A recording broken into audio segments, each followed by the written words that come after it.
to the Nürburgring Nordschleife, the winter 24 hours of Nürburgring, live here on RacespotTV. The sun is starting to rise over the Eiffel Mountains, and we are here for the final 7 hours of this epic endurance contest. My name is Peter Mackay, and joining me in the RacespotTV commentary box today is David Hames, down under, and Stefan Schlacker, just over the border in Austria as well. David, welcome to the show. We're here at the best track in the world. Can't be too bad. Exactly. Very, very challenging, but when you get it right, it's rewarding, and a lot of history for sports car racing around here as well. Many drivers have tested themselves, proven themselves, both in the real world and on the iRacing sim here at the Nürburgring Nordschleife. And challenging track it is, perfectly laser scanned, recreated here on iRacing to challenge our drivers and teams in all the different makes and models of cars that they're racing in. Absolutely, we'll run through the makes and models in just a moment. We've got 4 different races going on here at once, but as the sun begins to rise over the Eiffel, V3 Racing, number 88, lead the way at the moment overall in the SP9 class for GT3 machines. In SP7, it's AVA Slow Porky, number 992, leading the way by 47 seconds. Full Send Racing lead in SP10, and Full Send Racing also lead in TCR, so a good day for that outfit. Stefan Schlacker, a very good morning to you. Are you feeling bright and breezy, ready to go? Top of the morning to you as well. Yeah, I'm feeling quite good, and you know, looking at the standings, it's no real surprise, right, that Full Send Racing is in both SP10 and the TCR class. No, they are a very strong outfit indeed. Well, as we mentioned, we will have the last 7 hours of this incredible endurance epic for you live here on RacespotTV. If you're watching on our live stream on YouTube, welcome to you. Good morning, good afternoon, wherever you are in the world. Do let us know where you're watching from, what time it is, and much more importantly, what are you eating and drinking? That's the key thing with endurance racing. You need the right snacks, David. Absolutely you do. Is this about the time of day in the real and regular 24 where you'd start smelling some grilling happening around the track potentially?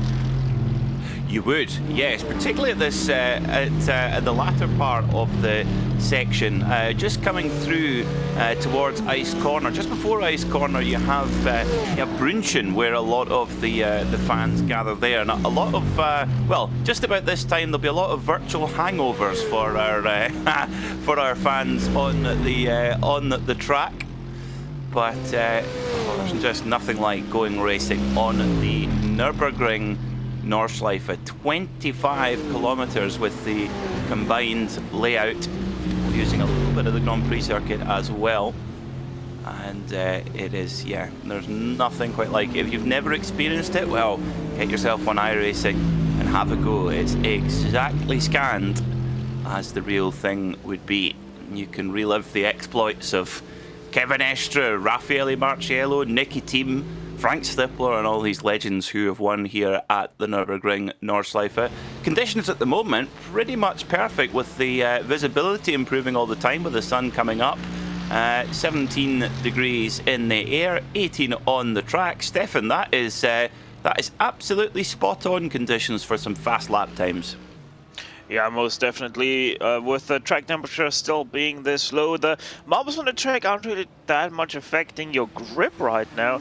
So these guys most definitely loving all that grip out there. A little bit of a trouble spot, maybe those 10 to 17 kph of winds, but we're in GT3 machinery at the top level, so it shouldn't be too much of a bother for these guys.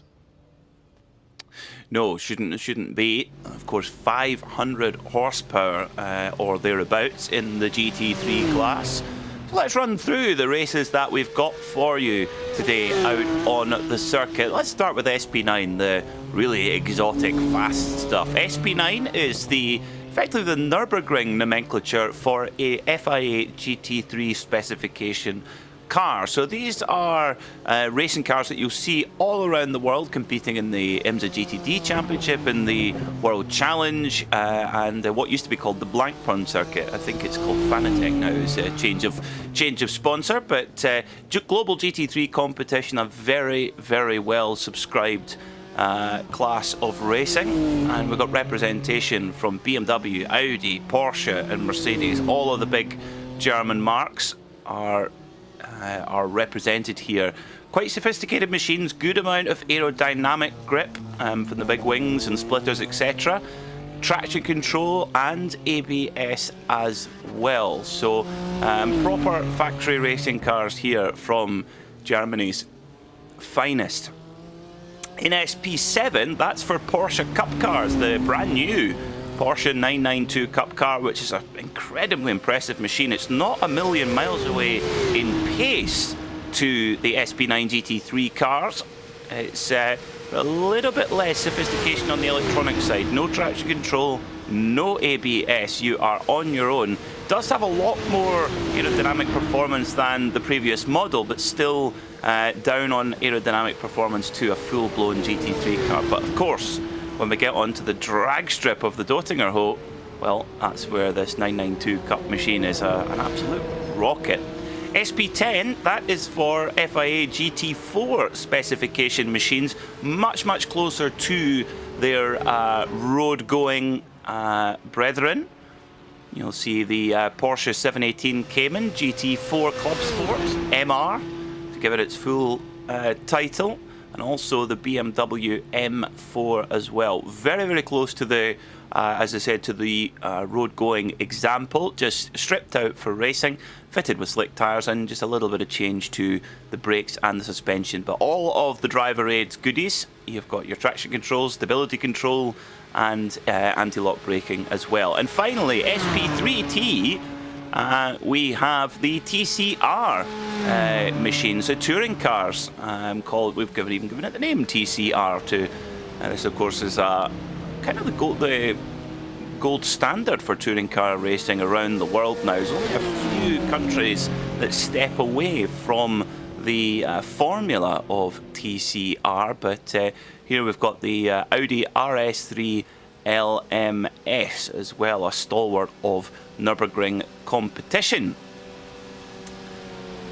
What about that Corolla TCR that was recently unveiled? It's amazing how many models are now available for that specification. I mean, a few of them being sort of forgotten. I think there was only ever 2 Subaru Impreza TCR cars made, both of them pretty horrible, but there's 20, 25 potentially body styles, shapes that have been created to race really, really equally and really, really competitively with each other. One of the things I do enjoy is, sure, everyone has the same rear wing and front splitter and there's some good aerodynamic parity there, but across the different engines, you've got different displacements from quite a lot of 2 litres, but the Alfa Romeo is 1.75, and I believe the Peugeot 308 TCR at a 1.6 litre, and then they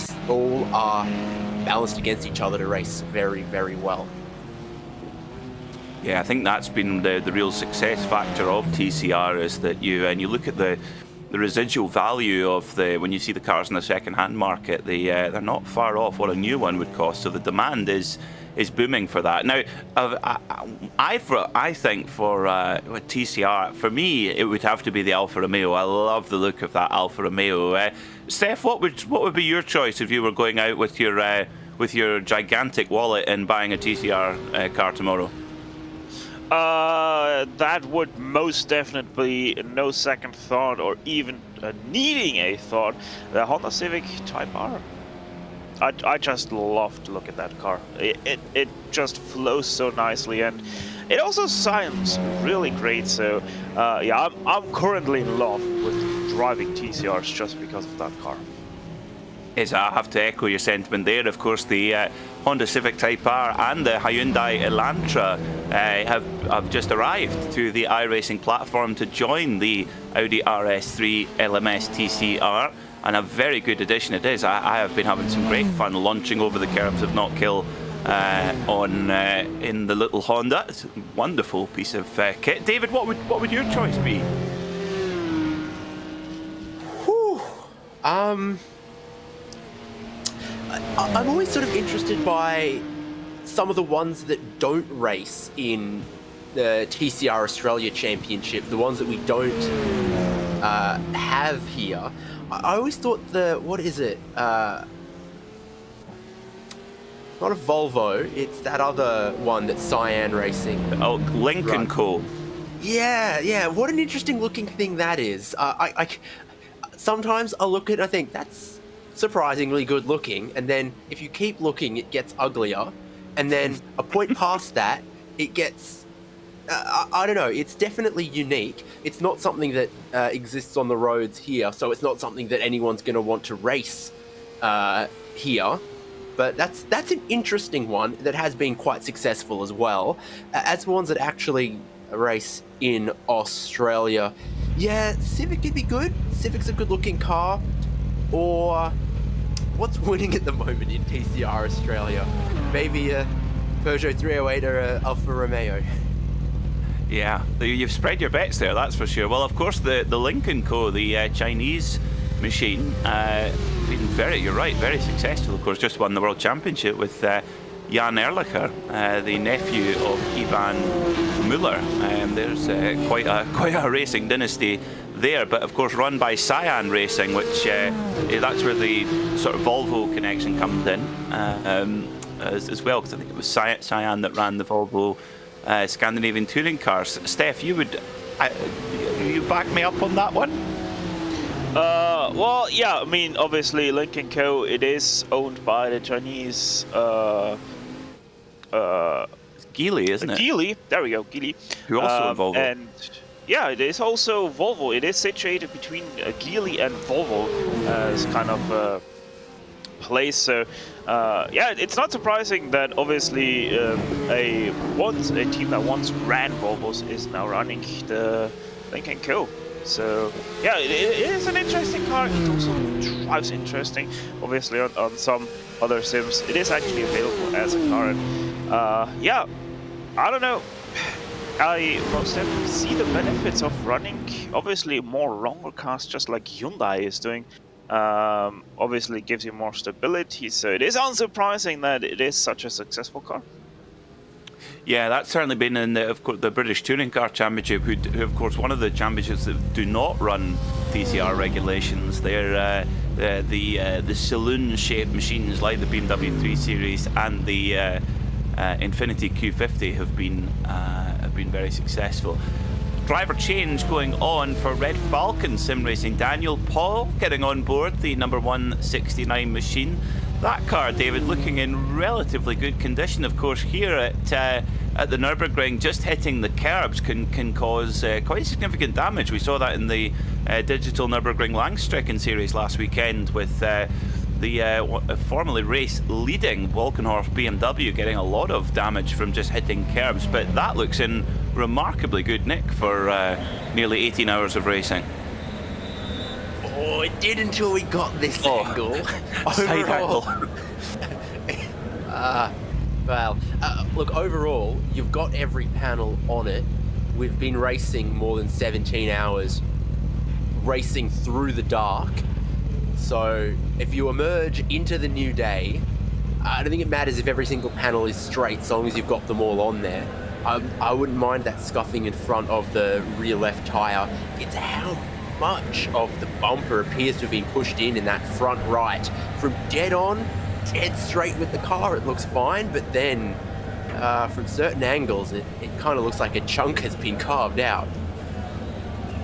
Yeah, you have, of course, these brand new Porsche 992 Cup machines. They are, yeah, they're pretty tough, but yeah, they're expensive. You want to bend the panels in on a real life one.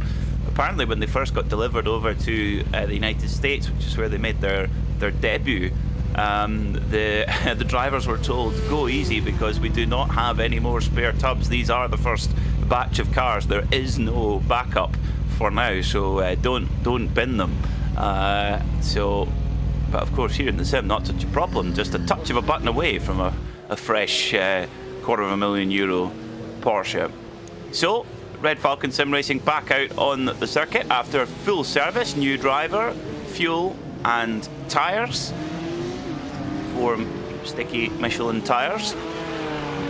And this, I have to say, this machine is just so impressive what it's able to do and how close it's able to get to the SP9 cars. I mean, at the moment, our overall leader in the SP7 car class for Porsche Cup cars, AVA Slow Porky, is in 7th overall and only 3 laps off the overall lead. It shows you just, Steph, how impressive this machine is. Yeah, I mean, qualifying times themselves between the GT3 leader and the GT3 Cup leader, so SP9 and SP7 that is, they were close as well, like only 12 seconds or so between them, and that really shows how well this GT3 Cup Porsche 911 can drive. I mean, it is in its name, it is a GT3 Cup, it is as close as possible to the GT3 spec. Without being a GT3 car, so it's especially a very great step up from the old 911 Cup car that we had. Obviously a lot more downforce, a lot more sophisticated on the underforce as well to produce more downforce, and it really shows it's a great car to drive, it's fun to drive, and most importantly, it doesn't try to kill you at every single corner, it just looks at you. But that is a very good point. Part, trying to kill you at every single corner is how only way I ever won anything in it is that everyone else died. That's where all of my iRating ever came from, was driving the old Cup car and somehow not necessarily being quick with it, but as you say, as you're getting to, it was a very difficult car to drive up to the limit. Yes, it certainly was a bit of a knife edge. The new car, much more compliant, although it does take a little bit more to warm up the tyres. I always find that the tyres do take a bit longer to come in on the 992 machine as they do on the 991. Now, good to see our esteemed colleagues Lorenzo Bonder and Arjuna Kankapati in the chat. What I want to know is, how did Lorenzo Bonder's date go last night? The fact that he was playing Call of Duty Warfare about 30 minutes ago would indicate not very well. Yeah, probably has some aggression left from that. He has to play that. This is the first I've heard of this, and I'm cackling. I had to not cue my mic just then. I'm sure we'll find out from Lorenzo in due course, folks. I'm sure all of our viewers on RacespotTV are waiting with anticipation to hear how our beloved commentator Lorenzo Bonder got on his date. So, what have we got going on here? So this is the Red Falcon Sim Racing. Oh, that's not cricket. Oh, that's a big hit. Big hit there. Now, was that Flugplatz? Yes, it is. It's a helpful sign right in the background there. Well, it was just as soon as I said the P of Platz, I noticed it. So I was quite glad to have that sort of backed up. But that little Cayman has got back going again. That was a huge hit. They're right in 5th gear going through there, and yeah, that was a bit heavy-handed from that SP9 car, chaps. If you were driving this Cayman, you'd want to roll out of the throttle a little bit more so you don't go side by side through there, but still should be not on for SP9 car to move across like that early. I mean, it does take 2 to tango, but you can't just, move your dance partner across and into the Armco like that. Yes, that's oh dear. You can see Nick Daisler trying to give it all arms and elbows to try and keep the car in a straight line, but there's really nothing he could do there. But amazingly, that was a serious shunt, but it critically hit one of very few tyre barriers rather than the Armco or a brick wall, and that has really paid dividends, because that car appears to be carrying on no problem. Yeah, I mean, the saving grace also for the Porsche here is that it is a car that is already on the new damage model, and obviously on the old damage model these cars somewhat are a lot more sturdier than they would usually be. So also a little bit of a saving grace that we have these GT3 cars in here, otherwise that car would have been in bits. Yes, that was, I mean, a very, very big shunt, but they carry on nonetheless. So, as mentioned at the top of the show, V3 Racing leading SP9 with AVA Slow Porky in SP7, your leader by 40 seconds from Shallow Racing Black. Full Send Racing in SP10 lead by nearly 5 minutes over Torque Freak Racing by TFR Lab, and Full Send Racing lead by about 3.5 minutes from Marshmallow Racing. But David, this is that time in any endurance race, those last 6 hours, where you can be in a good position, but so much can happen in that latter portion of the race. But here at the Nordschleife, trying to keep it between the walls and out of the wall is not an easy feat. No doubt, and you see it through all these sections here where your racing line takes you right up against the grass, and then there's only another couple of meters between that grass and the wall. We are watching your overall race leader at the moment. And good stuff, isn't it? I mean, through the triple right there, just placing the car in a very consistent way, and you get into that zone, into that zen state driving around here, where you're going quickly and it doesn't feel like it because you've got that rhythm and the car's going where you ask. It's doing what it did the lap before that, and the lap before that, and the lap before that. Keep this pace up. You don't feel like you're overexerting it, but you are following the right line, tracking it out to the curbs, getting to the apex everywhere. Yeah, these drivers will, of course, be the circuit. They will know every last centimetre of it and know every braking point, every turn in. And yeah, you're right, getting into that kind of trance, the endurance racing trance, is very, very important. And at the moment, V3 Racing looking super, super strong in that, I have to say, very impressive, very nicely painted BMW. You can never go wrong with the black and gold on a livery. That looks absolutely fantastic. I saw Hassa Romer, hello Hassa, in our RacespotTV live stream chat, saying what is our favourite livery. Well, Steph, I have to say, this car on screen, the overall leader, not only the fastest on track at the moment, but that car looks superb. I mean, it already looks superb just because it's an M4, but that livery most definitely puts the finishing touches on a very great car. And yeah, I'd probably, if you nail it down, I'd probably have to go with V3 Racing as my personal favorite livery of this race.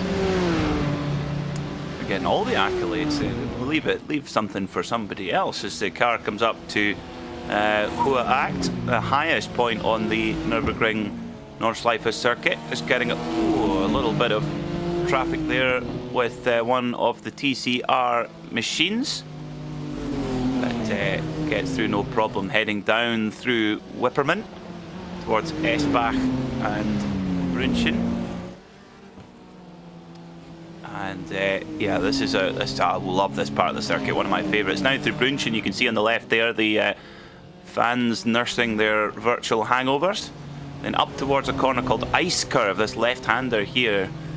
And then down through towards Pflanzgarten and the Stefan Beloff S is very, very fast through here.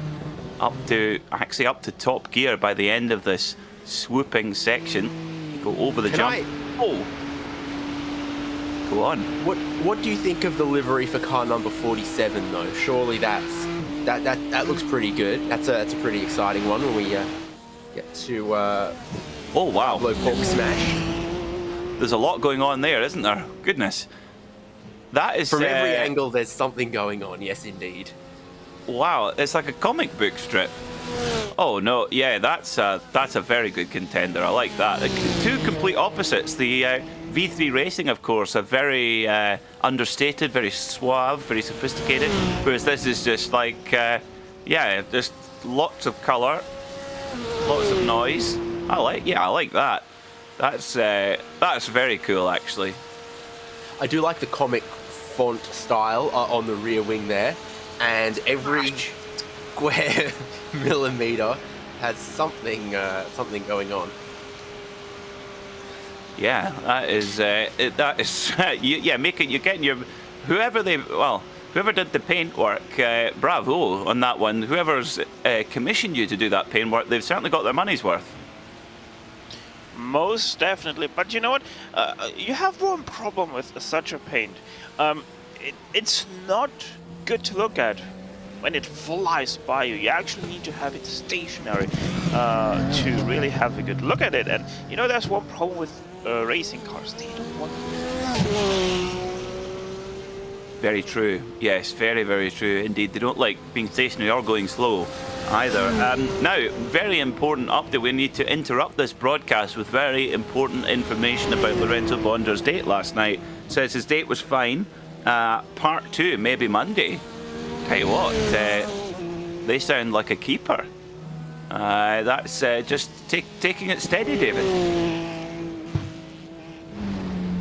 Power to the man. Good on him.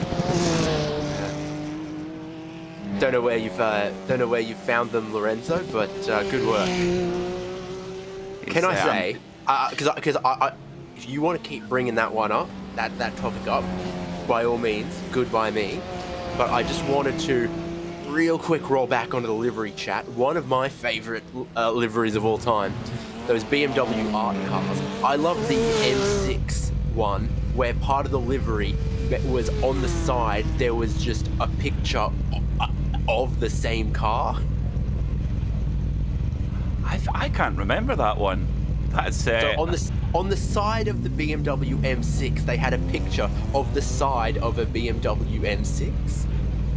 Oh, that's very cool. So you could look at the car while you looked at the car. That's very cool. I like that. Yeah, that was on the old GT3 BMW art car, the M6. No, it actually was the GT-LM BMW M6 that had that livery as an art car, where it had the BMW itself, which is. And then on the other side, I think it just said in block print letters, "Fast." Yeah. I'm looking at it now. Yes, that's very cool. I like that. That's very cool indeed. Do let us know in the chat what's your favourite livery of all time. That's a topic and a half. Did they also race this car with this livery at Sebring 12 hours ago? I think they did. Yes. Yeah, absolutely. I'm only saying yes because I've just seen a picture of it at Sebring. Yes, very good. Well done, Steph. That's of course it is a BMW. You are the master of all things BMW. If it were a Corvette, I'd be able to tell you more, or maybe a Porsche. Yeah, John Baldessari did, if I remember correctly, design that livery in 2016. Of them Porsches, AVA Slow Porky was your class leader there in SP7. They're now on the pit lane for 3 minutes or so. Our director Hugo Lewis did point out that there was a problem for that car, so it means class leader is now the 991, isn't it? 992 was leading that class, yes? It is, yes. So, right. Francisco Jose Romero, AVA Slow Porky, in pit lane at the moment getting service. Now, they've been in for far too long. 3 minutes they've been in, so what has happened? They've got going again. Something has happened there. Hugo knows. Yeah, they're back going again mainly, but I think Dirk Faderman was driving at the time. Okay. Well, We will try and get information or a replay of what happened to the 992 machine, former class leader. So Shallow Racing back, go into the lead by 2 minutes and 40 seconds now, and that is how quick things can change here at Nordschleife. I think Dirk Federman's going to be asking for a discount on his next internet bill. Oh no. Can you prorate it, because I'll pay for the whole month, but not those 2 minutes where it wasn't working. Oh, I can feel the, well, actually, I'm not, I can, this is something that this is, in the virtual world, of course, the cars will run, you know, forever. They don't, you don't need to service them or anything. The car will just run and run and run unless you damage it. But in the virtual racing world, our version of electrical failure or a engine blow up is the dreaded internet disconnection. And well, that happened to me on a sprint race at Knock Hill during the week, and I was in second place, and I was angry. So that was just a muckabout race. This is a really big event, and for that to happen in the lead, that is that's really not fair. That is not fair. Can we name and shame the internet company? We will gladly name and shame them if you like, chaps. Let us know what internet company it is, and we will libel them on air. Yeah, we are the sim racing community's #1 consumer advocate program. Yes, exactly. Yeah, it's consumer advice because you don't want stuff like that happening, but it can happen for all sorts of reasons. But that's just devastating. Nevertheless. Has your race been injured on the Nürburgring? You may be entitled to compensation. Call RacespotTV for a no-win, no-fee claim. Oh dear, there probably won't be any wins or fees. So, well, let's see what AVA Slow Porky can do. They're not out of this. 2 minutes and 40 seconds back, but they've got 6 hours and 25 minutes of racing to go. The best lap of the race for Shallow Racing is about 3 seconds faster than AVA Slow Porky, but it's more about the consistency at this stage. I think we've got 49 cars running on track at the moment. It is, famously, a very, very large track. How come all of them are in these 2 corners? Yeah, they've got 25 kilometres to spread out. What are they doing all standing on top of each other here? That's a bit silly, but anyway, this will carry on through. It's one of the big Mercedes there, giving best to the number 77 of Chris Versteinen in the BMW, Luden's Racing Endurance. Now that, I think, may well be for position. In class, it could well be 13th and 15th in class. I think regrettably are 4 laps apart. Okay. Well, gave us some excitement there. Last stop 5 laps ago for this Mercedes, I believe, was a 25-minute pit stop or so. So I think that's where a lot of that's come from, and recently a long stop for 333 Creves Racing Team. Still the best sounding car out on circuit, that Mercedes AMG, the big thumping afterback V8 in the front of that machine. Proper big muscle car that is. Very nice indeed. Lots of good answers coming in from... Oh, no, we have a winner. We have a winner. Martin Pearson, DHL RS Spider livery. Yes, well done you, sir, for choosing the RS Spider, the greatest racing car ever built. Now, what else have we got? Oh, my internet company starts with a telly and ends with a com. So telecom. Car round. Just behind this, someone was in the Armco there. Oh, and that's the 6th place machine, the number 69 Turtle Power Racing BMW, and trying to get turned there. It's narrow, but they managed to get through easily enough. But the front bonnet's gone up there, Steph. That's a very unhappy looking BMW. Yeah, that's extremely unhappy. Not the default configuration, that's for sure. Probably want to have a little bit of negative cooling efforts right now. Let's have a look what happened to Robin Hood here in the 69. Oh my goodness. Big Not one. That's nice. coming down Hatzenbach. Yeah, that's ouch. Double ouch there. So in the pit lane, Mike Shepherd's, of course, qualified very, very well, and that will be quite a long repair, I would think, to get that car fixed and get it back going again. It really is the walking wounded at this time of the race, but still 6 hours and 23 minutes to go. So you've just got to try and keep the car out the pits, keep it moving, even if you're off the pace. Just keep turning those laps, and you never know what might happen. Of course, over 24 hours, there is just so much that can potentially go wrong. I think that's why, chaps, we see such elation for those who win 24-hour races, but also such devastation for those who don't.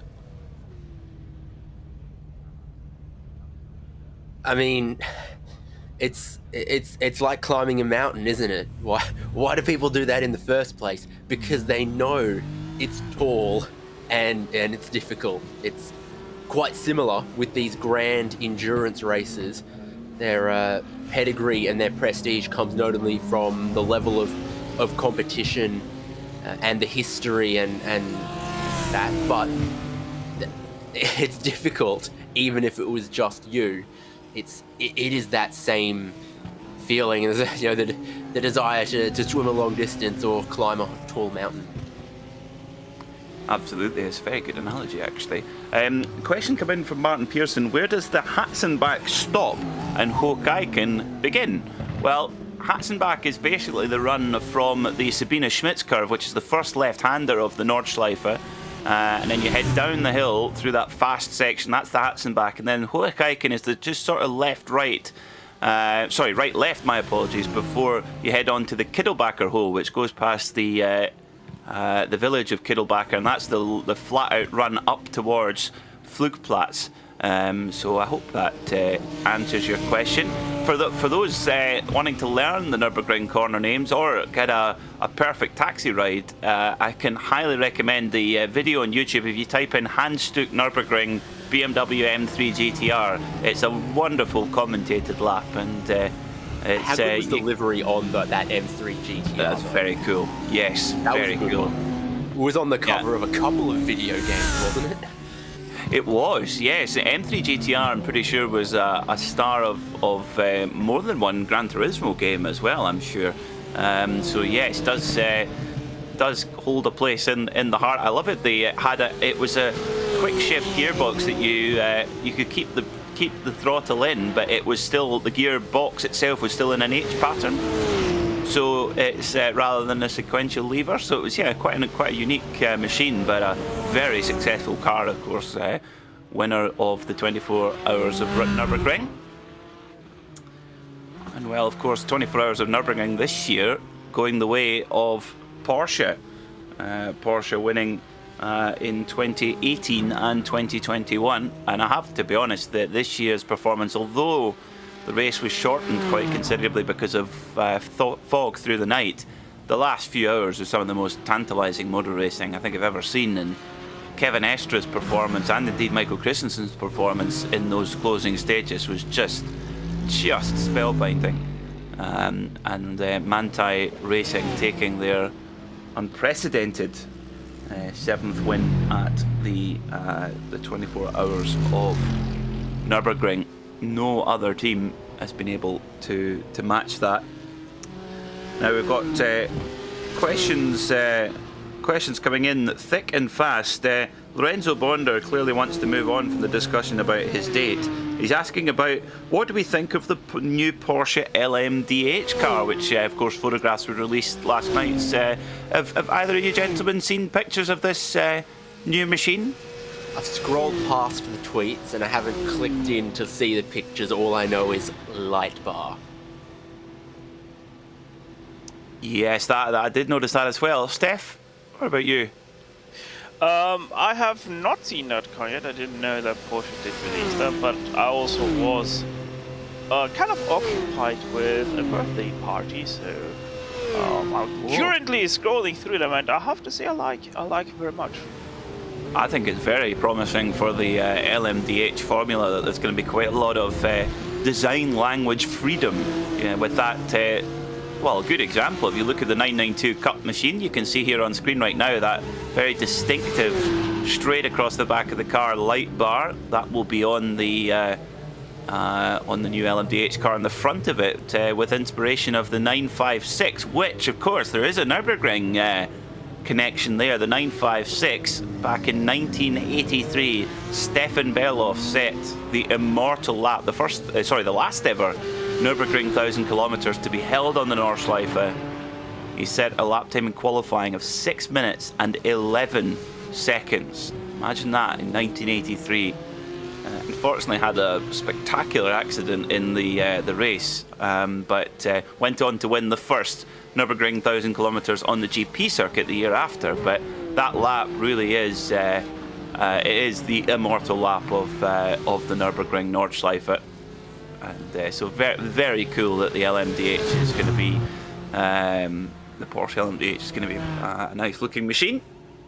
And also to close that one, now PCF Racing line number 361 BMW. It's down quite close to Hocheichen, I think. Again, same place, chaps. Yeah, that is once again Hocheichen, kilometer 3 right there. Probably copy paste of what we have seen earlier, and yeah, indeed, once again a spin on the curb.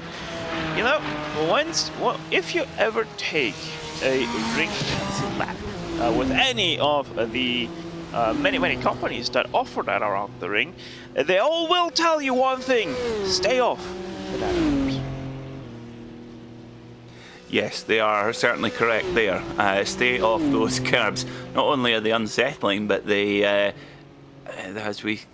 can damage the machine here on iRacing as well. And not a really unfortunate place to have an incident there as well, because it's a long old way back to the pits. But again, that big BMW might have had its snout biffed slightly, but carries on nonetheless.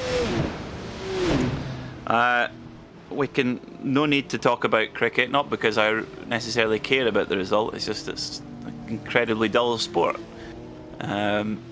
So, are England winning or Australia winning? You insult my whole family when you say that. Because one of Australia's batsmen is my third cousin, and we've never met, and he doesn't know I exist, but I will defend his honour with my life. As you should. Maybe he's bringing a bit more excitement to the sport.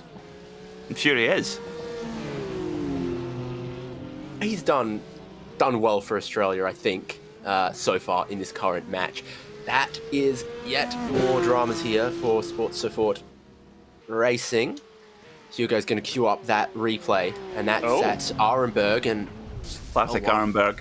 Oof, classic Arenberg. You come there through Schwedenkreuz, absolutely. Well, Cup car maybe a slight lift, but it's fast through there. 250 kph in an SP9 car, and then as soon as you hit the brakes, it's easy, of course, in one of these 992 Cup machines to lock up the brakes. There's no anti-lock braking like you would have in your road car, but yeah, straight on into the barriers there. Crabbing. Say again, Steph? That car is crabbing. That isn't driving straight anymore. That has knocked out either the front or the rear of that car with that rather small hit. Okay. Yeah, certainly the steering is not straight, that's for sure.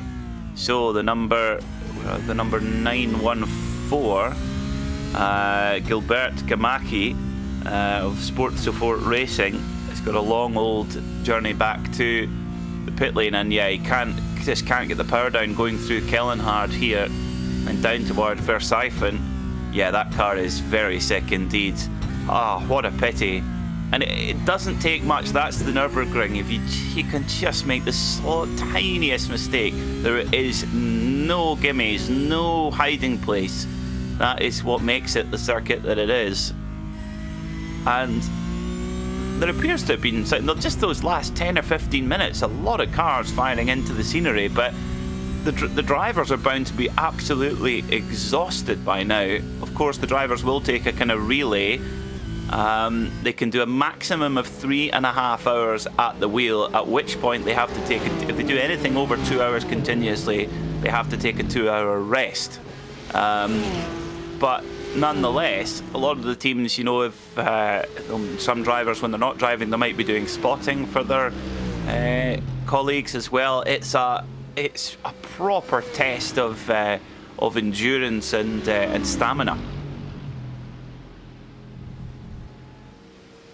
And so I've been looking just a little bit then. Your leading SP9, V3 Racing 88, has had 3 drivers behind the wheel. Mike Sheppers, Hussein Al, and Owen Blythe. Meanwhile, your leader in SP7, everyone gets a turn. I believe they've had, is that 5 or 6? 6 drivers in the 991, being Malte Stumpf, Marcus Broich, Michael Marktel, Jens Wolters, Hanno Ursa. So, yeah, I mean, you talk about that fatigue, of course, on the team level and on the driver level. They've really shared the driving duties around in this one, more so than you'd expect to see traditionally. That's I tell you what, that could be over the course of this, particularly this last 6 hours. That could be a huge advantage to have that depth of driving squad. Just keeps everybody fresh, because if you do a stint and you've got 5 other drivers to go after you in the relay, you can go and get a proper sleep. That's huge advantage. As we've just seen, it does not take much of a blip in concentration, and bang, you're in the wall and your race can be done. So yeah, very impressive that the 991 crew have been able to gather such a strong squad, because Steph, this is something that's one of the really fun things about iRacing, is being able to get a group of friends together and do an endurance race. But we've all been there when we've been, shall we say, scraping around for help and having to do endurance races with a low amount of drivers. Yeah, I remember back. It was the Majors 24. I think it was the first time they ever did that. I had to drive in the LMP1 for 6 hours straight through the middle of the night, just because I was the only one who was available at that time of day. I was most definitely crying out in pain at the end of the last lap of that 6-hour stint. Oof, that's in an LMP1 car. That's busy as that's. Yeah, you've got to be really on your game with that machine. Bravo. But Steph, if I remember correctly, you've done some charity 24-hour solos, have you not? Yeah, I have done it as well. Yeah. Yeah, brave man, a brave man. We've just had a pit stop for we're still having a pit stop. The number 712 Project Dynamic car in SP9, sorry, my apologies, was in P2, now P3. A wonderful looking AMG Mercedes. That looks proper factory, that paint scheme, with the traditional silver but the nice green pinstriping. Very cool. Project Dynamic back on the go. 2 minutes and 30 seconds in the pit lane, so a full service, or tyres and new driver and fuel, of course, all 120 litres of it as well. And they're back going again. Maxime Osten on board that machine. Oh, and there's just nothing like the thrum of an Alterbach V8. Like, the thing I love as well is when you see an AMG Mercedes on the road, they have that same rumble as well. It's they're just wonderful cars. From a slightly different power plant, and I did see one of the road-going ones recently, and it was on the street. It was going down the street amongst all of the crossovers and whatever that plague our roadways these days, and amongst that, the presence of it just looked so incredibly sporty, more than it does individually in pictures, just in its place, in context. just struck a very, very interesting presence. It looked like a real mean piece of kit. Yeah, you don't see many of them out on the road, unfortunately. Certainly not here in the UK. AMG GTs, they're quite a rare sighting, but they are a super looking machine. Yeah, I totally agree. And it's a completely unique design as well as a completely unique style of car that we don't necessarily see very much anymore. So bravo to AMG for building such a wonderful machine, and of course it graces our. It's a very, very popular car in global GT3 racing. Very, very successful indeed. A car winning here overall in 2016 with the Black Falcon team, and always a stalwart of the Nürburgring Langstrecken series as well. Now, when I came on to iRacing, which is not all that long ago, at the beginning of last year, if I remember rightly, this was the car to have. This was the real OP car, to use the right phrase, but not so much anymore, Steph. No, it most definitely has faded a little bit, that Mercedes AMG GT3. It comes and goes sometimes, and yeah, obviously iRacing, they're also struggling a little bit with getting the BOP right for this car, especially because they just don't get as much data anymore. They obviously use all the data they can get from the season and try to BOP these cars as best as possible, but yeah, it just started to fade, and hopefully this car will come back, because it is always a fierce competitor whenever you see it on the track. And you know, that 2016 win, if I remember correctly, from Black Falcon also was one of the more controversial finishes of the Nürburgring 24 Hours. For why, Steph? Do share. Well, if I remember correctly, wasn't it that last lap pass after the Michael Schumacher S, where they had a little bit of coming together with, I think it was also Mercedes AMG, if I remember correctly. And there was a little bit of controversy because obviously both cars thought that they have the apex, when in fact sort of neither had. Well, that's I think that was the 2016 edition. If anyone can confirm, I can't remember, to be very honest. But yeah, that's the thing. When you see a 24-hour race go down to the last lap, it's just exceptional. Dennis Ronsdorf, Marshmallow Racing, the number 405 TCR machine, carrying on.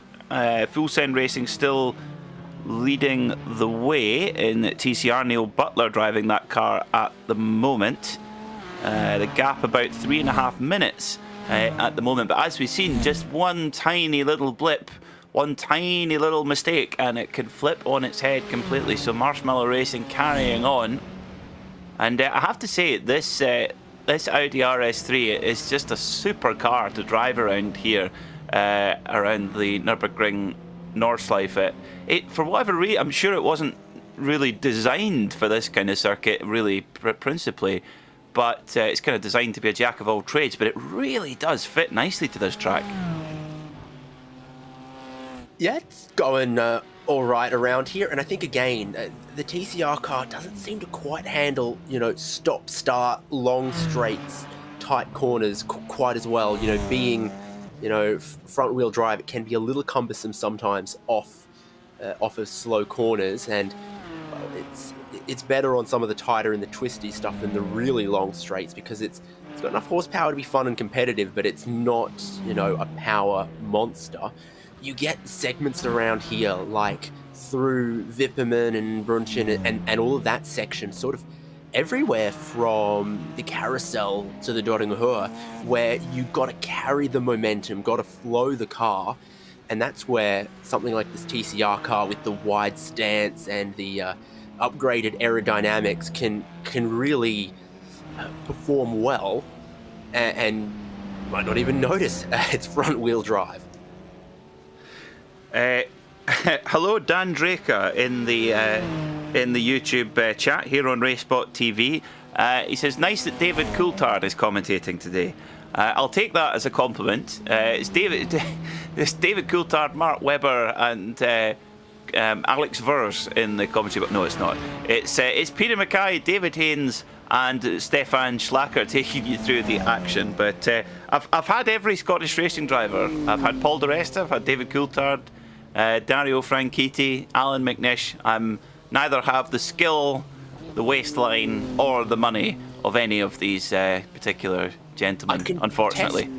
If you're Paul di Resta, what's the name of the Pirelli compound in between soft and hard? Medium. Yeah, no, see, you can't be Paul di Resta, because that actually sounded like pronouncing it correctly. Well, how does he pronounce it? The medium. Crofty, they've gone and put the medium tyre on the Mercedes. Medium, that's very Scottish. Yeah, it's the medium tyre. Is highly Scottish, yeah. By the way, I have news. The 2016 was, in fact, not only the race that got red flagged because of rain, hail, snow, and everything in between, but it also was the last lap battle between Maro Engel and Christian Hohenadel, where the HTB got shoved out of the way by the Black Falcon Mercedes. So it was correctly remembered by me that it was the 2016 24 Hours of the Nürburgring. I would have expected nothing less. Well, there is, goodness me, this is certainly testing the abilities of your television monitor right now with the purple number 22 XEE Adrenaline Motorsport Cup machine.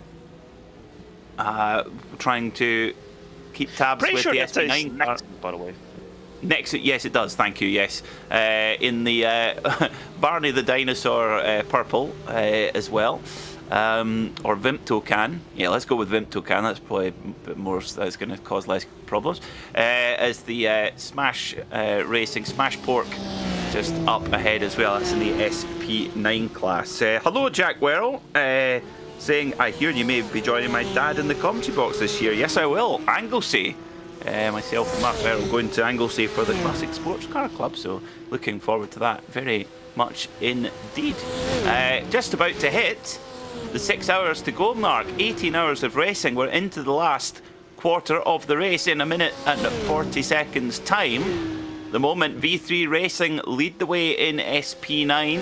Shala Racing Black taking over from AVA Slow Porky. So if you're just rejoining us, if you've maybe gone for a bit of a nap or something, AVA Slow Porky, very, very unlucky indeed. They had a lead of a few minutes and an internet disconnection, throwing them back to the pits and losing quite a significant amount of time, and they haven't been able to cut down that advantage just yet, but keep an eye on that Slow Porky car.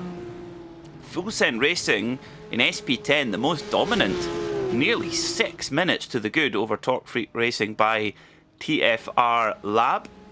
Ryan Barneveld, a very, very fast driver indeed. In fact, Ryan Barneveld just off the back of an overall win in the Digital Nürburgring Langstrecken Series last weekend, a week ago today in fact, with Phil Dennis. So yeah, their advantage at the top, not surprising at all. And in TCR, well, it's double delight for Full Send Racing there, the number 185 car. Neil Butler leading the way, 3.5 minutes to the good from Marshmallow Racing. And Full Send Racing, a team that we always see frequenting the ranks of the TCR field. And they're good in these style of cars. Like sure, they've got some really talented drivers that absolutely would compete for that overall win in SP9, but you do often see Full Send TCRs and GT4s and such competing in those classes in the 24-hour series esports, I think, as well. So at the highest levels of competition for these front-wheel drive touring cars and for those GT4 cars, etc., you'll find Full Send. Absolutely, they're always there with their very jazzy paint schemes. Lime green wheels, looking delightful and almost nuclear or delicious, depending on perspective in the sunrise. makes the car easy to spot anyway. That's for certain, and that's maybe what liveries were all about. We were talking about liveries earlier on. If you're just joining us on RacespotTV, let us know some of your favourite liveries. I have to say, I really enjoyed it. It was a very simple livery, but it was beautiful. The metallic blue Team Essex RS Spider was very, very cool. I really liked that car. It was a really nice looking car. A little bit further back, ooh, to me, it's very simple, but the Brumos, the number 59 Brumos Racing, very distinctive as well. I did like those. They were very, very, very nice indeed. There was one more recently, actually, in the Porsche 911 GT1 in the blue coral livery that ran in British GT. Now, class leader, SP7 class leader, Malte Stumpf, in for Schaller Racing Black. And will we see a driver swap there? We do. Marcus Broich gets on board, so it'll be full service of fuel and tyres and back out again. And the 992 car, of course, has a slightly bigger fuel tank than the SP9. So these two 992 Cup cars, they can go for quite a long stint. Not quite as long as the SP10 GT4 machines or the TCRs, but yeah, a very good proposition for endurance racing. Up on the jacks, that means it's time to change the tyres. So it will be a fresh service for Marcus Broich to get back out on circuit. And that does mean, of course, that will start to reduce the gap a little bit back to AVA Slow Porky. It's been trying to compile some pictures to send to you, Peter, of some interesting liveries that are on tributes to some famous real-world liveries, but with a bit of a twist on them. But decent pit stop right there as we go to a replay. Oh, Marshmallow Racing Jr. Oh, that's a big one. Well, if you're going to crash, that's the place to crash, because it's right at the pits. That's just at the top of Tiergarten. And yeah, can come into the pit lane and get repair, but that was a big thump. Yeah, right on the end, or the start rather, of the tire barrier as well. That could have ended nasty for that RS3, but seems like they got away with it just about, as they're once again on track after that shunt and a visit to the pit box. Yeah, that's they've got, like you say, they have got away with that quite significantly, but they carry on. And for fans of the Marshmallow Racing squad, that's not the car running in second position, it's running in third position in class, I think. Let's double check that. Now, Lockie Brown, Indy Autosport Red. Oh, loses it. Oh, that's a big one. Oh, not there. Now, was that? Yeah, that was coming up that to was Woodplatz. That was cool. No, it was after the carousel. He's just heading into the... it is Hoyacht. Hoyacht, okay. Oof, that's and I hit into the Armco barrier as well. That will be big damage. Yeah, it is an easy mistake to do as well as the fast left right up the hill just before Hoyacht, and then that weird curb. It's extremely high, and then you also have to go over the crest as well. And if you're just a little bit sideways, like in the red was there, it's just a horrific accident that waits just after that crest for you. Getting a wow. Screeching, well, that will be a screeching moose. Screeching along the... Oh, McKenna Dean. Well, sometimes the moose bites and sometimes the moose gets bitten. Moose has been unceremoniously dumped into the wall there. Oh dear. So now Johannes Brouwer getting on board the Screeching Moose Motorsport. Love the look of this car. Very patriotic, of course, with the maple leaf for Canada. Okay, how about the flag culture? That's a good one. That's a fantastic, yes. And of course, last night denim at one point as well. They did, yeah. So the FAF Motorsport team is the kind of top Canadian Porsche racing team who won the IMSA GTD Championship this year. And yes, they do. They run in that sort of plaid livery, like the kind of lumberjack overalls. And they actually had, they were obviously normal racing overalls, but they looked like dungarees with the plaid. With the denim pattern on it, looked really, really cool. And actually, they've a big scoop for the FAF Motorsport team. They will be running Porsche's entry in the new GTD Pro category in IMSA, which is effectively the top line factory outfit now in under the new rules. And Matteo Jaminet, Matt Campbell, very strong pairing between those two. And for the endurance races, a certain Felipe Nasr, a new signing to the Porsche factory squad. A very good signing indeed, in my opinion. So yes, FAF Motorsport, things going very well for that squad, which actually, after a really difficult year last year, because they simply could not race in the US for a big part of the season because of travel restrictions getting back into Canada. So they did a really good job to bounce back and take the championship with Zachary Robichon and Lawrence Vantor. Matty Campbell, a Bathurst 12-hour winner.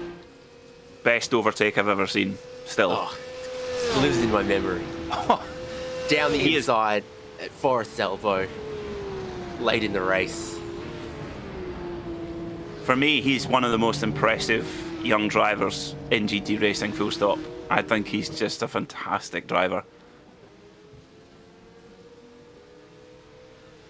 Good old Matty Campbell. Very much, what should we say? A great example of the Porsche kind of pyramid of talent going through from domestic Carrera Cup racing to the Super Cup, through the junior shootout, and then into the ranks of a Porsche factory driver. A very, very impressive young man.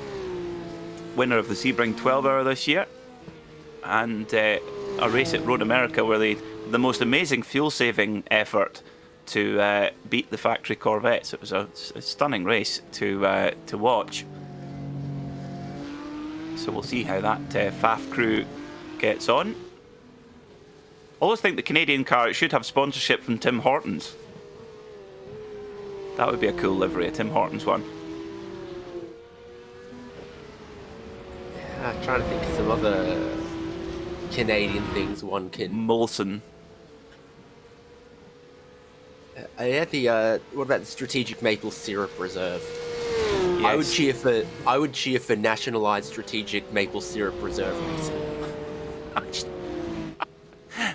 Bit wordy. I'm not sure the acronym's going to work either. Yeah, but we'll come up with an acronym for it. Yeah, absolutely. Or the nationalised sweet wine, ice vine sweet wine production society club. I think if you sit with a pen and paper and get a proper acronym, I think that'd be quite cool. Timbits Racing. It's starting to appear now in the UK. Tim Hortons.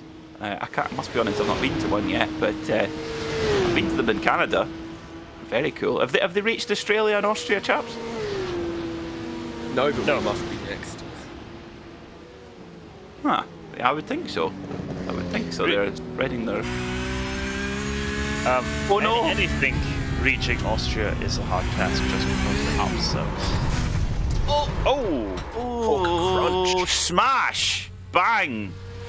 Pork crackling? Kapow! Oh, that's the worst place. Now that is ex-Muller. That is to get that car turned round without being an impediment to those around you. Well done to the driver of that machine. Oh, that's just gutting. Ex-Muller, quite easy to lose it there as well. You're going through some big compressions, going up the hill, right-hander. But super gnarly bump on the exit there. I mean, I have hit that wall a dozen times. It's such a tough corner. You think you can carry a little bit more speed than you can. Get in there, you get in trouble. You're trying to pick up the throttle. You're still turning when the outside of the car hits that curb on the outside and you find a little bit of a bump. Deceptive, tricky corner around a track where every corner is a tricky corner. That's Adenauer 4, strange place to go off there. Rovin Katja well, does very well, and that is just good fortune there. Well, no, the good car control there from Project Dynamic driver Ruben Katcha. Go on. It was a cha-cha slide. Oh, very good. Yes. Oh, David Hayne, 1-0. 1-0. The cha-cha slide. Hashtag cha-cha slide. That is fantastic. Oh wow. I'm gonna need a shower before I ever feel clean again. I'll need to compose myself a moment. Now that part where the Project Dynamic car of Rovin Cha-Cha slide went off there, that is one of the very rare sections of this Nürburgring Nordschleife circuit where there is some runoff. You could almost have a village fair. There's so much runoff there at Adner Force. So if you are going to make a mistake, that's the place to make a mistake, because you can somehow bundle over the grass, and that's exactly what Rovin did there. So, a big sigh of relief, because that car is in third position fighting for the podium, and that could have been unstuck there, but... Guys, a battle for position, a pass for position down the Dodinghur. And I tell you what, with a draft, the speed trap for the 992 Cup cars here will be really, really fast, getting over about 165 miles an hour for these machines. Absolutely screaming at the top of top gear. And the pass is complete for the number 914 Sportso Fort Racing machine, driven by Tim Keisner. Set that one up very well, but it's not so easy there to get that set up, because coming out of Galgenkopf you can't get too close to the car in front because you get the aero wash, but trying to build the run up, it's really, really important. And you can also get passed back, of course, here into turn 1, into this really tricky chicane, but no such problem for the 914 machine, and they carry on. And this is the car, the Sports Fort one, that was in trouble not long ago. They're just completing the outlap onto the first flying lap after they had 13. It's their second lap. No? The outlap was the last one. Is that not what I said? Anyway, yeah, so they are just recently out of the pit lane, having needed some repairs.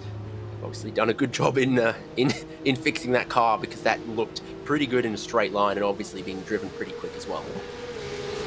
Now, updates on the Wablo pork smash machine. Tom Connor Dahlman, number 47, into the pits now after that crash at Exmühle, and taking on repair and service, and hopefully we'll see that car get back out on track too, because with a livery like that, you automatically qualify as a fan favourite. Which makes me think, why make a boring livery when you can make an interesting one?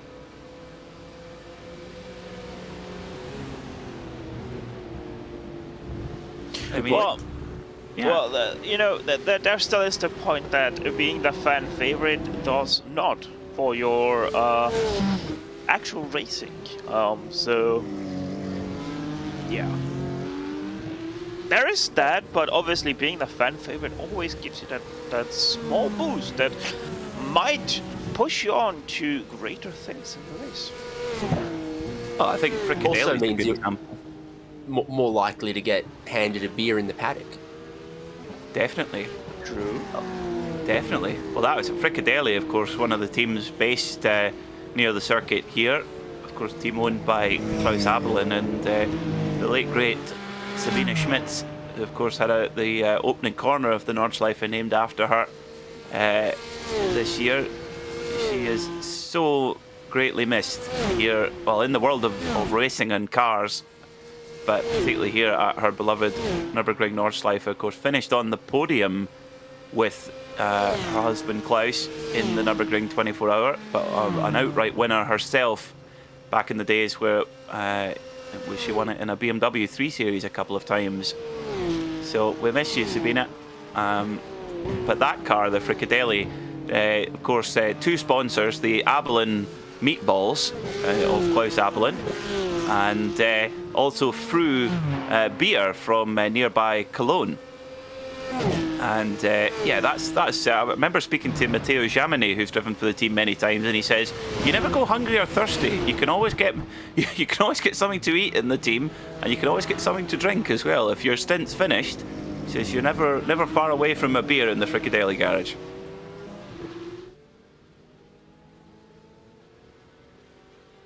Could do a lot worse then. Definitely could do a lot worse. So, 5 hours and 44 minutes to go here at the Nürburgring, and Sports Report Racing, after those repairs, starting to pull a bit of a gap here from PCF Racing Green. 1.2 seconds the gap now, with a little bit of SP10 traffic coming up ahead.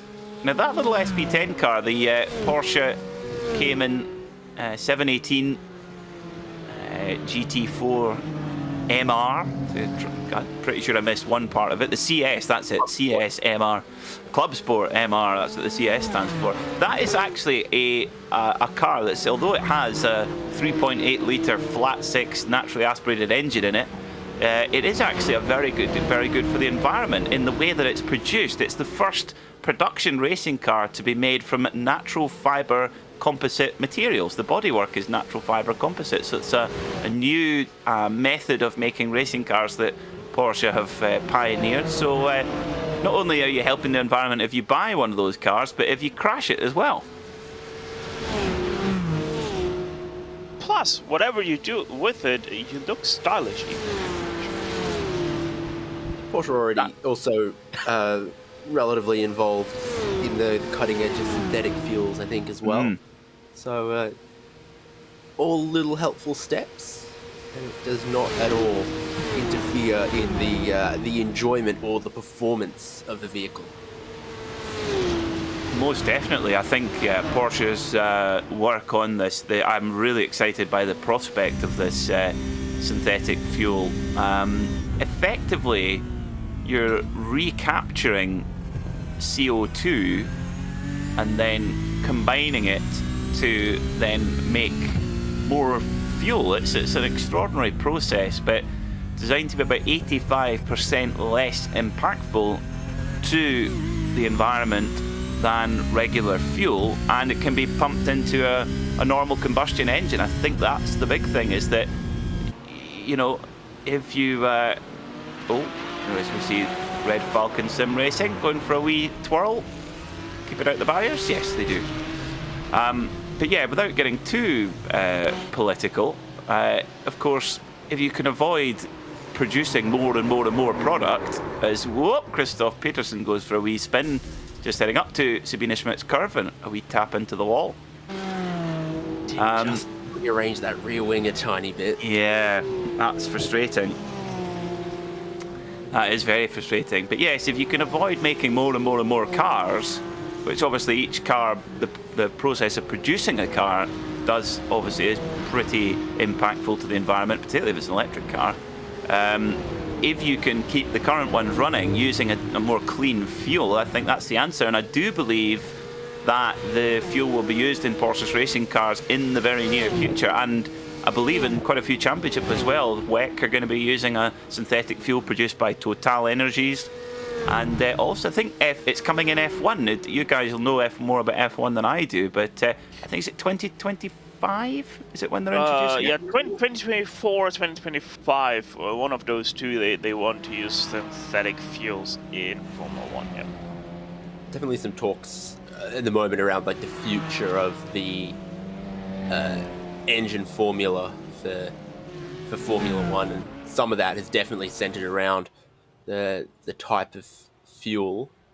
So I expect you'll see some change on that front. Yeah, I mean, if we also just remember back to the gonna go quite far from circuit racing right now, to the Rally Finland, where a Finnish inventor did build his car and did race it in a shakedown for the Rally Finland with 100% synthetic fuel and no, sorry, not synthetic fuel, but actually hydrogen And I have to say, there's also clips, by the way, on the WC YouTube channel about that. That car not only looks brilliant, it also sounds brilliant. And if they wouldn't say it's a hydrogen car, you wouldn't know, just looking at it and from the sound of it, that it actually is a hydrogen car, not a standard gasoline car. At one point, Mazda were testing a hydrogen-powered RX-8, thinking more than a decade ago now. And if hydrogen in combustion engines is what it takes to bring back the rotary, then, gentlemen, we know what must be done. Oh, yes, please. I think that's the... Well, I know that Toyota have been running a Corolla touring car with in Japan with a hydrogen power plant, and it sounds like the internal combustion car, and I think they're going to make it with a GR Yaris concept car with a hydrogen power unit in it as well, which is very, very cool indeed. And I think there's a lot to be said about that. Is small, lightweight internal combustion engine, but powered by a synthetic fuel, keeping the weight down. I think weight is the big killer. And you mentioned crossovers and SUVs earlier on, David. They are just the devil, those things. They're just unnecessarily heavy and big and flabby and just bad in every possible way. And hideous and ugly, and so many of them have these stupidly proportioned rear windscreens and tailgates such that the internal volume is actually pathetic for the footprint of the vehicle, and we could go on. Yes, the packaging is honestly one of the worst. How could an engineer think that, oh yeah, that's great, we've packaged that car really well, it's enormous but has no room in the back seats, no room in the boot, and it's not usually not got four-wheel drive. First saw the BMW X6 in the 2000s, and I vomited. Thought, what on earth is that roofline? That's so stupid, and now everyone's doing it. Yeah, it is an incredible now I'm thinking about it, I contradiction. can absolutely forgive the 4 Series grille, given that the other crimes that have been committed. Now that I'm thinking about that roofline, this grille is absolutely a-okay. There's that, and then there's also the Mazda CX-3, where in the back, not even I can sit. I'm 1m82. I have quite some long legs, but my goodness, not even my mom, which is 1m65, was able to sit in the back seats. See that, and that's quite a big car as well in terms of footprint on the road. I mean, another one is, have you ever been in the back of a Range Rover Evoque before? Which is the kind of smallest Range Rover. It's still a big car, but you get in the back and you wouldn't believe how high the floor is. You're sitting with your knees on your chin. Bring back the minivan. Nothing wrong. It's got to be a fast estate car. Get a fast estate car, an understated Volvo estate car with a 5-cylinder turbo engine in it. That's proper daddy cool. I can see you in a Volvo V70 T5R all-wheel drive. Oh yes, my dad had a T5, and I thought it was awesome because it was, of course, just about a year or two after they'd been racing in the British Touring Car Championship with them, and he had a turquoise Volvo T5. We called it Tony. It was rapid, that car. Really cool. Cylinder heads is so amusing for some of those Volvos. Oh. He's kept it out the wall. That's incredible. That's impressive. Thomas Feigl. Wow. Buy that man a beer. Wowee. Now, to give some context, folks, coming out of Schwedenkreuz there, you're absolutely flat out in top gear. Maybe just the ever so slight lift, and then you're hard on the brakes. And just getting it wrong there is just no room for error. But how? I can't fathom how he get that car out the fence. I'm awarding style points on that one. I was saw the start of it, absolutely thought, we're going to see someone in the Armco again. It's somehow... It's easy to panic in that situation too. If you really, really slam on the brakes in the gravel trap, the car's not going to turn. It's going to lock up the tyres, and you'll slow down a little bit, but go straight on and make contact with that Armco. You need to get off the brake somewhat to get it to start turning. So, even tougher than it looks, and it didn't look especially easy. Jack Werrell commentary says, is it a Volvo 240R? No, it was an 850 model of that, the late 90s estate. But even boxy by Volvo estate standards. It's like a flying brick. It was brilliant. Brilliant. Somehow more boxier than an actual box. Yeah, indeed. It's like, it was like they might have delivered it in an IKEA flat pack box. You get a flat pack car, but yeah, still used by the police here in the UK for their speed and ability. So 5.5 hours to go here at the Nürburgring Nordschleife, and the gap in the 992 Cup category has come down quite a bit now. 1 minute and 14 seconds now between Shallow Racing Black and AVA Slow Porky, but Slow Porky will need a stop in the not too distant future, actually. And of course, we have to stress that AVA Slow Porky car was leading, but not for a disconnection costing a number of minutes. Just galling at this stage. Yeah, I'm seeing 6 seconds faster than their class leader in SP7 on the last lap. That pit cycle is maybe going to make things a little difficult for them, but clawing time back hand over fist. One thing is, in this class, some teams are doing 8-lap stints, some teams are doing 7-lap stints. So what it is for this 992, who now I think probably finds themselves in a bit of traffic that their class leader was in not long ago, whether it's 7 or 8 lap stints from here to the end could end up being important to, are they able to close that gap? Are they able to take the win?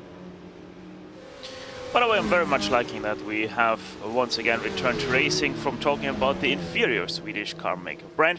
The AVA Slow Porky, by the way, right now is the fastest car in the SP7 class, as Francisco Jose Romero. That last lap was also his or that car's fastest lap in this race at 8 minute 20.849. So Francisco is right now throwing everything at that Porsche that he can possibly throw at. Oh no, that's Porsche into the wall. Oh my goodness. That's a big one. Red Falcon Sim Racing, and that's just at the GP circuit. Now, could they get back to the pits from there? Can you take the shortcut round to the right? You won't be classified for that lap, but may well be a tow for this car. Aprad Hotschel, yeah, I think he's going to take a tow. That's a big one there.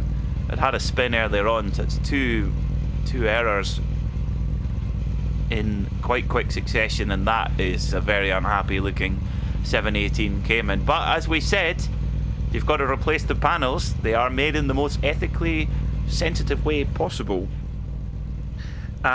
Hello, Decory McGowan, watching from all the way in Houston, Texas. We've got an international flavour today. Go the Astros. Yeah, he's watching the Polar. Now here, Decory, I need to ask you, do you remember when they did the American Le Mans Series races just outside the Astrodome or Reliant Park? Basically, they made a circuit in the car park. The Porsche RS Spiders liked it around there. Can you imagine driving an Audi R10 TDI around a tight street circuit like that? It'd be like trying to fly a space shuttle through a corridor. I mean,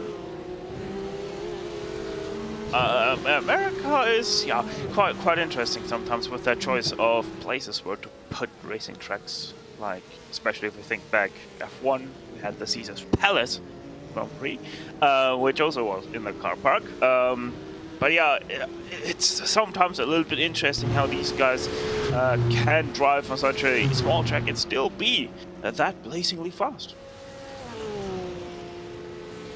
Yeah, it's these temporary surfaces. It's yeah, very, very tricky. Don't see it as much now. Of course, we have the race at Long Beach, which I think is just a staple of American motor racing. It's a fantastic place to go racing. And then, of course, Detroit Belle Isle, likewise. I'm actually really sad that they're talking about moving back into town. I think that was a real pity because the Belle Isle circuit is superb. And it's going to be the third or fourth time that they decide to move away again from Belle Isle, which has never proven to be a very wise choice for the track itself. The Belle Isle circuit, surprisingly raceable, quite enjoyable. You get quite good, I think, viewing areas because of the way it's in the parkland. But that's also the problem that it's got is if there are 4 nice months of the year to be outdoors in Detroit, and for all 4 of those, they're either setting up, using, or packing down the racetrack there, you can understand why that causes a little bit of friction with people who would like to also be able to use the park as a park. Yes, that is a very fair point. That is one thing about the street circuits; they can be incredibly disruptive, but very important to bring. If you can bring motor racing to people, is very helpful from the sports point of view.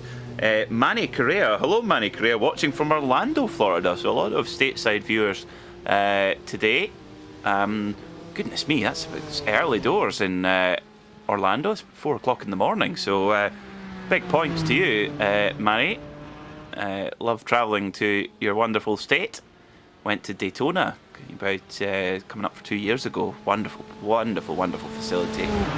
So we're looking on screen at the Effect Esports Porsche, Robin Verman, number 41, blasting along the Kesselchen, the little valley, absolutely flat out in the SP10 car. Then you come up to really tricky corner here, Moot Curve, Bravery Corner, where it's the slight blend out the throttle and then back to it again for the run up towards Klostertal, and then climbing towards the Caracciola Carousel, named after Rudolf Caracciola, who won the first car race here at the Nürburgring Nordschleife in a compressor Mercedes. There it is, Caracciola Carousel. I tell you what, absolutely iconic. It is. It's amazing how quick these SP10 cars can take it with their slightly smaller footprint. Or at least with their smaller footprint, they look like they're going faster through it. When you're in it, you kind of feel like you're crawling, and you go too fast, and you end up sometimes riding up out of the groove and losing a huge chunk of time, and then having to drive around the outside, which I like to call the walk of shame. Any 24-hour race that you compete here, once you're gonna come in there with too much speed and pop out the other side of the banking without hooking it or some such. In 24 hours and lots of laps, you will take the walk of shame at some point. At least once, yes. I have to say, I haven't managed that once yet, and I'm very thankful for it. Well, you're not trying hard enough. Oh, you're a liar, Stefan Schlacker, that you've never done that. Definitely not. We've got our leader, our race leader, in the pit lane. Owen Blythe has taken over the V3 Racing BMW. A wonderful machine. You get a good look there at the Fanatec BMW wheel there. Now, this is one of the cool things about this BMW M4 GT3. This car is only just making its competitive debut and will have its first proper race in proper anger at the Rolex 24 at Daytona. But the steering wheel, this is an exact, well, it's not even a replica. This steering wheel you could pull out of the race car and put it onto your Fanatec wheelbase on your sim and it would work. And likewise, the one from your wheelbase from your sim would work in the car as well. So very, very cool serendipity. And it looks like a nice thing to hold as well. Yeah, and then there's also going to be the Bentley steering wheel that's also going to be usable on your wheelbase of choice from Fanatec and the real car as well. And you know, it's very nice, it's looking very great, but anyone who actually buys that wheel is a freaking maniac because they're expensive with because it's priced like a race car part. Because it is. Yeah. If you have that much money to throw at a wheel, I gladly take it as well. 1,500 euros is a little bit, yeah, on the interesting side of price. So I would FIA rated and fire rated and safety crash rated and everything. So because it is the steering wheel from the race car, it's a shared and interchangeable part. I like to imagine that this year, this upcoming Daytona 24 is going to have seas of sim racers who've brought their wheel from home, trying to walk standing on the grandstands, turning their wheels. You know, bring your helmet and your steering wheel from home, see if you can score a last-minute drive. Turning up to the, of course, that's one of the great things about going to the Rolex 24-hour at Daytona, or indeed any IMSA race, is that you get really close access to the cars and the drivers and garages, etc. So the poor BMW team mechanics who have got people saying, "Oh, can I plug my wheel in?"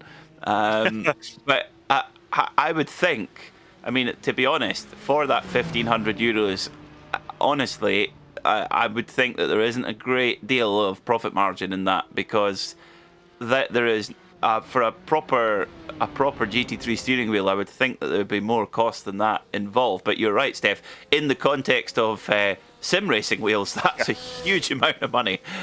You could almost put together a full rig for that. But yeah, I think as David rightly says, in the context of racing parts, that's cheap, or relatively cheap, we should say. Yeah. We should say.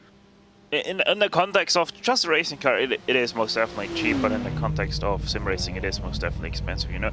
And with a price tag of 1,500 euros, I wonder if that's also the price tag for real-life customers who have the BMW somehow need a new steering wheel, if they would also have to pay 1,500 euros.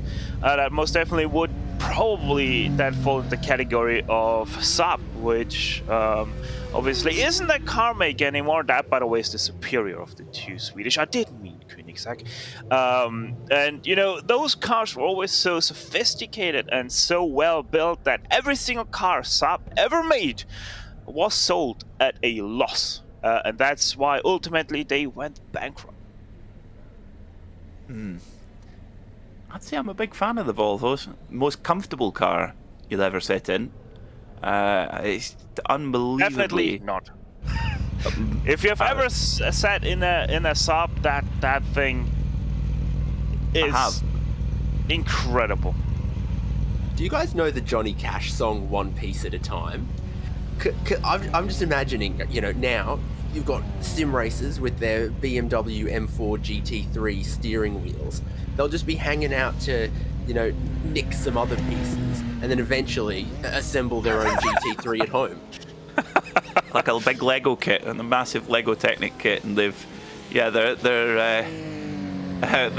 respective partner has long left and run away with somebody else, but they've got a fully built racing car in their house. Yes, I could well imagine that. I wonder if pedal boxes will be the next thing. So we've got wheels, but will we get a replica pedal box? There are some people with, you know, FIA rated motorsport seats at their rig. Yes. So you can do that, and that's actually not too costly either. Also, in the context of how expensive in sim racing terms that steering wheel might appear. So, what seat is in the M4 GT3, and is it one that's available to buy? I would think it would be. Yes. Now. Oh, that's a big spin. Oh dear. Oh dear. Oh, careful. Yes, I think you're right, Steph. Entry of Hatzenbach right there, left, right, should be. Yeah, that is Hatzenbach. First chicane. Oh, another off, right? says it though. Yeah, no, I actually know somebody who owns a forklift who has a FIA-rated Sparko Racing seat as the seat for that, which is Brilliant. rather interesting as well. I think if you topple it over, then you know you're going to be safe in your Sparko seat. I would imagine that would be very comfortable actually for long days at the wheel of the forklift. Okay, we've got now, car racing, we've got truck racing, we've got scooter racing. Forklift racing. Yeah, forklift racing is next. Now, oh dear, this Merlin Cooper for V3 Racing. This is bad. Parking up there, 11th in class. V3 Racing Porsche Cup machine, and it's come to a complete stop, not taking a tow back yet, which is slightly odd, but nevertheless. Now we've got international flavour continues. We've got Portland, Oregon, Intrepid Racer 13. Portland, another place where we had the wonderful American Le Mans Series street racing action. Also, David Rosa from Portugal. Hello from Portugal, very nice. I mean, that's nice and cosy at the moment, certainly compared to where I am in Edinburgh, in Scotland. I have to be honest, when I woke up this morning, it's quite early, it was like an igloo in the flat, but I've got the heating cranked up now. Don't Google Brisbane's weather right now. You don't need to. No, I don't need to. You've got the aircon on. I do, yes. Good little battle here for 7th and 8th in SP9. One thing I'll point out is both of them on their outlap with new tyres. Car out front 681, a longer stop approaching 6 minutes or so there. So a huge difference in pit stop times between these two cars means that they were almost half a lap apart, have now emerged from the pit lane on this lap, almost in lockstep, and the battle is on. Battle is on indeed between these two Porsche 911 GT3Rs. Wonderful machines, they sound fantastic. 4-litre flat 6 boxer engine in the back of these machines. About 500 horsepower or so, depending on the balance of performance. This car, of course, the winner of this year's Nürburgring 24-hour, in the hands of Kevin Estre, Michael Christensen and Matteo Cairoli, young Italian from Como in Italy. And yeah, it's a wonderful machine. I find this car, it is like just a comfy pair of slippers to drive. It just makes you look good. Yes. Or makes you feel good, more likely. Yeah, well, whatever you do, you're always gonna feel good, even if you crash the car. It still has that feel-good vibe to it somehow, that I've experienced myself already. I don't know why, but a horrible crash that I had at Watkins Glen into the carousel still somewhat felt like, yeah, you know what, that lap up to that was still good. I had a major crash, but still felt very nice. I don't know what it is about that Porsche 911, but it always does give you that feel-good vibe. It does. It's like a good, yeah, it's very comfortable indeed. Well, why don't we run on board with the number 5 PCF Racing Red Machine as we blast up the Kesselchen towards eventually to the Caratura Carousel. Lucas Poppel is your taxi driver. We're going to take a very short fan immersion break here on RacespotTV. The action does not stop though. Lucas Poppel will take you around on a few swoops and turns of the Nürburgring Nordschleife. Myself, Peter Mackay, David Hayes and Stefan Schlacker will be back in just a jiffy. Do not go anywhere and enjoy.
Welcome back to RacespotTV, where we are just about to hit the 5 hours to go mark here in the 24 hours of the Nürburgring.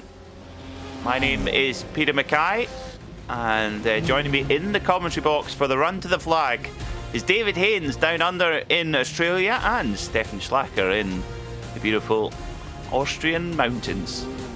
V3 Racing number 88 is your leader overall and in SP9, and in the SP7 class for Porsche Cup cars, Shala Racing Black lead by 2.5 minutes over AVA Slow Porky, who are trying to catch up after a very unfortunate internet disconnection that threw them out of the lead about an hour or so ago.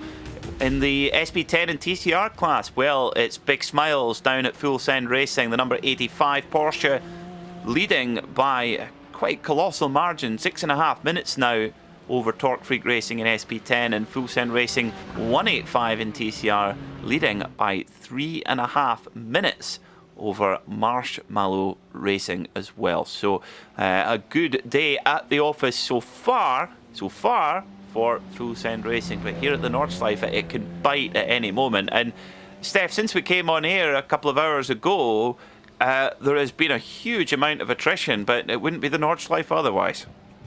Yeah, no, it wouldn't be at all. Obviously, all the drivers are now getting tired. Even if they had a good night of sleep, they're still gonna be tired just from the first few hours that they were racing. So it is unsurprising that we're gonna see a spin by Tom Conrad Dahlmann right here out of the small carousel just out of Schwabenschwanz. Quick turnaround 360 and off Dahlmann once again goes. So it's the mistakes are rapidly increasing by everybody, and I've also had a look into our lovely drivers chat. Yeah, people are starting to say that they're seeing more and more aggressive moves by drivers just because they're starting to get more and more tired. As once again a mistake from Porsche, and that's a hard hit. Oh, Lockie Brown again. That's another crash for the Indy Autosport driver. Lockie very, very fast in a V8 supercar, also in prototype machinery as well. But oh, big error there. That's a pity for the Australian driver. Now, brilliant to see so many of you watching from every corner of the globe. And this, to me, this is what sim racing is all about, is the global aspect. How you can have, we're all here at different corners of the globe enjoying this spectacle all in real time. We've got guests from all over the United States. We've also hello to Dontrayike. I hope I've got your name right. I'm probably not. Saying hello from Hungary. Absorb from good evening from New Zealand. Goodness me! So we've got a really nice international flavour as well. Of course, we've got the Aussies as well. Can't forget the Aussies. Jet Bateman asking, I wonder if they disconnected because of the weather, maybe, or yeah, who knows with internet. But Steph, this is the thing. If we touch on the international aspect, I mean, I've had a brilliant couple of weeks seeing people from all over the world enjoy my local circuit, a place that's so close to my heart, Knockhill Racing Circuit. It's just come to the iRacing service, and it makes me so happy to see people from all over the world who are maybe never likely to visit the circuit in real life, but they're able to experience it in incredible realism and race on it and enjoy it. That's something for me that is just one thing that sim racing brings to the table, to see such a wide number of people from all over the world racing in real time. Yeah, it is most definitely that. And you know, just, what was it now, 1 season ago, 2 seasons ago, we got the Nürbugring, which is also obviously very close to myself, only being 45 minutes away from the track itself. It most definitely brings choice to your heart when your local racing track, be it a big track like the Nürbugring or a small track like Knockhill, it still brings a lot of joy into your heart, seeing people from around the world which maybe never are going to be able to attend the track or even race there, be able to enjoy your facility that is so close to you. And you know, the disconnect, by the way, for the AVA slow Porky. It seems like that was actually not really a internet disconnect, but more a communication error between the driver and the server. So a little bit unlucky there that they had to experience that. Indeed, yes, that is really frustrating for that squad coming from the lead, but they're still in the fight. They're still in second place, and they've got 5 hours of racing to go, so still have their opportunity to win that SP7 class. Goodness, while we're doing track talk, yes. Winton and Sandown confirmed. Oh, yes. Winton, I'm not sure anyone is maybe so dyingly hyped for, but Sandown's going to be pretty good. I'm hyped for Winton. I was mainly just for the reason it's an Australian racetrack. We need more of those. Definitely, we do. Definitely, a lot of the. I mean, I'd love to see Adelaide's street track. That would be very cool. I think Stefan is closer to Knock Hill than I am to any Australian circuit that's available on iRacing. Yeah, quite likely, actually. Yeah, quite likely. That's quite a scary thought. I might be exaggerating just a little bit on that one, but you get the idea. I don't think you'll be far away, to be honest.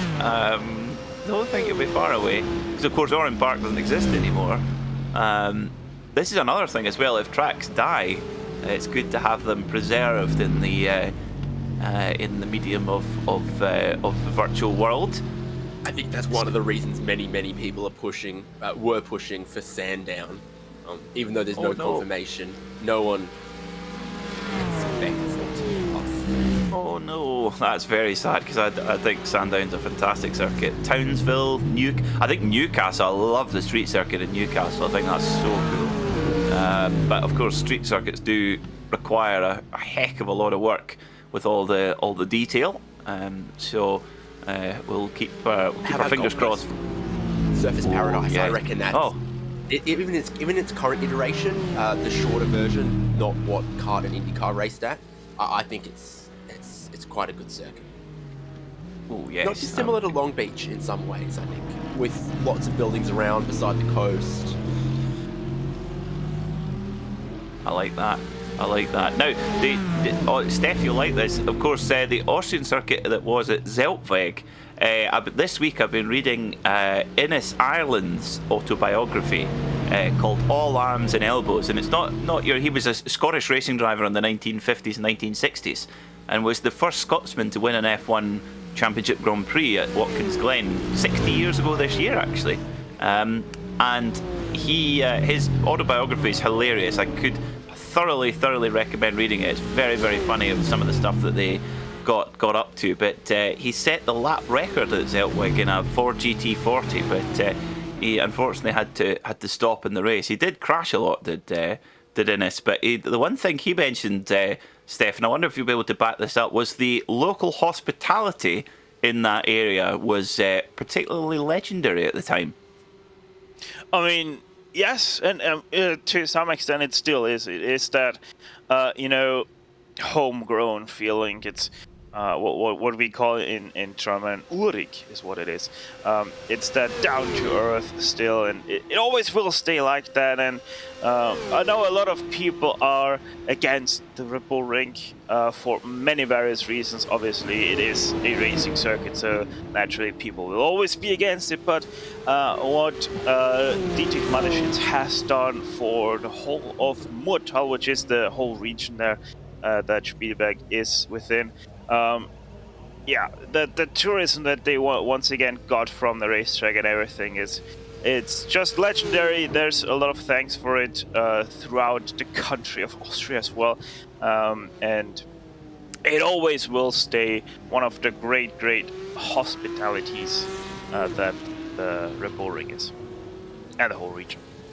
Definitely. That's why I'm on my list to come and visit. Wonderful to see so many of you watching here as well. Davide Mandalese says, greetings from Italy. Mute Racing, Switzerland. Bill Horvat, greetings from Wisconsin. Wow. Now, wait, which part of Wisconsin? Are you near Road America? Because if you are, lucky you. That's what a local track to have. the 4 miles of Road America, one of the best circuits in the world, I think. It's just fantastic. More, please do a 24 hours of Bathurst. My goodness me, would there be anybody left at the finish? My word, that would, if you think the attrition rate at the Nürburgring is high at Bathurst, my word, that would be an effort. Has there ever been a 24 hours of Bathurst in real life, David? There has. Early 2000s, they ran it 2 consecutive years. I think 2002 and 2003. The 12-hour format is probably a little bit better. Yeah, 2002, 2003. Both years times won by Gary Rogers Motorsport. Yeah. Oh, James Off the Gillingham. archive? How do we rate? I thought. Whoa! That was close. Somehow, I'm actually not sure if James Gillingham did actually hit the Armco there. I'm not sure if he did or not. He could have got away with that. He did. Code I've Brown. also done a little bit of digging. Okay. As the crow flies from Brisbane to Bathurst, it's about the same distance as the crow flies from Amsterdam to Edinburgh. It's doable. So that's the kind of distances we're talking about here. Vienna is, and Austria way out. I was giving my country way too much credit. Yeah, you have to at least double the size until you get to Austria. That would be just the upper part of Austria. Harley Voismeyer with the loss of his rear, but it's a well-saved car. Oh, there's the touch on the arm curve.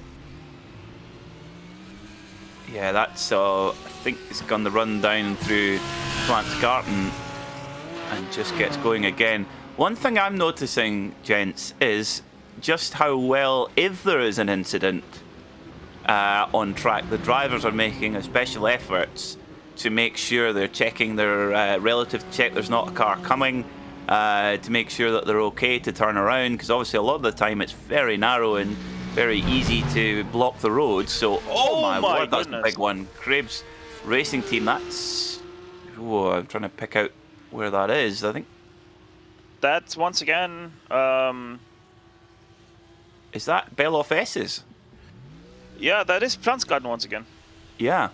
Oh! Ouch.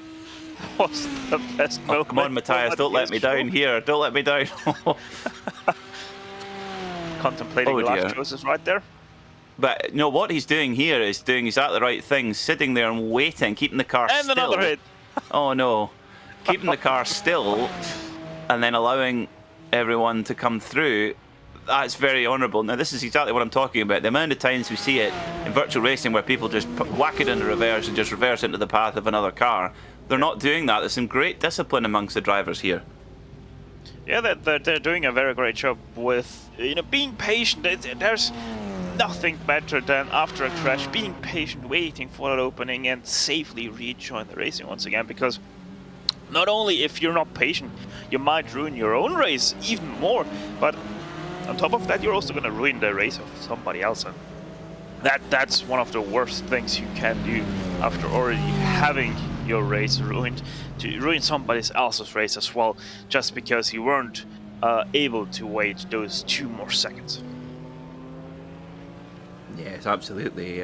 Oh, we've got a reply from here from our man in Wisconsin, Bill Horvath. He's an hour and a half from Road America. That's pretty close by United States standards. So yeah, imagine that being your local track. Yes, fantastic. Yeah, that is about as close as I am to the Salzburgring, another great Austrian racetrack. If you're not sure what I'm talking about right now, WTCC once raced there, and also Superbikes raced there for I think 4 years. That they did. Well remembered. Yes, they did. I'd love to go and see some of the Austrian rallying, because I'd love to go and see some of the places in the beautiful Austrian mountains. I used to go and visit when I was in my previous life, when I sold booze, so I sold whiskey for a living. I had a customer just on the Liechtenstein border near Lech, and it was a wonderful place to go and visit. Really lovely people. They even took me, believe it or not, they took me to this guy's house in the top of a mountain somewhere, and we spent 2 days there making a knife from scratch, and I still have it. I made a knife, and I cannot make anything. But this man couldn't speak a word of English, but he showed me how to. We made the blade, the handle, everything, and it's use it nearly every day.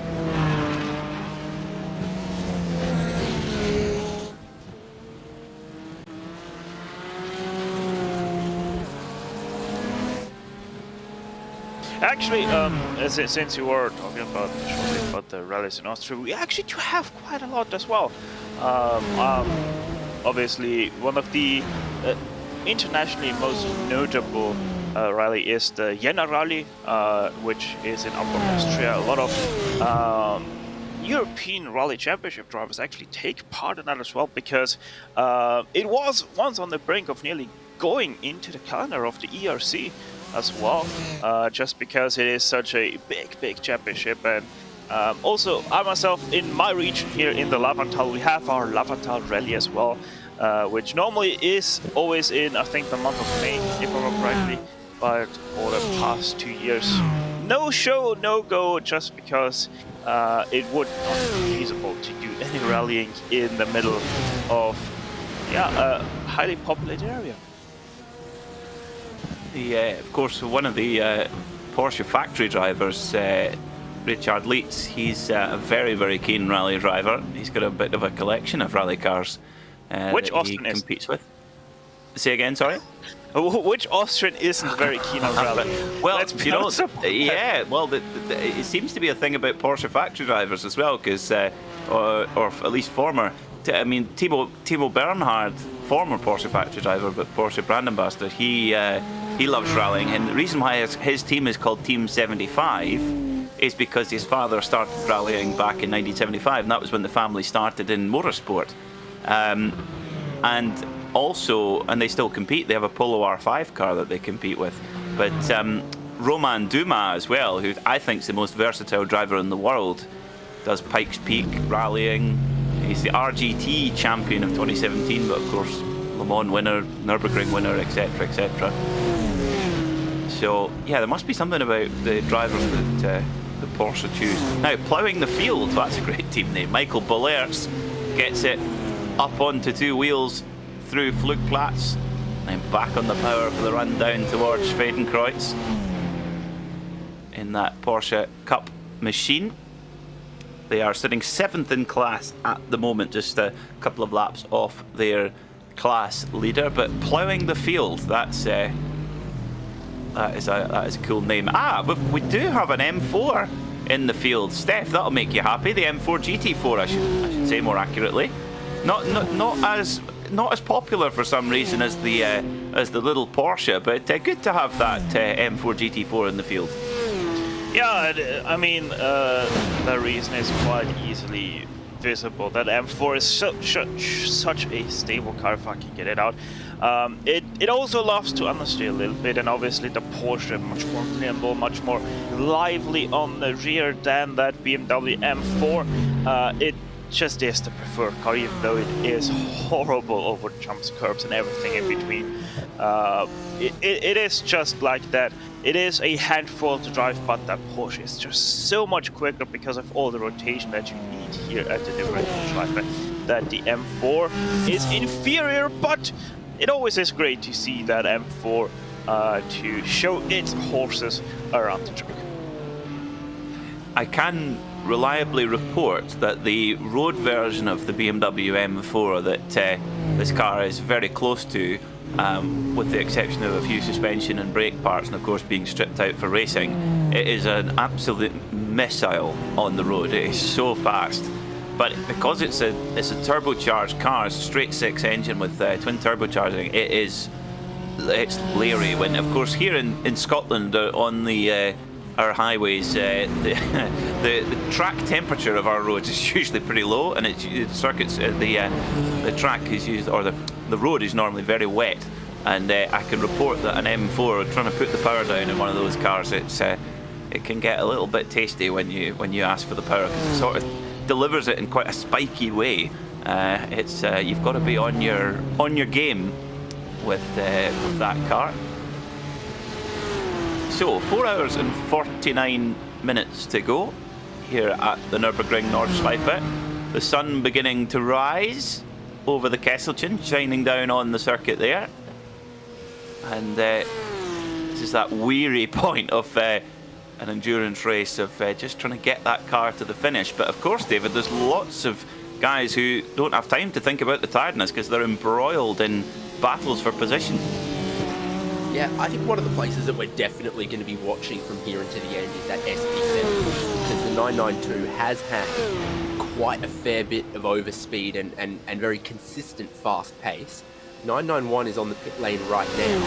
How far apart they are at the end of that pit stop is going to be interesting to see. It could well be underneath a minute. You recall, a pit stop ago for the 992. The gap between them was around a minute 14, a minute 15 or so.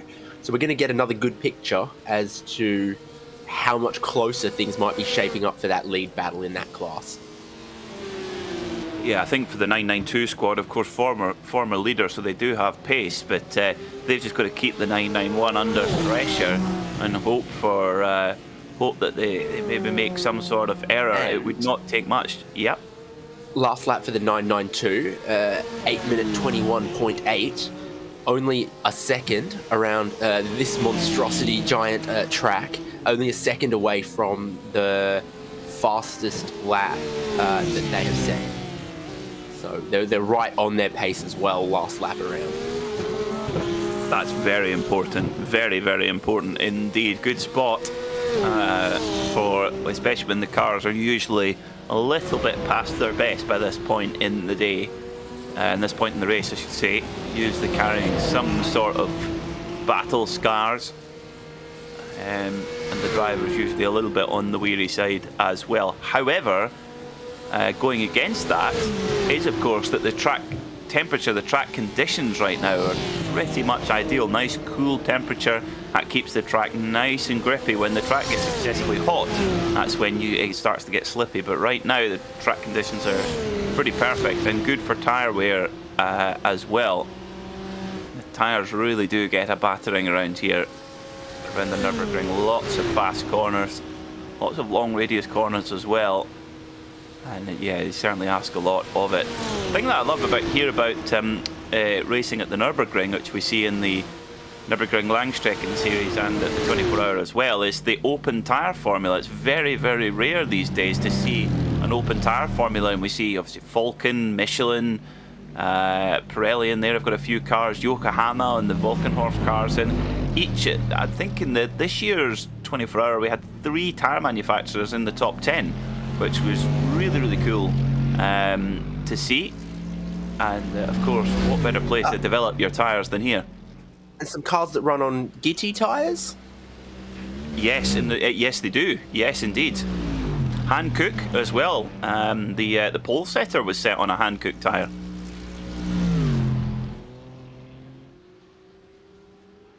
So they're all there now. I see we've got a bit of lobbying going on in our RacespotTV chat, looking for support for a 24 hours of Bathurst. Yeah, I think that's a good idea. Maybe myself and my colleagues at Porsche Sport would have a go at that. Oh no! Oh, Tom Cormer-Dalman, no! Smash! Kapow! Biff! Sorry, I can't help it with that livery. He's done it before he's even gotten to that bit of Flansgarten that's caught out so many other people. The way that the track curves and drops, and then for a GT3 car and others, you can kind of take it flat out, but you have to be on the correct line. He's dropped it, unfortunately, a little bit before that. Yeah, Flansgarten, which is that left kink that is situated there just before the Kleiner Sprunghügel. It is such a tricky corner because you come over the crest. It is the right-hander is back to the right, and you come over the crest, and over the crest you not only have that crest itself, which is already tricky enough, but you also have the camber change over to the left, and then once again on the X it drops away from you once again. So you really have to be careful, you really have to be on your A game, and that is Pflanzgarten, one of the most trickiest corner. Once you're starting to get tired, once you start feeling exhausted just because of those camber changes, you have the crest as well, and then you have that extremely slippery curb as well on the outside, and that combination just makes it such a difficult corner to get correct lap after lap, because you know there's so much time in that one corner, so you need to be 110% committed, but at the same time you're starting to feel exhausted already, so your reactions aren't that fast anymore, they're not as accurate anymore, and that's why we see around this time so many mistakes from the drivers, just because they have been in the car for so long. They haven't probably had the best of sleeps, just because you know that you're no longer in the car, so the control of the car is out of your hands. So whatever happens now, you can't correct it, and that is one of the worst feelings, especially knowing that there could always be a crash around the corner, not because your teammates might be not that good, but because it is the Nürburgring Nordschleife. It is the ultimate test. Well, this incredible facility, you could never build something like this these days. 12 million man-hours and 2,000 people it took to build this circuit. It took 2 years to build, which, when you put that in modern context, it is incredible how quickly the circuit was built compared to a modern day circuit. Yes, to be fair, not to the same standard. Yeah, I was about to say, you look at any of the pictures of it in the 60s, for example, and you'd say, what did they even do? They didn't put down any Armco, they didn't trim back any trees. Just put down some cones. Oh, Sasha Schneider. Oh, that's a really unfortunate place to be stopped. Oh, absolutely broadside across the road. Austin Powers golf buggy style. Luckily, not... Oh! Whoa. Oh, they lost it again. Whew. Disaster averted there, which is good news. It's the full send number 97 car.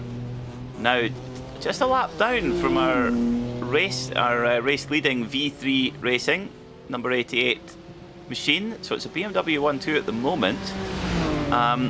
Now, goodness me, if this car was able to get into the lead. Imagine that, 3 class wins out of 4 for Full Send Racing. I mean, they're looking good for 2 at the moment. So, yeah, very good day at the office for the Full Send Racing outfit.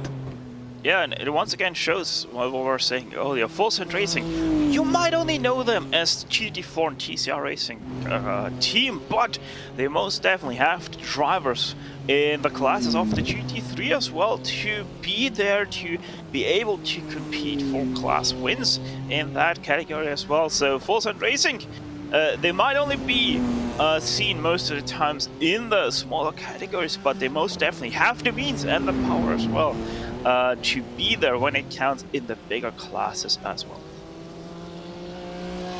Would you believe that the Nürburgring got its name from a public competition? The public were encouraged at the time, back in the 1920s, to give their ideas for the circuit, and it was initially Nürburgring with a hyphen, but the Nürburgring, the hyphen was dropped. But that's the thing, is that's being very sensible and practical Germans. In the UK, we just can't help ourselves. We get McNurb face. Yes, Boaty McBoatface. I mean, it's like a Death Destroyer navy ship that can, take over a small country by itself, and they call it Boaty McBoatface. Yeah, I mean, you also only have to go back to 1995 and the introduction of the Toronto Basketball Club that also had a public contest about its name, and there was one famous movie with some raptors in it that was in the cinemas back then in 1995, and so the Toronto Raptors were born into life. So most definitely there has to be something with English influence that makes people go a little bit crazy on the name. This is one of my favourites at the moment from 2017 in the UK. Doncaster's new road gritters named David Clowie and Gritsy Bitsy Anti-Slip Machini. No, wait. Gary Gritter. No. Gritsy Bitsy Teeny Weeny Yellow Anti-Slip Machini. We just don't have the intelligence to take it seriously. That's... Whoa. Whoa, this is a little bit of traffic on the Kesselchen there for... Now, is that our race lead? No, it's not. It's the number... Oh dear, this is...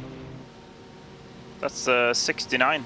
69 car, 6th in class, 8th overall, Marcus McPharma. Sorry, he's a Scottish drug salesman, Marcus McPharma.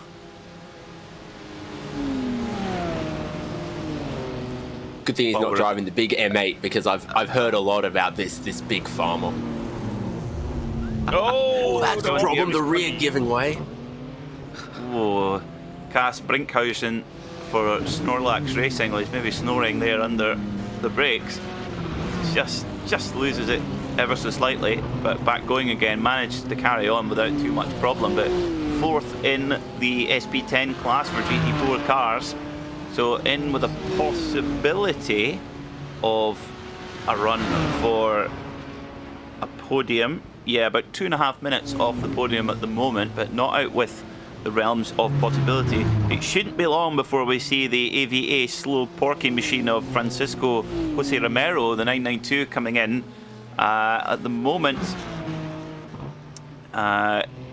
due a pit stop, only 55 seconds behind the leader, Shallow Racing Black, but due that pit stop, so we'll see where they shake out. I think they're sort of alternating between short and long stops depending on what service is required, and I think Slow Porky are about to have their longer stop, I think, David.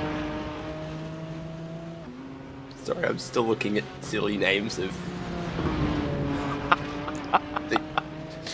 Well, going back to the naming conventions, especially Other suggestions were Grit Van Dyke, Walter the Salter, Rule Britannia, Gritney Houston, and Spready Mercury.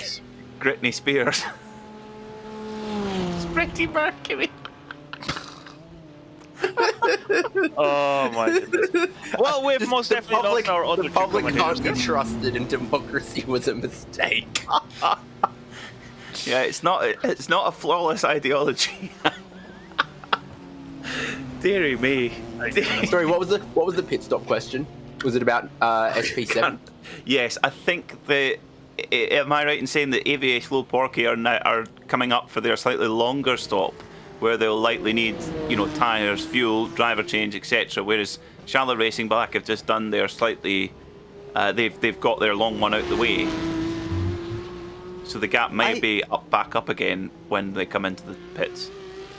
Even in this cool temperatures, I think everyone in SP7 is still pretty much changing tyres every stop. So I don't think we're going to see much huge change in either direction as the the pit stops go one way, then go the other, What I will note is that Shallow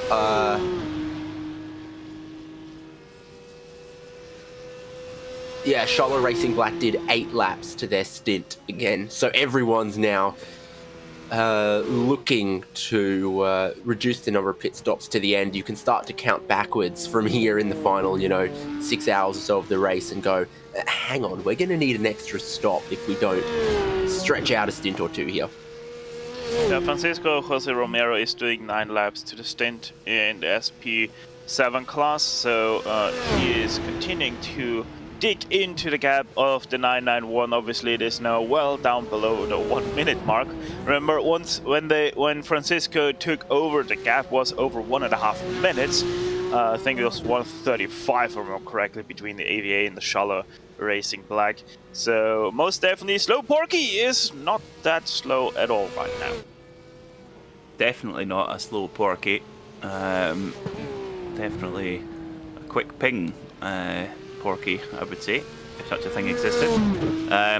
because, yeah, 8:22.0 last time for Francisco. So, yeah, very close to the car's outright best lap of the race. So, trying to reel that gap in. And this team, well, if they could fight back and still get the win after that disconnection earlier on, that would be some effort. They're trying their best. And you can just tell by the body language of this number 992 machine that Francisco really is pushing. He's not leaving anything on the table here, using all the roads, braking late, carrying lots of corner speed. There's no fuel saving going on, or not any that we can certainly notice. I love that quick left-right for miss, hit, miss. That was one of those places you really saw him throw it in there. A place where others might have a little bit more caution. He held a lot of throttle through that quick change of direction. Yeah, that's he's wheeling this car is Francisco Jose Romero. I mean, you can't be slow with a name like that. Let's be honest. Hello, I am Francisco Jose Romero. I am a racing driver. It's like, well, of course you are with a name like that. I imagine he's got a perfectly kept, like, slick back, gelled hair as well, with the big sunglasses. Is he a smooth operator? I would think he's a smooth operator, yeah. He's, have you seen the Connor Moore impression? Oh. It's so good. I'll be honest, the Carlos Sainz one's not 100% my favourite, but I keep thinking about his Will Buxton. It's so good. It lives rent-free in my head, particularly from the first video, which says, not since the battle between Nico and Lewis. And the thing that his eyebrows do, you're like, it's a really great caricature, because these massively exaggerated expressions are things that you're like, oh yeah, Will Buxton does do that. I just hadn't noticed it quite so much. Now when you turn the slider up to 300%, I'm like, oh, that's so him.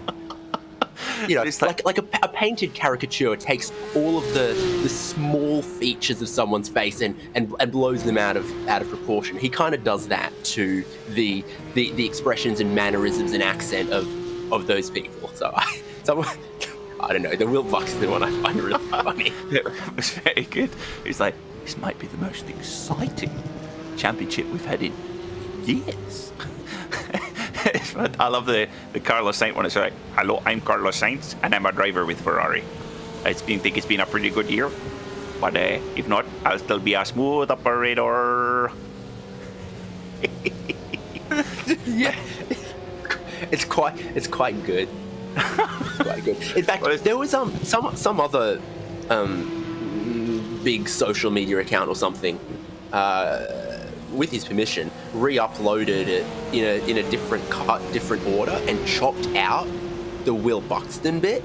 It was only the driver impressions, and it was like, that was the best bit, man. What are you doing? Yeah, I'm trying to think who else who did the Lewis Hamilton one. Is very good to get the voice right. Is very, very good, Connor. If you're a fan of other sports, he does lots of other sports. These golf ones are absolutely fantastic. If you're a golf fan and you know the players, it's just superb. He does a brilliant Tiger Woods. It's like, oh man, conditions are really, really tough out there. If you're a golf fan, of course. Which, if you're watching motor racing, probably not. 4.5 hours to go. Notice Steph's being very quiet. Yes. Steph, did you do your helmet Marco? Don't bring up helmet Marco, please. Do you have to cover one of your eyes first? But yeah, no. I've been looking a little bit about my Nordschleife effects, and also I fell asleep a little bit when you mentioned golf. But yeah. But yeah, no. I'm more on the darts side of things, and also chess, by the way. You're a darts man. I like darts. Yes, I'm a dartsman. Nice. Been obviously following every single day of the Darts World Championship up to this day, and Daniel Civichabo, another spin by someone, but the first time we didn't see someone hit the Armco barrier at Flansgarten. That is a save of the day from Daniel Civi Sabo. A full 360 spin at Flansgarten without hitting the wall. That's next level. We've got our second place car overall in an SP9. Leon Erger in for Full Send Racing. A change of tyres, full tank of fuel, and off and going again for the Full Send Racing BMW team. Now, there's something happening in turn one. Roller. Woo! A little bit of a scare by Muller and goes off track. Yeah, that's a barrier. Can't go there. Somehow keeps it out the barrier, most importantly. So when things like that happen in a sprint race, you'd be livid with yourself because you lose so many positions. But in an endurance, if you go, I think as long as you don't hit the barrier, you're like, that's fine, carry on. If you're lucky, your teammates were away making a snack or something, and you pretend if there's no mark on the car, it didn't happen. Didn't happen, yeah. Where's your evidence? No. Oh, Muller again. Muller again. He's going to Muller the barrier. Oh dear. Most definitely a hit there for Muller instead of a hit. And it's a hit as well. Oh no. The good thing about the Cup car is a flick turn is possible. Quite reverse is in there somewhere. This is proper Austin Power spec, this. Oh, Daniel. In the real race, you would not want to be across the curb like that for risk of beaching it and getting stuck. The only thing that would be as well, and this is the thing, in the real race, that would be an immediate slow zone or code 60 in that section, and that's one of the big things about running in the real world Nürburgring 24-hour is as soon as there's an incident like that, it's yellow flag, slow zone, it brings everything under control. Actually, any racing series that goes to Nürburgring does, in fact, immediately throw at the code 60 if something like that. Yeah, absolutely. It's a very good system. But if you're taking part in the RCM, which only has 4 laps, and you have to use a control time, the first lap that you said is a control time, and the first lap of the second driver has to match that lap time, and you get points awarded for that or points deducted for that, depending on how close or far away you are to that first lap. And if you have a code 60 somewhere on the track, it can utterly ruin your race, just because of you're gonna get a lot of penalty points if you're not able to match the lap time of your teammate. So race leader in pit lane, Owen Blythe, on board the number 88 V3 Racing BMW. Very good day for the Munich factory today. Sitting 1 and 2 at the moment with Project Dynamic Mercedes in third with 4 hours and 26 minutes to go. Did you mention Pirelli tyres earlier? Because that's what it looks like he's got. He's definitely put on Pirelli tyres, yes. Pirelli P0s. Of course, Pirelli's on the GT3s and Michelin's go on the SP7 cars. Yeah. GTEs as well. It's very interesting, that different categories actually do use different tires. And that some manufacturers don't even really take part in some of the classes, or are not really putting on any tires for the classes. Like, it's really rare to see Michelin put any tires on a GT3 car in real life. Quite, yes. I think IMSA is one of the very few places that you see a Michelin tire on a GT3. That's right, and here at the Nürburgring in SP9, the Michelin is arguably the tyre to have. It's certainly the most used tyre in the SP9 class. Yeah. But there is good representation from, like you say, Yokohama and the Vulcanhorse cars. Falcon Tyre have their own team. Hankook on the Lamborghini as well. But yeah, Michelin is arguably the tyre to be on for the Nürburgring at the moment. But yes, you're right. IMSA, the GTD, they use the Michelin tyre. Is there a rule that says you have to use the same brand all race? That's a very good question. Because I've seen happen in yes. Champ Car Endurance Series. The race might be dry. Team will start on hand-cooked tires, and if it starts raining, they'll go and put a Continental brand on, and if it dries up, they'll go back to hand-cooks. No, yes, they have to sign a deal with the tire manufacturer for the whole race. Because it was not the case in NASCAR. There was one race famously where team ran Hoosiers and then midway through the race decided actually we'd rather be on Goodyears. Yeah, we're getting a bit of heat, chaps, from the YouTube chat. Jeff Bateman says, "Nah, Pirelli are better. Pirelli are very good with tyres." You're absolutely correct. They are very good, but results-wise, Michelin have had the edge at the Nürburgring when there is an open tyre competition. They've won the last few years. Most of the top teams are fitted with Michelin, albeit the Hankook tyres on the Lamborghini set pole position this year, of course. So there are, and Volkenhorst have won some races on their Yokohamas in NLS this year as well. So there is competition from the others, but Michelin just have I think they have the strength in numbers is probably the better way to put it, which does help here at the Nürburgring at Nordschleife. Yeah, a bit of open tyre competition is very cool. I have to say, I had the great privilege of commentating on the 24 Hours of Sebring a few weeks ago, and they run the 24-hour series run on a control hand-cook tyre that has to fit. Okay, they're on different sizes, but the tyre itself is the same that goes on all the cars in all the different classes, and they have a dry one and a wet one, and the durability of the tyre is just amazing, and what it's able to do is just extraordinary. So yeah, the Hankook's very impressive tyre indeed. And obviously the best tyre in the world is Semperit, not for any particular reason apart from it being Austrian.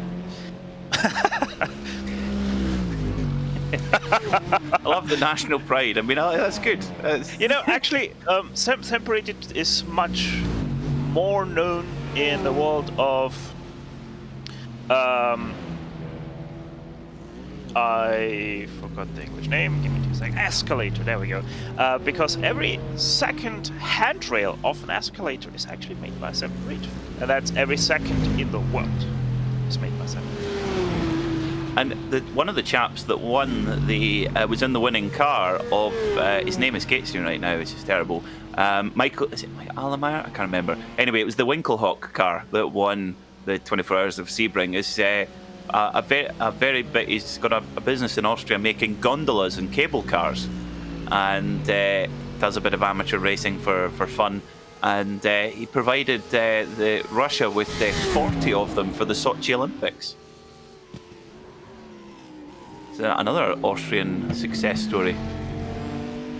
Been thinking, brainstorming some other brands. I know that yesterday in the first Champ Car Endurance Series race at Sebring was won by Bill Riley's team, and they run on BF Goodrich tyres on their Corvette. And you can also, I don't know, do Maxxis make GT3 spec tyres? Good question. I don't know.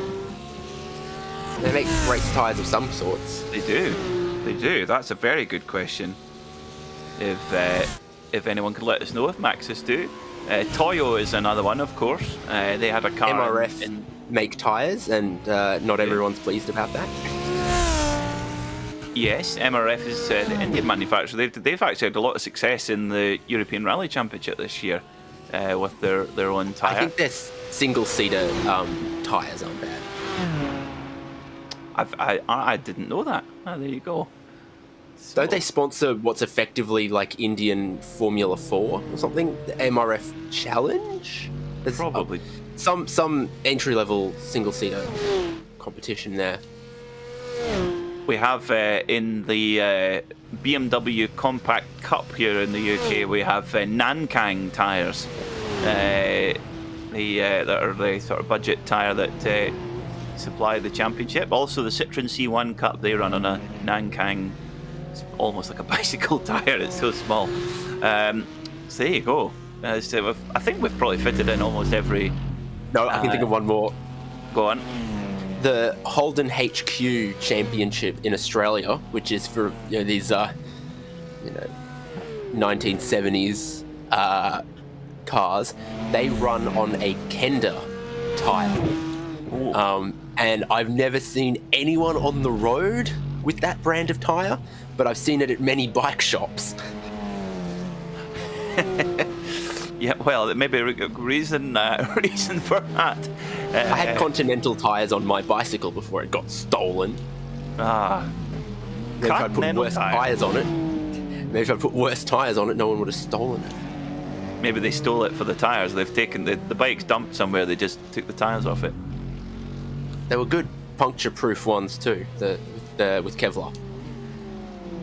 Yeah, I bet they were. Lots of answers coming in. Of course, Goodyear, the Goodyear blimp, been in the skies for nearly 100 years. Filmed the first Super Bowl, the Goodyear blimp, back in 1965. And the word blimp is just fun to say. It is, isn't it? Yeah. See, they used to have their own American one, but the most recent Goodyear blimp was from Germany, from oh my goodness, Zeppelin Flugschiffbau, or whatever they call themselves. I don't know. Stefan, what's the word? But people that make blimps. Steph, you're going to help us out here. It would be the Zeppelin Luftschiff. Yeah. So they got a shiny new one. Oh, Eric Verley. One for all the fans at Radio Vipperman. Oh my, Luden's Racing Endurance straight into the wall. And that was a big old hit there and back in the pits for repair. So, at the front, Full Send Racing trying to keep their pressure on V3 Racing. Now, let's see quality control. That's not quality control. Oh dear. Now, that's the second big hit in a not too great amount of time. In the last 20 minutes, that car's been in the fence twice. But back out on track again. These little Audis, they build them tough. That's something that eucalyptus oil alone isn't going to fix.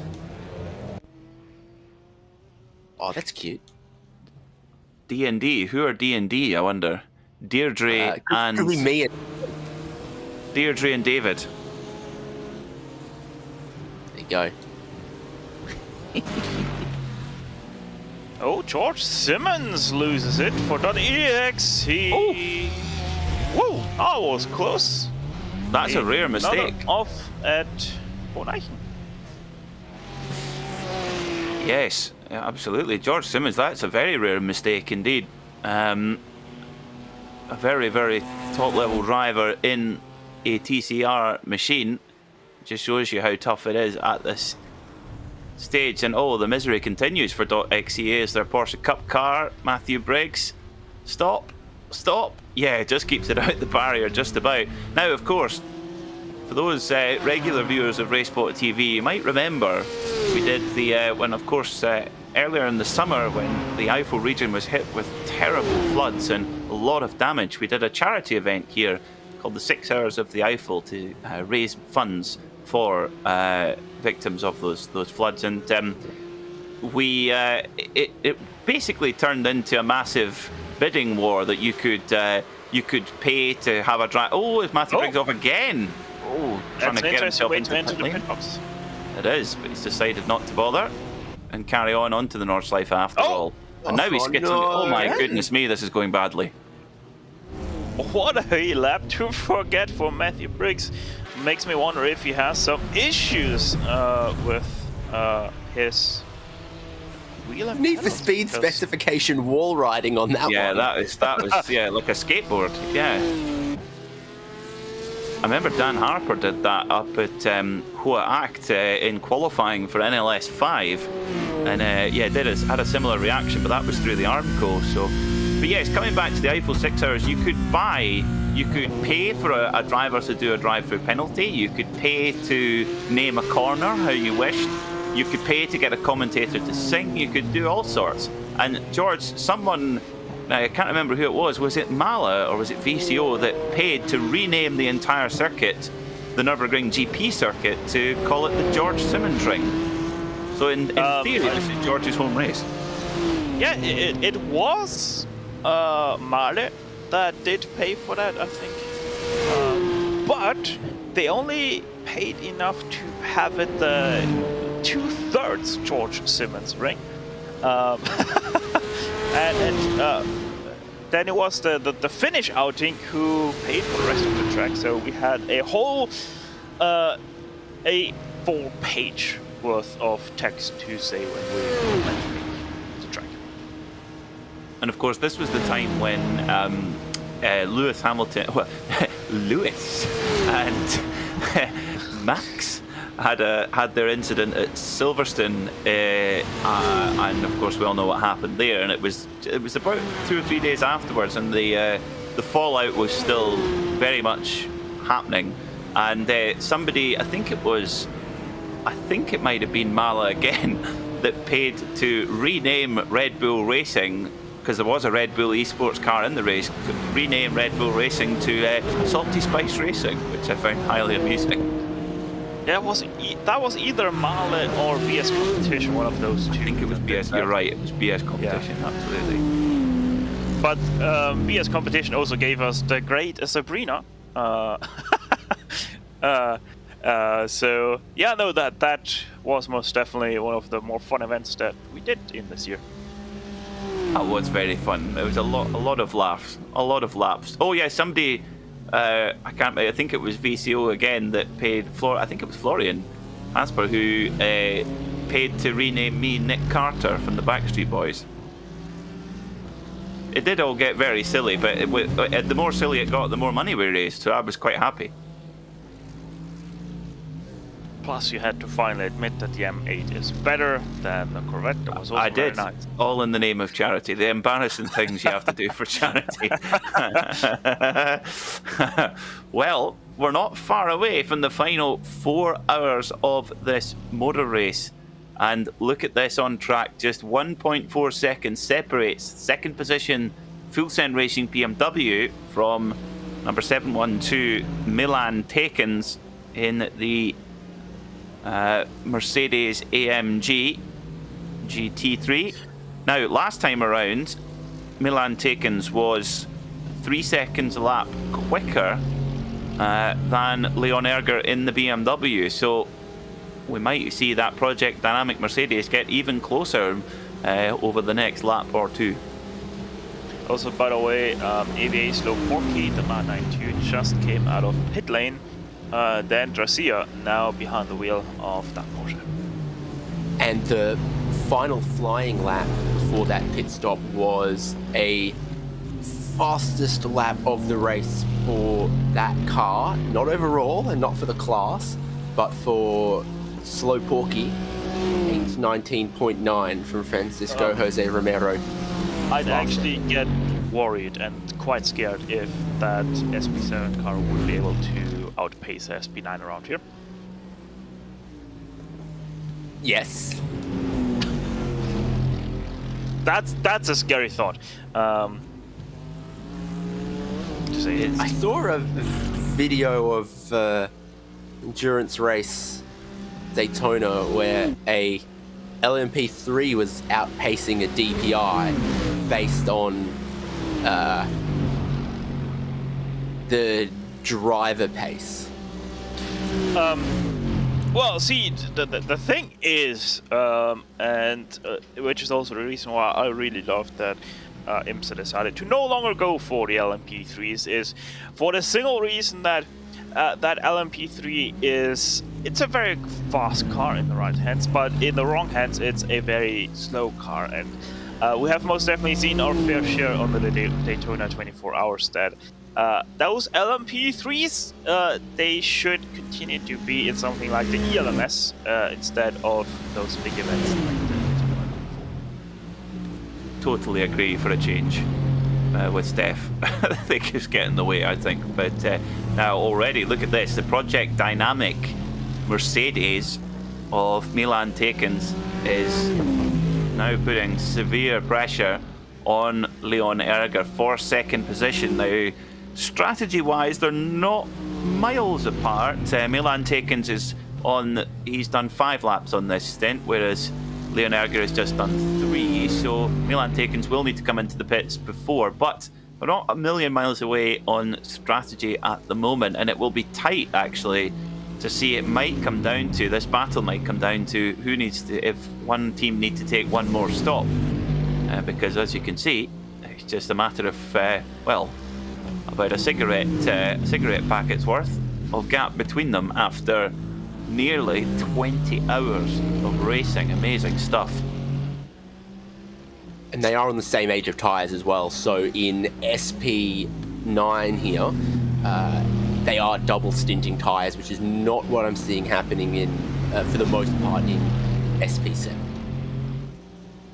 Yeah, but doesn't SP7 actually have tyres and fuel at the same time? I don't think so.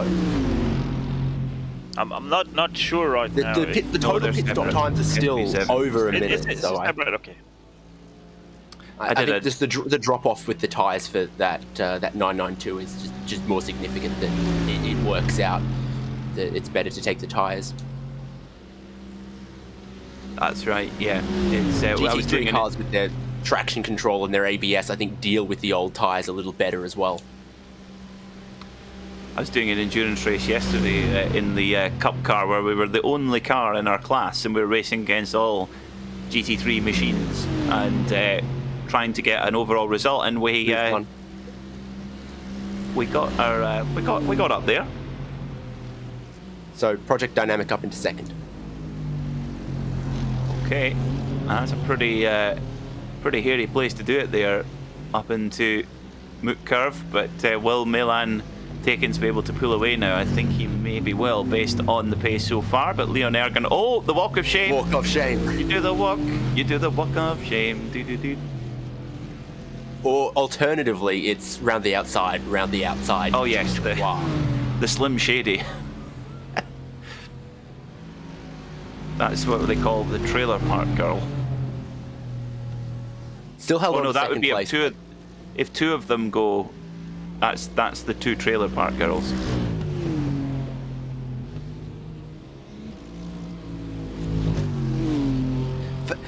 For all of the dents that there seem to be on the front for Project Dynamic, it is not hurting them at all. So I saw them really launch across the curb at Radio Vipperman there. So Radio Vipperman, just Vipperman. Still seem to have held on there, Stefan. Yeah, it is one of the great features about the Mercedes, that it can be quite dented, but it still can be very fast. So, which is one of the main reasons why we still see it in endurance racing, because it is not as impacted by damage like other GT3s are. But yeah, as I said, apart from that, sprint racing, that Mercedes nowhere to be seen, especially on pace-wise. And yeah, endurance racing, you're always bound to get at least some damage on their cars, and that's where the strength of the Mercedes comes in, because the other cars will slow down to its pace. And we're looking at 2 front-engine cars, but you know, when they get a little unsettled or launch across a curb, I think the front-engine cars are less likely to skip out sideways or maybe get you into more trouble. You see this happen to the Caymans, for example. They can get a little flighty over a crest, and then they really want to willingly swap ends. We've been looking a lot at BMW and Mercedes, but there is a Lamborghini out there, at least one Lamborghini out there in SP9. So there is some, or at least one mid-engine car, and then you've also seen Porsche 911 GT3R. Talked about all the different paint schemes for that one. Yeah, I mean the Porsche 911 technically also is a rear mid-engine car, so yeah, you have two front engine cars, you have two rear mid-engine cars, and it brings that nice variety. And obviously the rear mid-engine cars love to rotate more than the front engines cars with the big engine up on top of the front axle. Although early for Project Dynamic going on a pit lane after just 5 laps, from what I can tell. Yeah, I mean plus minus 1 lap. Maybe that front damage is impacting their fuel economy, and that's why they can't make 6 laps. Or maybe they've already started counting backwards.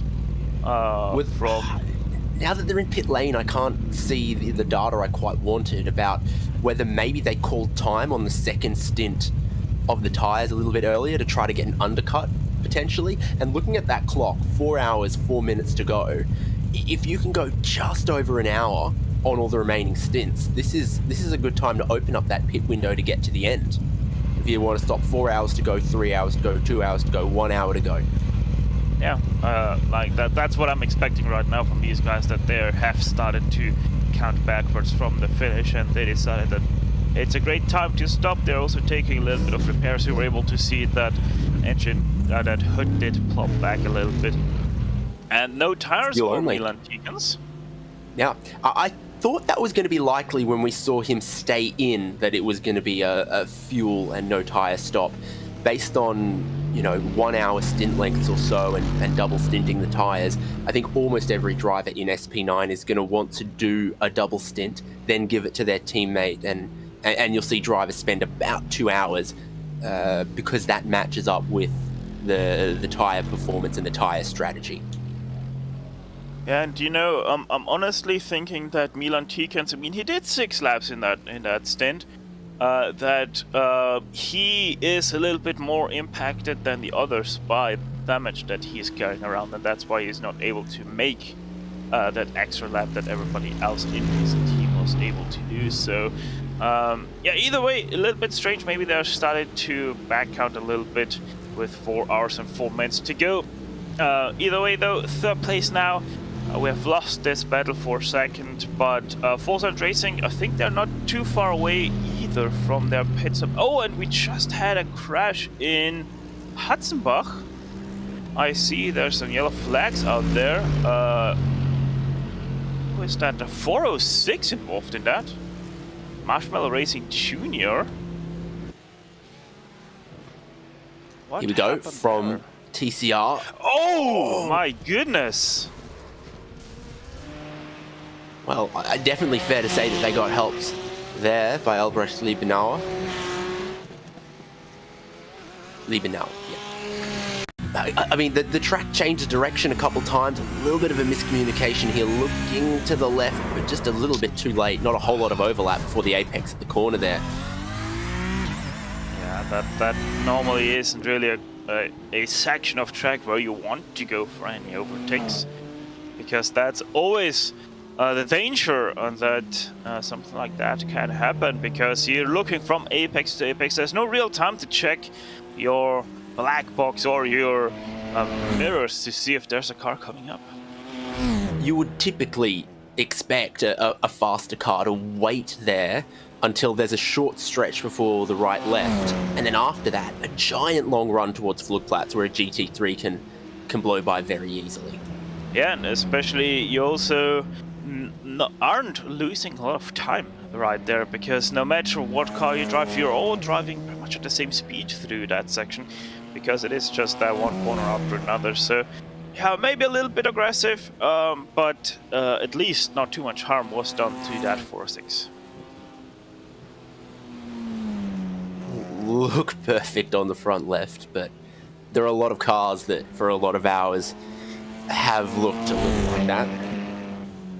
And as Peter Mackay loves to say, RS3 is built just a little bit like a tank. It is, yes, it is. These little Audis are they're built tough. Of course, it's slightly different to the road-going RS3. It's a different type of engine. My goodness me, that's tight. Ooh, putting a wheel on the grass there on the run down to Nordschleife, and that's really getting it. all hung out there. But yes, unfortunately, the TCR version doesn't have the wonderful 2.5 litre 5-cylinder engine that you get in the road-going RS3, which just sounds fantastic. It sounds you can live out all your Hannu Mikkola, Stig Blomqvist and Michel Mouton fantasies to your heart's content. I can reliably report absolute rocket ship in a straight line. Are we allowed to say it in technical specification really more closely resembles an S3, but for marketing purposes, yes, you'd rather call it an RS3? Yes, exactly. It is. You're spot on. It is much closer. And yeah, there's a S3, of course, is a 4-cylinder, as this one is as well. The RS3. Actually, there's a second version of the RS3 TCR that actually does have a 5-cylinder. Is there really? Yes, I didn't know that. There's 2 specifications. This one is the TCR, and there's another touring car. It's only a touring car specification, and that has a 5-cylinder in underneath it as well. Wow. Well, there you go. So, but of course, wouldn't qualify for TCR regulations, of course. Would have one too many cylinders, surely. And also, don't the regs for TCR mandate a maximum displacement of 2 litres? I think they do. Yes, I think they do. Yeah. Plus, also, what if they mandate a minimum? 140 horsepower. I'd like to see someone do a ridiculously boosted 1 litre TCR. I think that's what we need to go. Light, small capacity engines that punch above their weight. Torque Freak Racing by TFR Lab. Have they picked up a sponsorship from Iron Brew? I think they maybe have. This is, honestly, this looks like an Iron Brew can. If you're wondering what on earth is Iron Brew, it's the national Scottish soft drink, which is in orange in colour. The can is orange and blue. And Scotland is the only country in the world where Coca-Cola is not the #1 soft drink, because it's Iron Brew.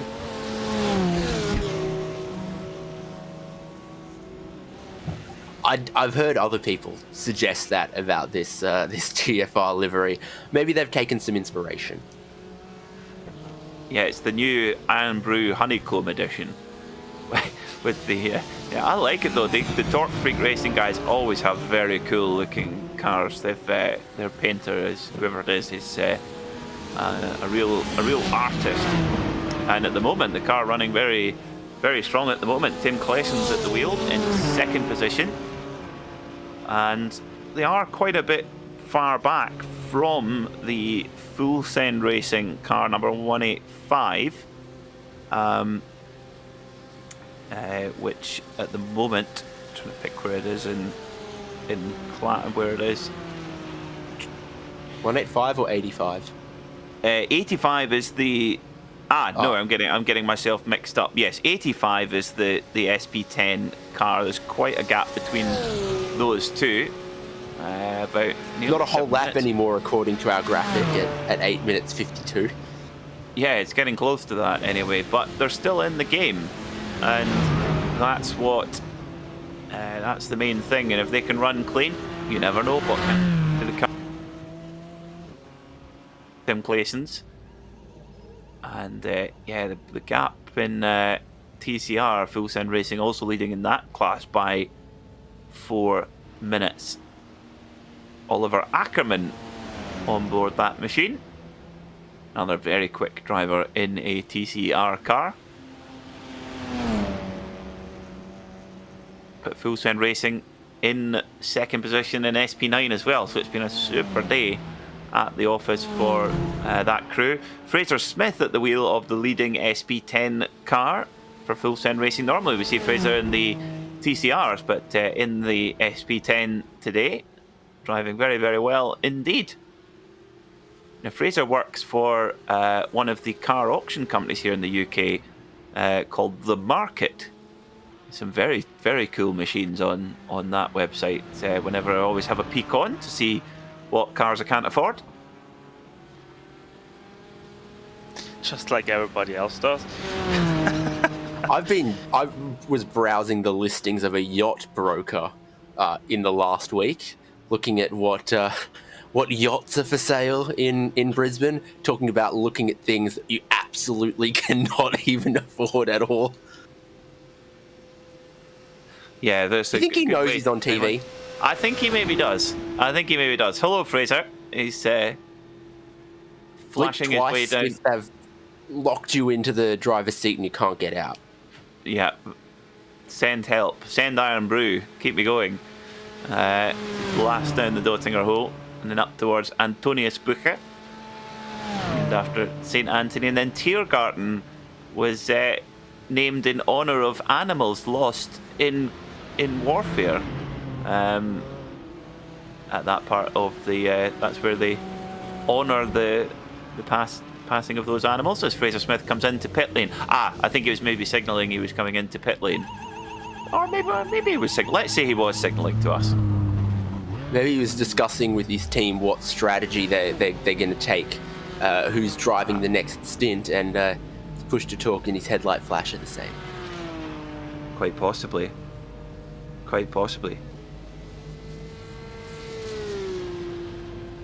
Mountain Dew. There you go. Is that the Mountain Dew do an energy drink now as well, which you actually quite enjoy. It's like Tantrum. At this point, which drinking company doesn't produce energy drinks? Don't know. There's a question. That's a thing. Like I think pretty much every soft drink company these days do produce a energy drink, just because they're so highly popular. Yeah, they're all trying to copy you Austrians. Yeah, obviously the big brand in Austria, the Silverfire energy drink. Yeah. So into the last 4 hours of the race, Peter Balassa on screen right now with the very bright orange wheels, really slow motion racing. They're doing themselves a disservice there. Doesn't look slow motion at all as one of the few Lamborghinis in the field goes through, the Lamborghini Huracan. Now, the Lamborghini Huracan in the real life Nürburgring, Langstrecken series, and indeed in the 24 Hours of Nürburgring has shown massive pace, really, really good one-lap pace to match and often beat the German factory cars, which of course dominate here. But it just hasn't been able to put it together over a race. There's been reliability issues, there's been bad luck, but I think their big win is coming. Lamborghini with the Conrad team and also with the Hankook Tyre team, they're knocking on the door, chaps. I think their day's going to come. With that new Huracan GT3, especially when it was new, they really exploded in global GT3 racing, taking Daytona 24, Honors, all sorts of races. The Huracan GT3 has been quite successful. This is kind of the one that's missing. Yeah, Sebring as well is another one that they've taken. Yeah, it's a very, very impressive machine. Joachim Franosch says Fraser was signalling to us, wondering how we know that he works at a car auction. Well, because he told me. That's how I know. That's a bit of an anticlimax, that one. Sorry, but yes. And you never forget a used car salesman. No, you don't. That's very true. That's very true. I might be smearing his good name with that. Well, the only reason why I do know is because I mentioned one of his competitors, which of course I will not mention now. And he says, no, stop mentioning them on here, mention us. And I said, okay, yeah, I can do that. They're so easily bought as commentators. We're just like performing monkeys. So pretty much, he'll say the Ron Burgundy syndrome. He'll read anything on the teleprompter. I'll even, if for charity, I'll admit or pretend to admit that the BMW M8 is a better car, even though it won absolutely nothing in WEC over the Corvette. Silence from Stefan Schlacker there, that's telling. Mainly because I don't listen to you. No, you don't. But yeah, no. Just quickly going back to the topic of the Huracan Lamborghini, which saw big news in the past weeks, obviously with the Grasser Racing team joining into the DTM with 4 Lamborghini Squadron Corsa cars for 2022. So even Lamborghini and the Austrian outfit that is Grasser Racing team, most definitely stepping up their game, not only in IMSA, 2 cars there, but also now DTM, 4 cars, obviously having run the Paw series for a very long time as well, being a 2 times, I think 2 times champion in that series as well. You really have to say, especially Austrian racing teams, they are most definitely enjoying their fair share of wins in GT3 racing. They certainly are. Yes, absolutely. And interesting that Grasser have actually decided to stop or pause all their other racing operations to focus on that DTM effort, which I thought was quite interesting as well. So yeah, but very successful in winning the Daytona 24-hour a couple of years in a row, and also Sebring. Very impressive team indeed. Is it Gottfried Grasser? Gottfried Grasser, is that the name of the team owner? I think it is. Gottfried Grasser, I think is his name. If I'm not mistaken. Now, slowly but surely, slow porky but surely, AVA Slow Porky 992, former leaders before a disconnection in SP7 class, they are now down to 1 minute and 45. So with each stop, they're just picking little bits of time here and there out of Shallow Racing Black. But all Shallow Racing Black have to do is just keep plodding away at the pace they have, because it's such a big gap to bring down at this stage that they've just got to make sure they keep the mistakes away, and no matter what pace the AVA Slow Porky are able to throw at it, they should be okay. But Slow Porky, they're certainly trying, that's for sure. You've got to admire their tenacity. I think they're most definitely trying their best. Sorry, go ahead. Yeah, the pace for 992 here, I mean, we kind of sometimes get tricked by the scale of these endurance events. We're like, oh no, they're out of the lead and there's only 6 hours left to go. Like, the margin, if you're quick and you chip away at it, there is still a long time left in this race in pragmatic terms. And they have maybe clawed the gap down from 1:15 to what might be net 35-40 seconds. So on trend, they can still come for this victory. Yeah. Plus, Dandresia is about 4, 5, 6 seconds faster per lap than the Shallow Racing 991. So AVA Slow Porky, they are most definitely not slow. They're definitely chipping away that lead at quite some speed, and wouldn't be surprised if we see the AVA Slow Porky once again be in the lead in about 2 stints time.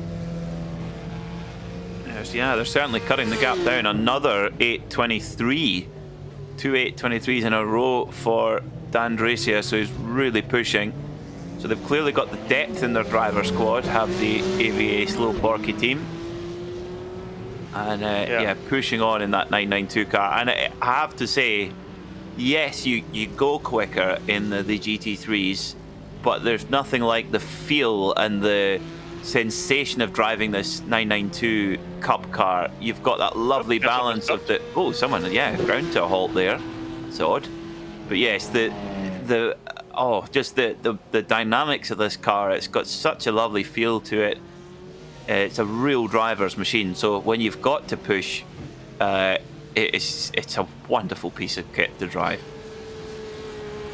I just had a look at who that was. That's a 313 by the way of Morten Meisner with Energy Racing.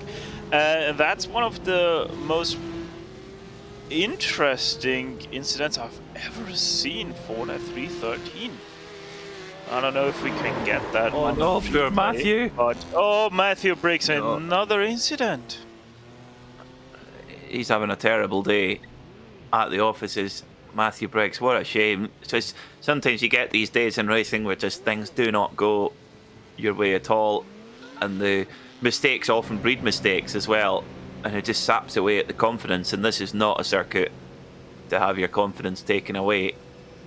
But he carries on nonetheless.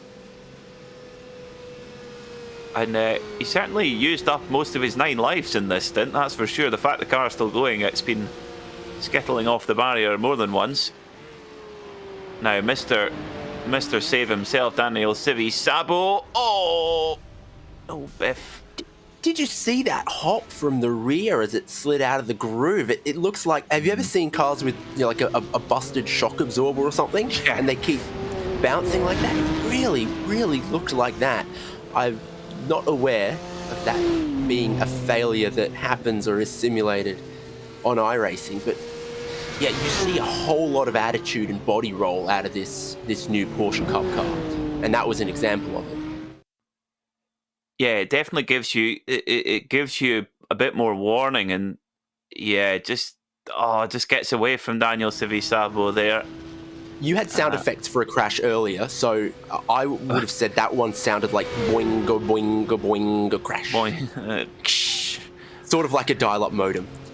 Yes, yeah, definitely. Oh, now James Armstrong. Watching, a dial-up modem is no. Yeah, when you wanted to play mini-clip games, but your mum needed to make a telephone call. Yeah.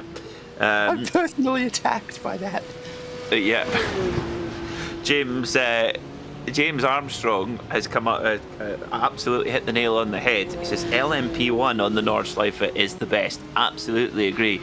You can do, as we quick replay here, Morten incident. Meisner. Whoa.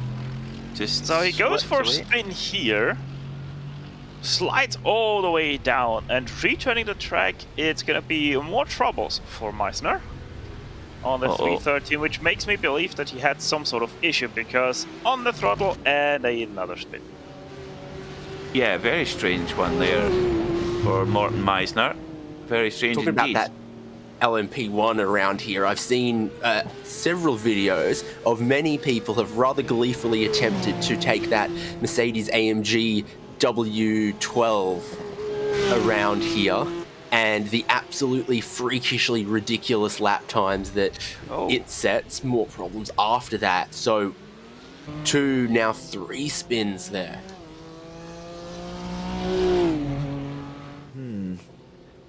Yeah, that's one of. I think that's one of the funnest things to do on the iRacing simulator, is take the Porsche 919 hybrid and try and do the. Oh no! Oh no! Porksmouth! Oh! Bish! Bash! Kapow! That many spins, will they end up with like the stars circling their head, like happens in cracked cartoons? egg head. Yeah. Tweety birds. Oh dear. Oh dear. Find out what happens next week in the Chronicles of Pork Smash. In Newsagents Thursday. Oh dear. Same pork time, same pork channel. Yep. We'll get there eventually. One of the best things to do on iRacing is grab the 919 hybrid Porsche LMP1 car and try and beat, or even get close to Timo Bernhard's outright lap record here, which I think is a 5:19. And albeit that car has got special tyres and is in the Evo spec, which is a little bit more unhinged, but it's a fun thing to do nonetheless. And it is actually amazing how quickly you devour this circuit in that car. And going up, particularly here, going up the Kessel tuning, you just open up the hybrid boost. It's fantastic.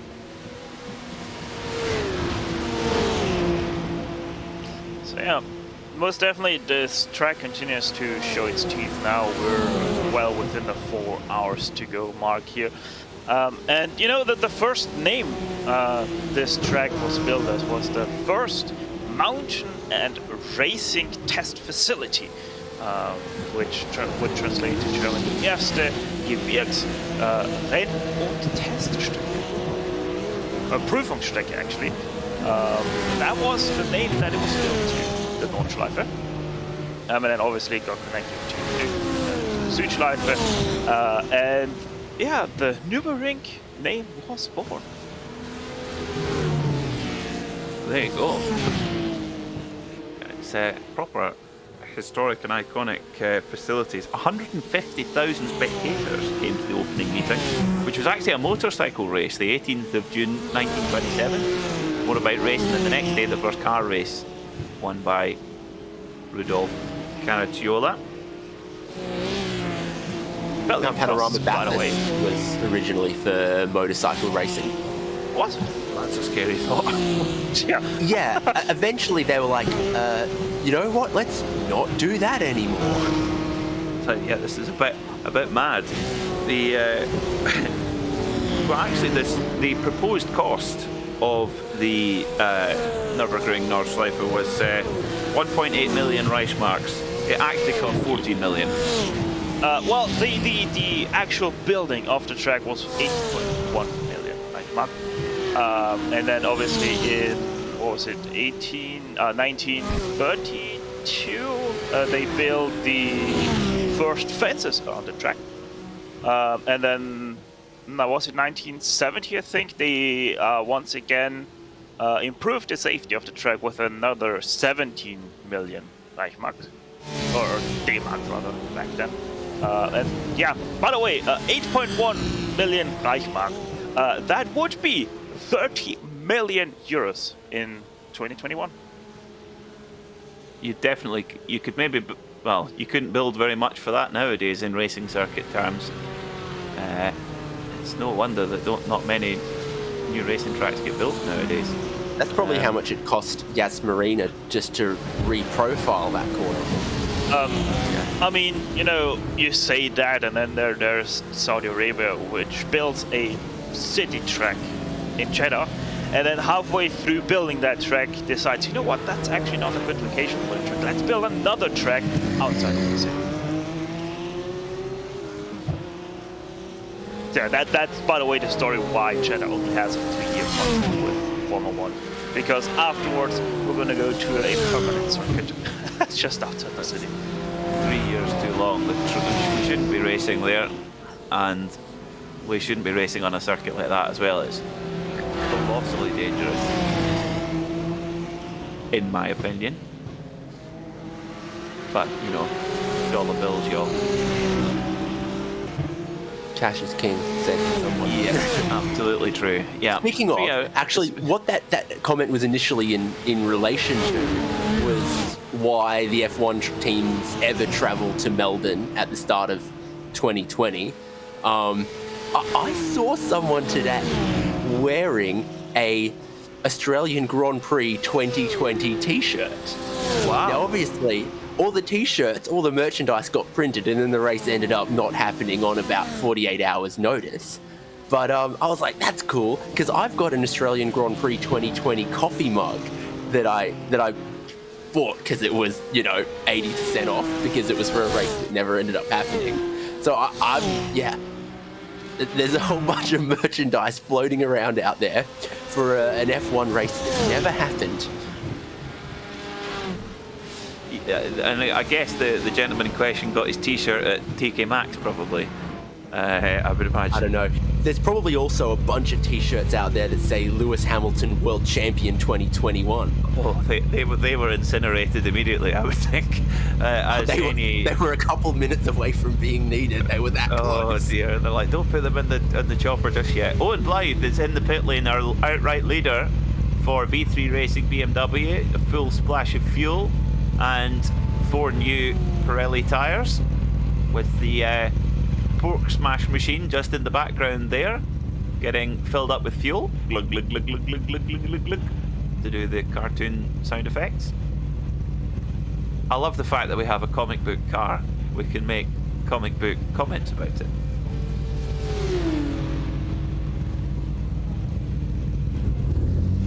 And right on schedule, Owen Blythe gets going again for V3 Racing. And all going very smooth into plan for now. Oh, but no courtesy given to the number 36 Porsche Cup car coming through there. PCF Racing eyes by Alexander Bischel, getting a bit of a surprise there. Now, car on screen right now, the Porsche Cup machine number 64, I think it is. No, 9.9. It's very, very jazzy indeed, this machine. 993. Simpact Noises Purple Jonas Holm. Very jazzy machine indeed. Now I think this might be the car that Hasse Roma is driving with. And you know what? He's battling for position with an SP9 here.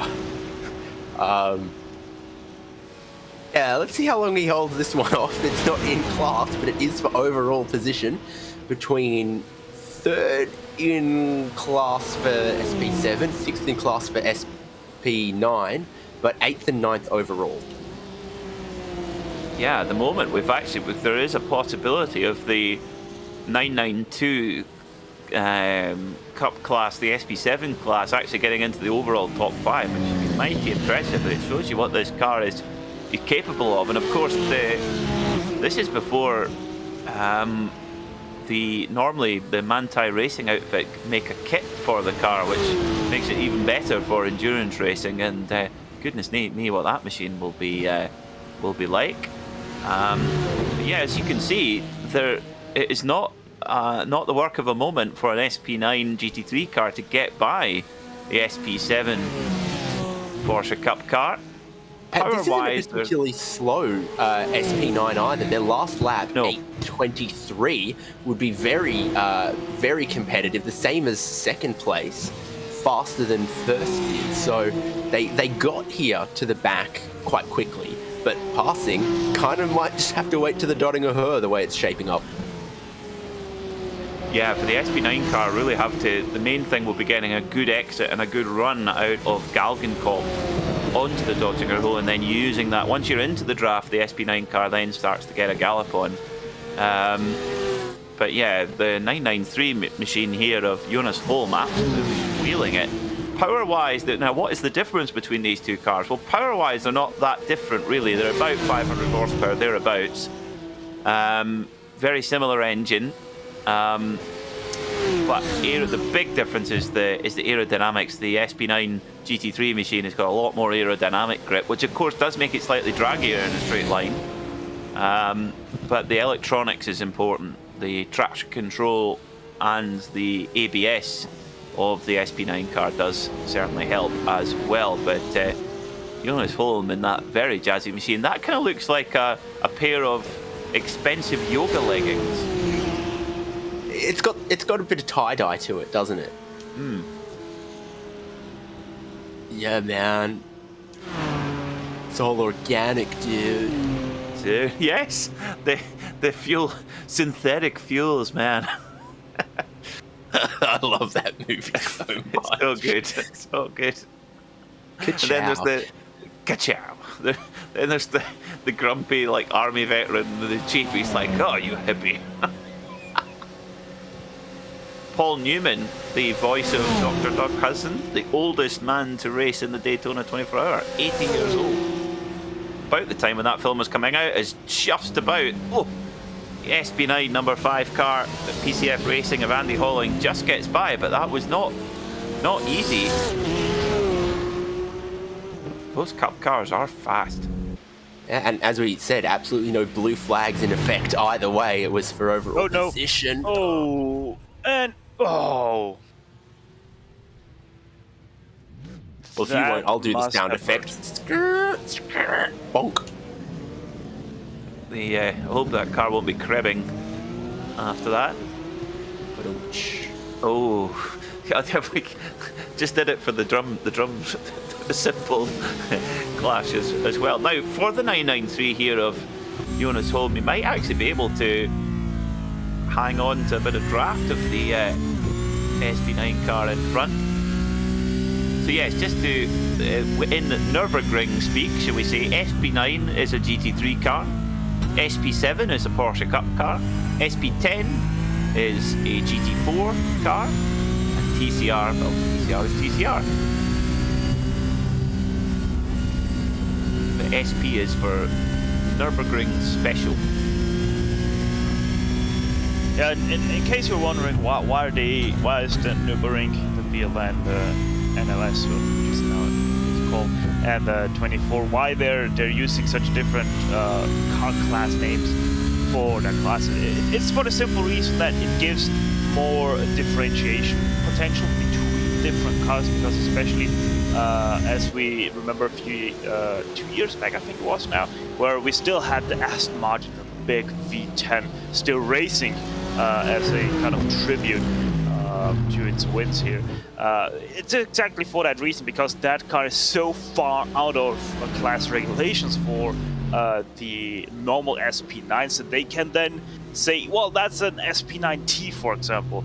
And it still would be in the same GT3 class if they would only differentiate as a GT3 class, but it would be so outpaced by the newer models that it would not make sense for it to race in the same class. And that's why they have the SP9, SP9T, SP7, and obviously all the small classes like the KTM Expo.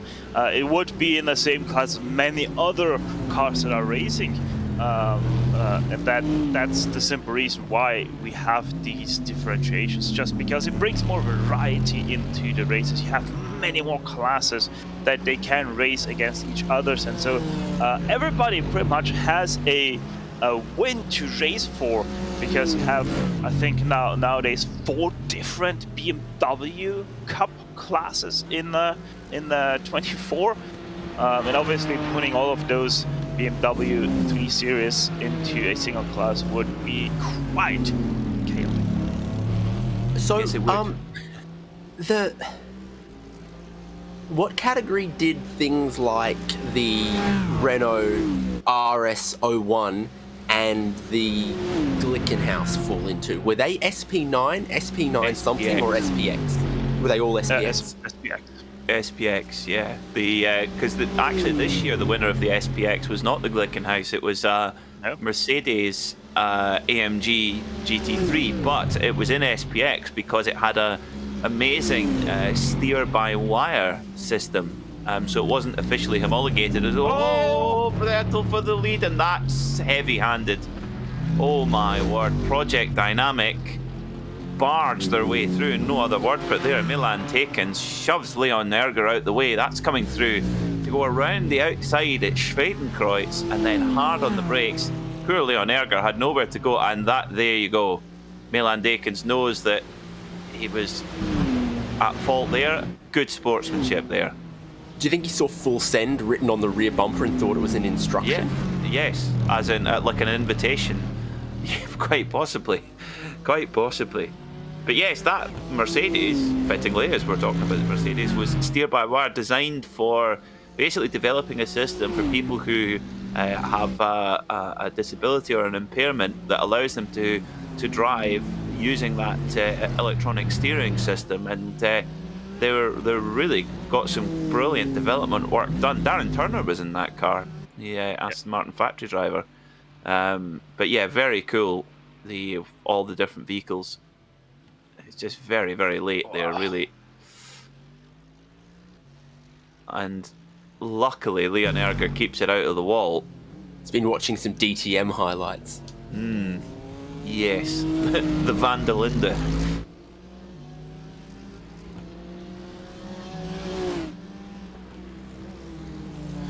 But yeah, like it's why I love what the NLS and the Nürburgring GP are doing.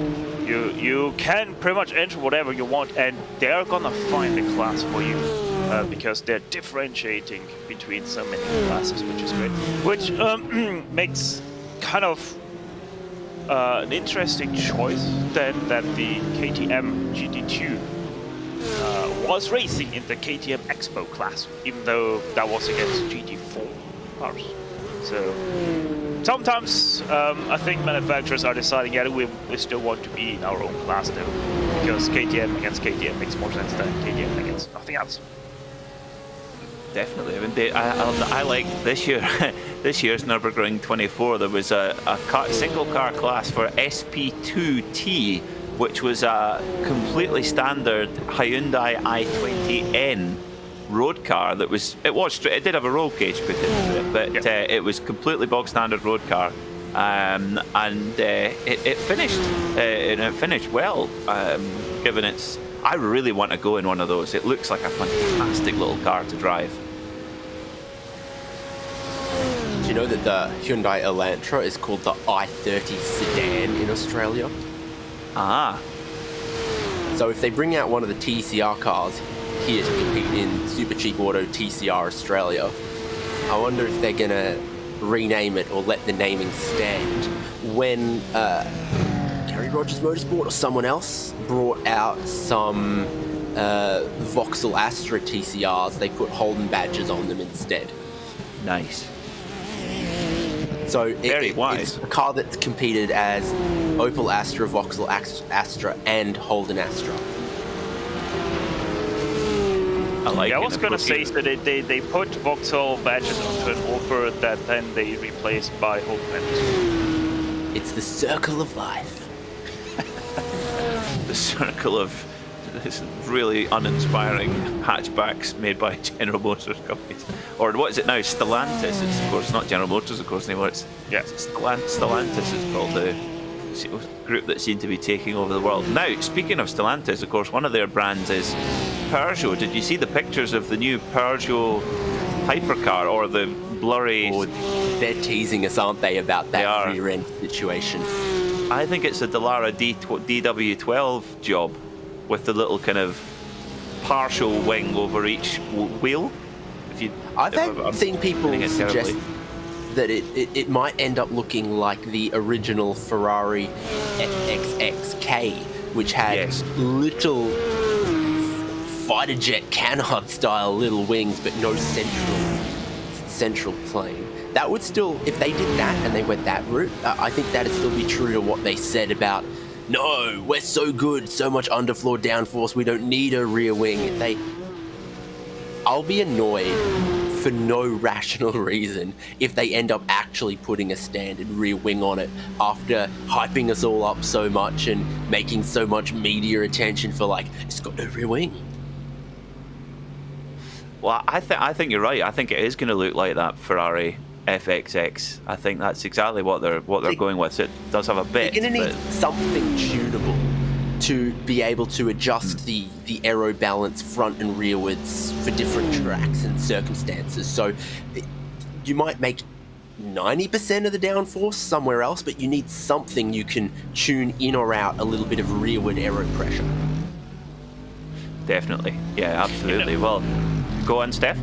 Yeah, I wouldn't be surprised if they can adjust that rear diffuser to some degree, maybe, removing elements, stuff like that. Like we have seen in MotoGP with their big front wings, where they, especially Ducati, were able to adjust that with removing and inserting pieces into that wing. That's been one of the... I'm a huge MotoGP fan, but I think that's been one of the developments that should have been nipped in the bud early. The winglets make the bikes look absolutely hideous, and I don't think they help the racing at all. Yeah, I think they should. When you look at videos of MotoGP not even that long ago with the more clean design, these wings, no thanks. I'm not a fan of them at all on a motorbike. It's just... Agree. They should take them off everyone except Jack Miller. Yeah, just leave them on Jack Attack's Ducati. Yeah, then we'd see a lot more shoeies, that's for sure. But this battle... The world would be a better place. It would. More shoeies is always a good thing. Full Send Racing under pressure. Leon Erger from Milan Takens in the Project Dynamic Mercedes, who did get by, but of course did so in such a forceful manner that did give the place back, which was very good sportsmanship indeed from Milan. I want to say, yes, it was good sportsmanship. I'm just noting it was also a direct instruction from race control. Oh, that also. That was very quick from race control. Very quick to do that. So they were obviously watching our stream. To be fair, it's also possible that Project Dynamic fully expected that is what race control would say and just, got ahead of it even before the instruction was given. Yeah, it certainly was a pretty cut and shut incident. There was not really much debate of who was at fault. Now, AVA Slow Porky, Dandridge Kia at the wheel, still lapping about 4 seconds quicker than Sheila Racing. Only 8 seconds back from the race leader, however, is due a pit stop in the not too distant future. Maybe another 2 laps, something like that, to go. So the game is on big time in SP7 for the race win. And here in SP9, as Erger said, yeah, I'm not giving you the inside this time, pal, but Milan is going to go around the outside at Arenberg. What a move. Can he get it sewn up as they go side by side down the foxhole? Wow, foxholes are normally a one-way system. Oh. And the big grunt of the Mercedes just gets it done. Gents, that was a brilliant manoeuvre from Milan Takens there to go around the outside at Arenberg. Yeah, very, very great and very brave stuff there from Tekens. I think Leon Jäger did actually lift off the throttle there a little bit into foxhole to let Tekens by, but what a move. I mean, that braking capability already showed that last lap that Procter Dynamic Mercedes has very great braking capability, just a little bit outpaced himself there the last lap around, but this time perfect execution, and that's what you love to see. And both of them running pretty deep into a second stint on the tyres here. So for full send, on the same tyres as the previous stint, but now loaded up on a little bit more fuel. We saw Project Dynamics pit stop, which surprised us because it was a little early, 5 laps ago. So both of them on the second stint of tyres there, as well as they, battled it out side by side into one of the more technical and challenging sections of the lap. Yeah, very, very impressive stuff to get that move done by Milan Takens. Super battle here after nearly 21 hours of racing. This battle for second position covered by a car length at the moment, and I think we're going to end up with a similar fight in SP7, or we have a similar fight, but I think it might be in a slightly different way. It'll be a kind of tortoise and hare scenario where pit strategies are a little bit further apart, and we'll see after AVA Slow Porky, after they've taken their pit stop, what the gap is. But certainly the driver of the 992 machine, Dandridge, has done a super job to bring the gap down. But Erger's not giving up here. He's got in the draft, going up the Kesselchen, and now really starting to put the heat on Milan Takens. But Takens just places the Mercedes in just the right position and holds on.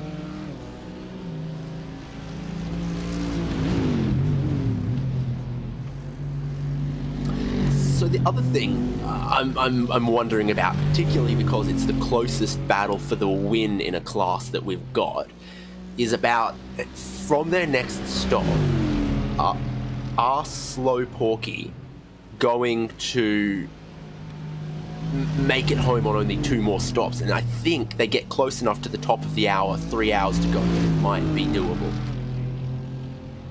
Yes, they need to do. I think they need to do 8 laps to hit an hour on a tank. So that's the number they've got to look for. But we did see the 8 laps by 8-minute laps is 64 minutes. So an hour 4. So yeah, by that logic, 2 hours 8, 3 hours 12 to go. Close. You can stop and you're making it home with 3 stints. Yep. That's what I think that's what they'll be aiming for. Similar logic for SP9 here as well, where they're also typically doing 8-lap stints and are only a couple seconds a lap faster. Yeah, that's right. It's now when you're really starting to look at do all the sums and see what's what.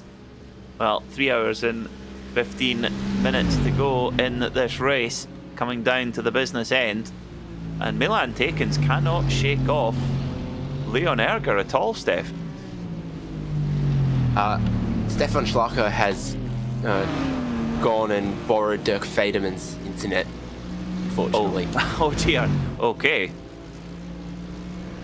Poor Steph. That's well, I'm sure we'll have him back soon, folks.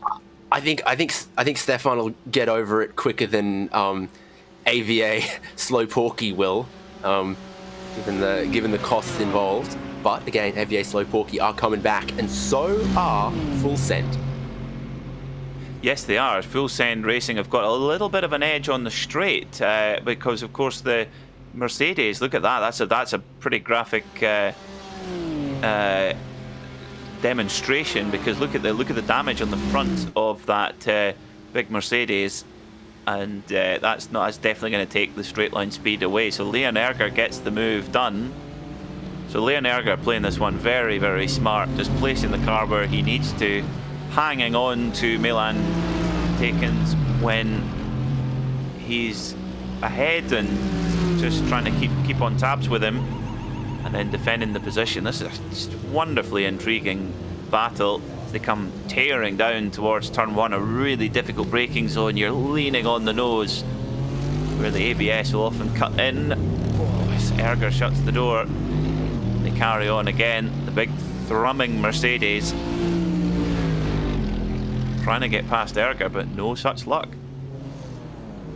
And it's crazy. We've watched them both for the better part of the last lap or so, and they both look like they're giving it all they've got. They're 5 seconds slower than your leader, V3 Racing 88. Part of that's going to come down to the battling, etc. Potentially, sometimes traffic has a big effect on the lap times around here, particularly if you catch in one of those places that it's tough to pass, like Vipperman, like Beloff S, like the Hatzenbach just up here, as we saw quite graphically with one of the replays of one of the crashes that we had.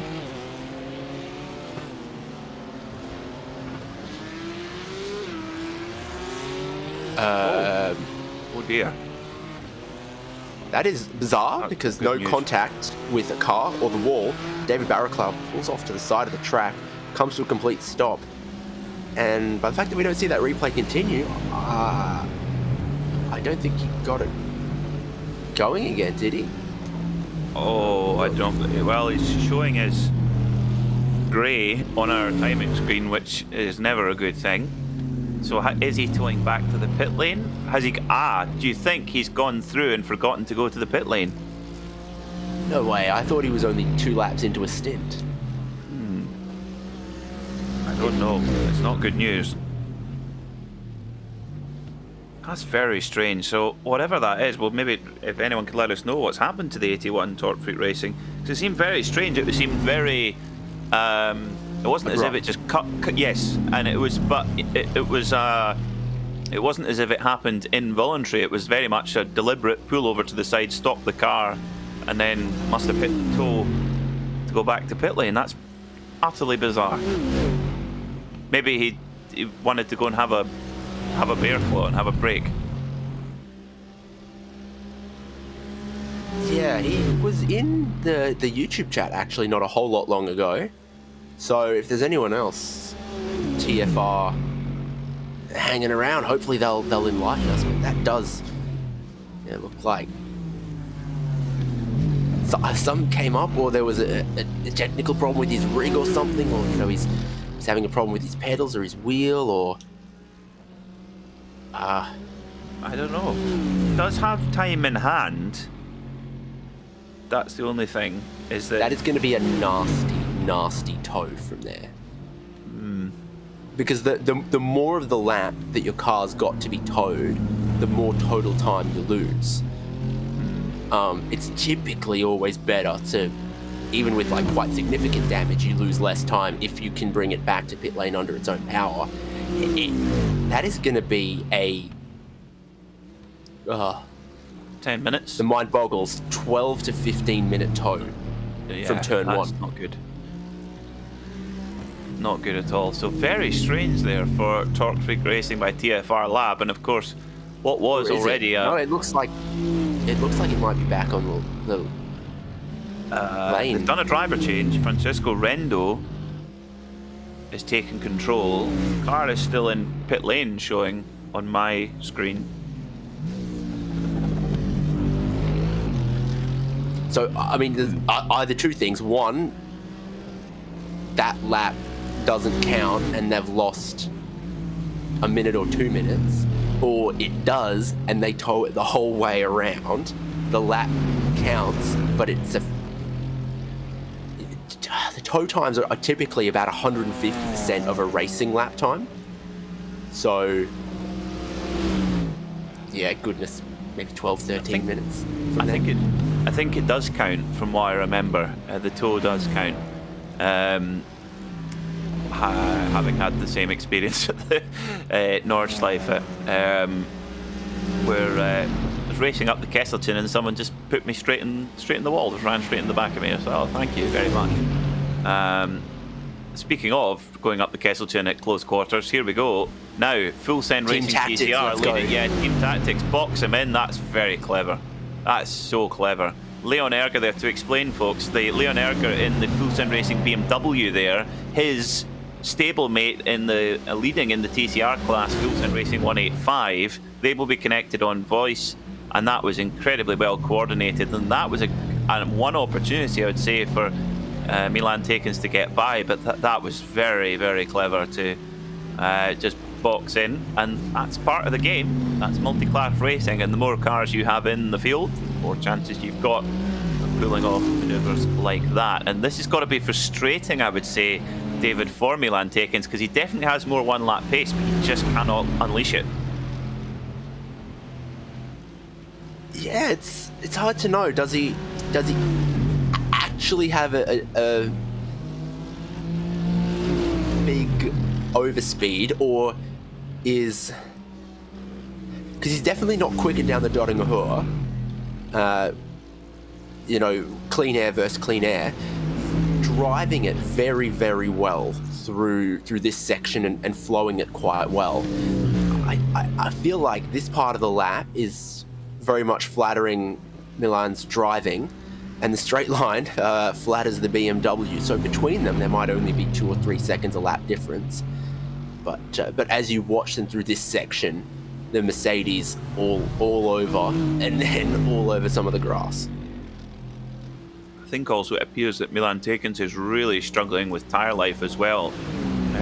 Might see him come into the pits possibly, because he really appears to be struggling. We're getting word from, thank you, James Armstrong, his teammate, saying that their tyres are shot. So thank you for that information, very helpful indeed. Will the magic David Haynes get home window less than 3 hours 12 minutes? So by most calculations you would say 8, 16 and then 24 laps to go for your leader about now. Yes, yeah, I think so. Well, the gap in the SP7 class now, the AVA Slow Porky will be not far away from coming into pit lane. That gap is still about 6 seconds. The Malta Stumpf sort of steadied the ship a little bit, only about a second back on the pace of D'Andrea now. So he's really picked up the pace, the leader, Shallow Racing Black.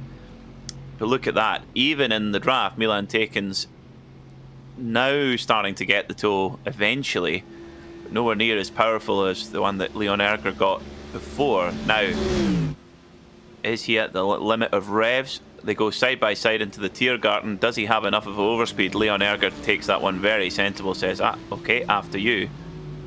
So they carry on. Now, stint-wise, Project Dynamic, I think they will be coming into pit now, whereas Full Send will carry on. There they go. So this will be a new set of tyres, and I wonder if it will be a driver change or not, because Milan has been very, very impressive in that machine. He has, and if you put someone in now, what are they going to do? A single stint, hand back to someone who does a double? Are they going to do a double and then give to someone who does a single? Or are they going to have to drive 3+ hours to get home from here? The same can be said for the tyre strategy as well, because they're going to put new tyres on now, and they either single stint those tyres and then put another set on to double stint to the end, or they double stint the set that goes on now and single stint the end. yeah, it's going to be bizarre for them on the driver and tyre strategy. I would say you'd probably, well, it depends, like you say, it depends on the driver. You want to make sure you're always giving new tyres to the, if a driver's getting on board. But James Armstrong has got on board to that AMG Mercedes. So in third, down to third position, but will depend how it shakes out. In as well. So some of our most exciting competitors, the ones battling for second and third in SP9 and for the lead in SP7 on pit lane at the same time. And it starts to really set up that strategy for the final phase of the race. That it does, yes, absolutely spot on. And I don't think they'll have to take any more stops than Shala Racing Black will have to. I think there'll be even Stevens there, so it is a straight fight to the end. But AVA Slow Porky still some time to catch up once they come out of pit lane. But James Armstrong gets going in the Project Dynamic Mercedes, with the silver arrows with the green accent. Very good looking machine, that, very understated but lovely, with silver and black. So just coming up for, as you mentioned, David, the 3 hours get home. We're coming into the closing stages of this 24 hours of the Nürburgring. Great to have so many of you joining us on the RacespotTV live stream. Now we're getting an update on the second place SP10 car, the Torque Freak Racing by TFR Lab. We're getting confirmation that was another disconnect. So yet again, a car up in the top of their class suffering from a disconnect, sort of a technical failure, and Francisco Rendo now on board the Torque Freak Racing. They have held on to their second position though, which is good news. Yeah, let me see if I've got a tow time for this to confirm or educate myself. It says 4 minutes 26 on that. Is it because he was on the GP circuit and maybe gets a quicker tow? I don't know. Really? Not sure, but I think they should count themselves quite lucky that they're still in this. And haven't lost a position. Now, were they already almost a whole lap down to their class leader? Now they are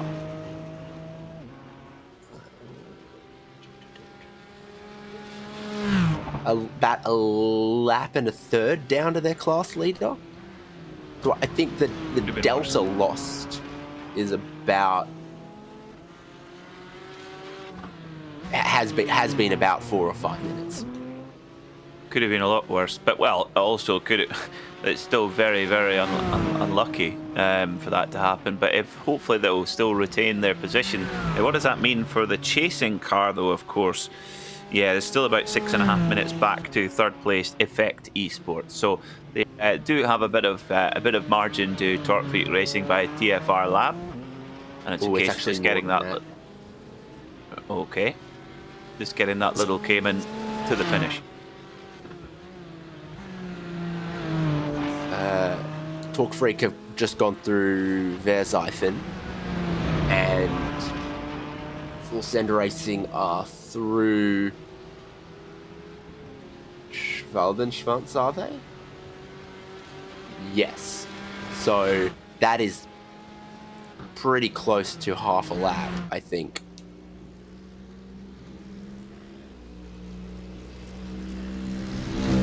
Yeah, it's not. The good news is they haven't lost any position after that little incident. So just coming up to that 3 hour mark now is the 11th place in SP7 between Gumption Racing and Sport Support Racing. Sport Support in the 914, Gumption in the 755. Gumption holding on to that 11th position as things stand. And our leaders back out on the go. Leon Erger last time by in 8:13. James Armstrong in 8:16.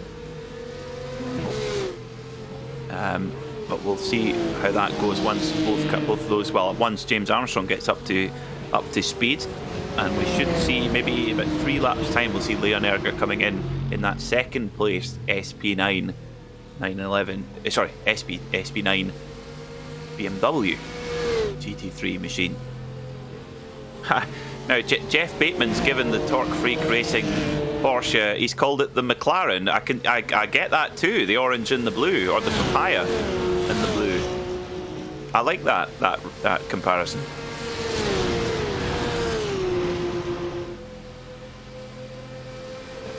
Yep, you can see why. What about the Golf livery, the special? It's pretty cool. Yes. Yeah, that will always be iconic, won't it? That duck egg blue and an orange stripe of the Gulf Oil company. I'll tell you what, they can paint those McLarens any hideous combination of colours they want if it's going to bring Dan Ricciardo wins. I've had a really terrible year. I thought it'd be a lot better than I. Another brilliant impression of that Conor Moore does an impression. Not by me, by Conor Moore. It's like, I'm devastated. You don't look sad. I'm really upset. It's one of those ones you think, God, yeah, he does do that. Yeah. Must be exhausting to smile that much.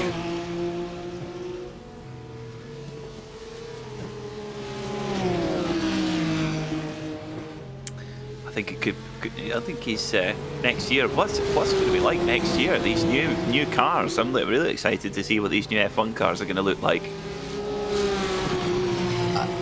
I think it's going to be. I mean, I've always enjoyed, that time of year around February and March or whatever, where you have maybe about a 2-week window of every team, rolling out their car, unveiling their car, having a press launch or whatever. And, Williams accidentally leaking all of their CAD data in a mobile app. Classic, love that one. But, it's exciting. I think even more so this upcoming year because we know what shape the rules defines, but we have no idea exactly how any of the team's cars will look, how the teams have optimized it, and if we do get some significantly different looking cars as teams go in maybe drastically different directions from each other with the new rulebook. Yeah, that will be the thing, is how do they interpret that rulebook? We could, Formula One teams always know how to throw a surprise and be that one step ahead. Well, with just a little under 3 hours to go, we're going to ride on board for a taxi ride with the number 914 Sport Support Racing machine driven by Sebastian Koenig as they go onto the Dottinger Ho. Enjoy a lap of the Nürburgring Nordschleife with Sebastian. Myself, David Haynes, will be back in just a moment. Do not go anywhere.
Welcome back to RacespotTV for the final 2 hours and 48 minutes of the winter 24 hours of the Nürburgring. My name is Peter Mackay, and joining me in the commentary box for the run to the flag is David Haynes. And David, it's we've got a battle on our hands in SP7. AVA Slow Porky just chipping away at that gap.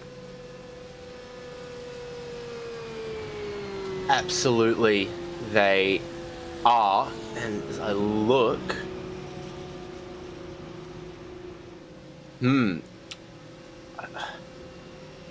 we are expecting a pit stop in the next 2 laps from 991 as well. So things are going to be really, really close after that next pit stop for the current SP7 leader.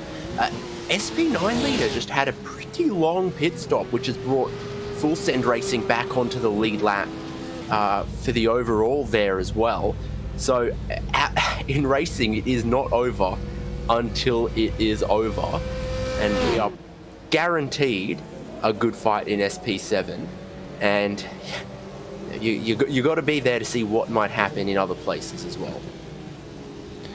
Yeah, very long stop indeed. Good spot. Mike Shepard's on board the race-leading V3 Racing BMW. 6 minutes and 22 seconds in the pit box. That's, well, about 5 minutes too much. So something wrong there. I know what it is. Fast repair. Correct, sir. Plus a 5-minute penalty. Indeed. Oh dear. I mean, right. It's a very, very generous amount of repairs that you get for 5 minutes. You know, there's a reason teams take it rather than the alternative. So for them, I think that just tidies everything up. They've got a very nice car for the final 2.5 hours. Yes, completely fresh car. That's very helpful indeed. And when you've got that margin to play with, it's very helpful. And indeed, Leon Erger for Full Send Racing in second is not far away from making a pit stop again. So it will likely go back to a lap down for the second place car, Full Send Racing. So SP7, well, and interestingly, David, the Malta Stumpf, the leader for Charlotte Racing, 8:21.4. So all of a sudden the tides have turned. Now it's the 992 that's on the back foot in terms of pace. So not only did 991 have the lead, they're now putting time back into the 992 that's been on the charge for the last little while.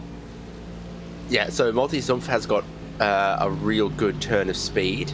A little bit of back and forth in that YouTube chat on RacespotTV between Owen Blythe, who was driving the 88 leader, and V3 Racing. Owen says, yeah, I had a pedal failure. And V3 Racing says, no, we took the fast repair because we wanted to look good in the picture when we win.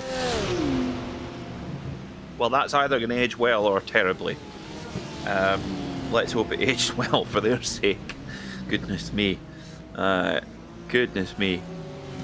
Well, we shall see how it plays out. We don't know. And that's the joy of watching motor racing. But yes, indeed, the car is looking nice and clean and shiny now. Showroom fresh from the BMW factory. And that's something I've really enjoyed. You mentioned before we went on to our onboard lap there, David, how you have the when everyone's announcing their new car for the Formula 1 season. Of course, BMW in the last month or so have been making deliveries to the very first customers for this car around the world. So Samantha Tan Racing's machines were picked up from BMW World with it's the return of the art car, the car that's running in the Dubai 24 hours. Looked fantastic. And not only that, our very own Tyler Maxton is racing in that car. It's a wonderful opportunity and hugely deserved for Tyler. Yeah, once you started going there, I knew that if you didn't say it, I was going to use exactly the same words. Actually, you call him Race Spot's own, and take as much credit as we can for the success and the hard work of talent and of our man. Results. Yeah, Tyler. Again, sort of worked his way up the ranks in sports car racing from Mazda MX-5 Cup to a bit of TCR to testing and now getting an opportunity in GT3 machinery. So that's good that pathway works. The other half of the way that people arrive in GT3 racing is they turn 50 and sell their dental practice. Well, you often need that person to buy the car and run it, and then they hire somebody like Tyler to do the driving with them. Yeah. So and both of those are equally valid and keep the world of sports car racing turning. You need one and the other, exactly right. And I tell you, I'm thoroughly excited for that. The Dubai 24 hours. We'll all be cheering on our Tyler, but also, I mean, an absolutely bumper entry. 90 cars entered for the 24 hours of Dubai.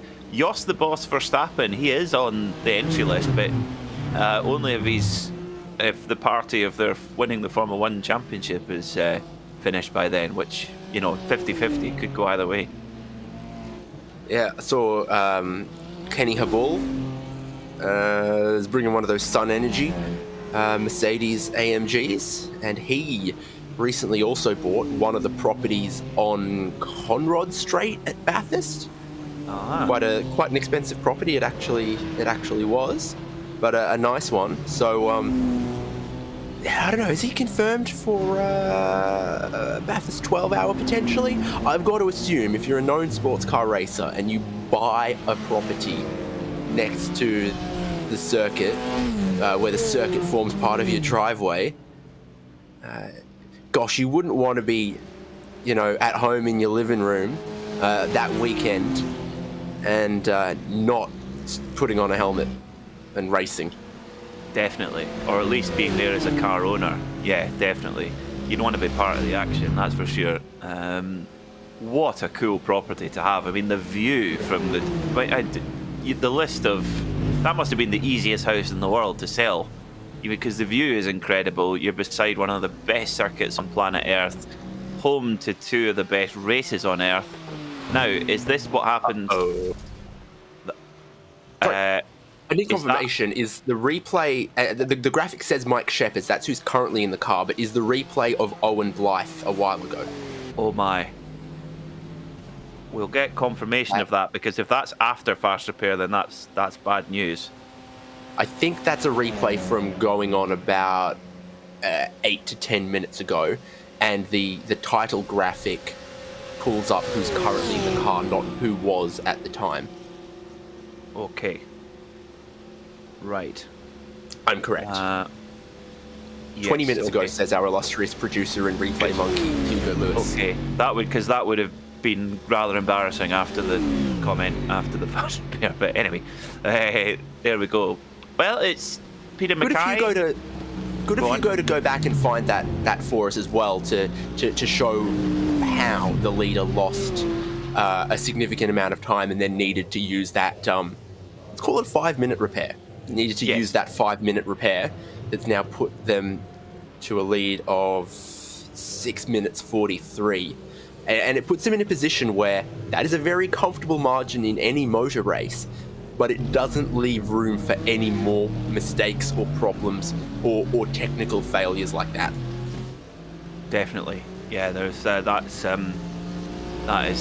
what now going to just make it a little bit more uncomfortable, I think, at the front of the field for V3 Racing.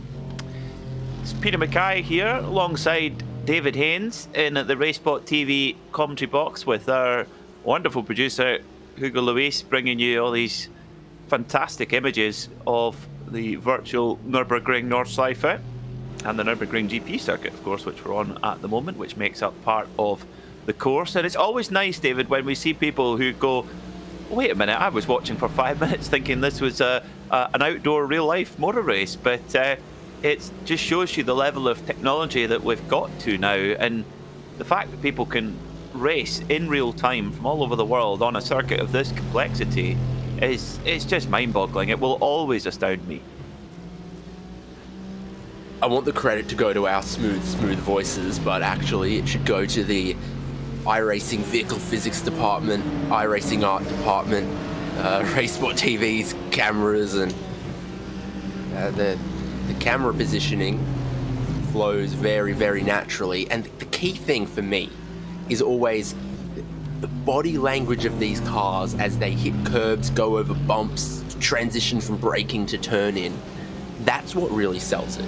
You know, when you watch from these TV perspective cameras, the cars behave and look how they look and should behave.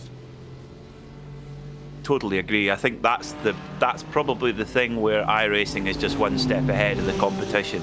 You know, every platform has its benefits and pluses and minuses, but I think that is the probably the biggest step gap compared to other platforms. Now the Turtle Sim Racing Green machine, the number 423 Harry Vossmeyer, clattering on in the top 10 in SP10 with a little bit of battle scars on the front of that Cayman, as the SP9 podium battlers come through. That's the Full Send Racing BMW, and oh no, that's such a pity for Harry Vossmeyer there. He does hopefully got away with not too much damage there, but that was the Project Dynamic Mercedes of James Armstrong trying to make his way through there, and it just all got a little bit tangled up there going into Schwedenkreuz, David.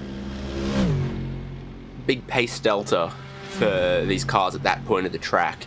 There's other sections where the speed difference isn't so great, but right there at you know, a really committed corner, that's where the GT3 has, you know, oodles of speed advantage, and that can cause issues or just cause people to have to deviate from their normal way of going through a corner like that. Yeah, just one of those unfortunate tangles there, and it looks like the little Porsches got away with it relatively okay. Might have to come in and take some repair possibly, but still going at what looks like more or less full racing speed, so that's decent enough, especially at this stage where I don't think there's a car on the track with a straight panel on it, apart from I suppose the V3 Racing number 88 because of that repair, fresh car repair that they took a few moments ago. But coming back to the Project Dynamic Mercedes, going about 4 seconds quicker than the number 97 Full Send Racing machine of Leon Erger, and Erger is about, reset my timing screen, yes, is about to come into the pits next lap, so I wonder if the Project Dynamic Mercedes will hop up into second position, David. Be a classic undercut situation, wouldn't it? Slightly earlier stop, fresher tyres for a bit, and also a car that was pretty quick in its own right. Might have gotten just a little bit of repairs, because some repairs can happen during the tyre change as well. You end up with some mechanics that have been involved in the fueling that are free, or you're allowed to have more over the line, whatever the ruling would be. Some repairs can also happen while the tyre changes without adding to the length of the pit stop. So you put on new tyres for a car that was apparently struggling with them a little bit. That's going to be a big advantage compared to how it was before. And then you've got that little bit of undercut to go as well. So I think this is going to be an interesting lap to watch the pit lane, both for what we think will be a pit stop for number 97 Full Send Racing in this battle, second and third, but I'm also expecting the SP7 leader as well in about a minute at the end of this lap for them. Okay, we'll keep a close eye then on the number 97 Full Send Racing BMW and what they've got up their sleeves with just 2.5 hours to go. Now, that could be interesting. There is a possibility, David, I'm just doing quick maths, is there a possibility, I should say, that the Mercedes could do it on one stop less?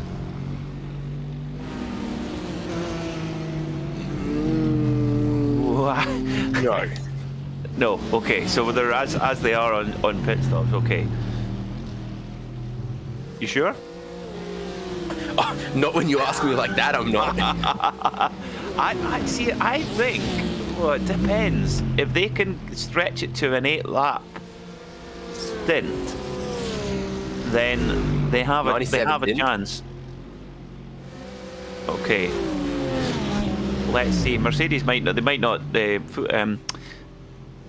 Project Dynamic Mercedes might not need to do that, but they're about to come across a lot of traffic here, coming through to Schwalbenschwanz around here, and then the little carousel here, which is a very tricky corner on the headlight flashers hard. The smash pork machine in the way a little bit of the. I've heard of pulled pork and I've heard of smashed beef, but this is new for me. It's a new thing. No, that's gutsy.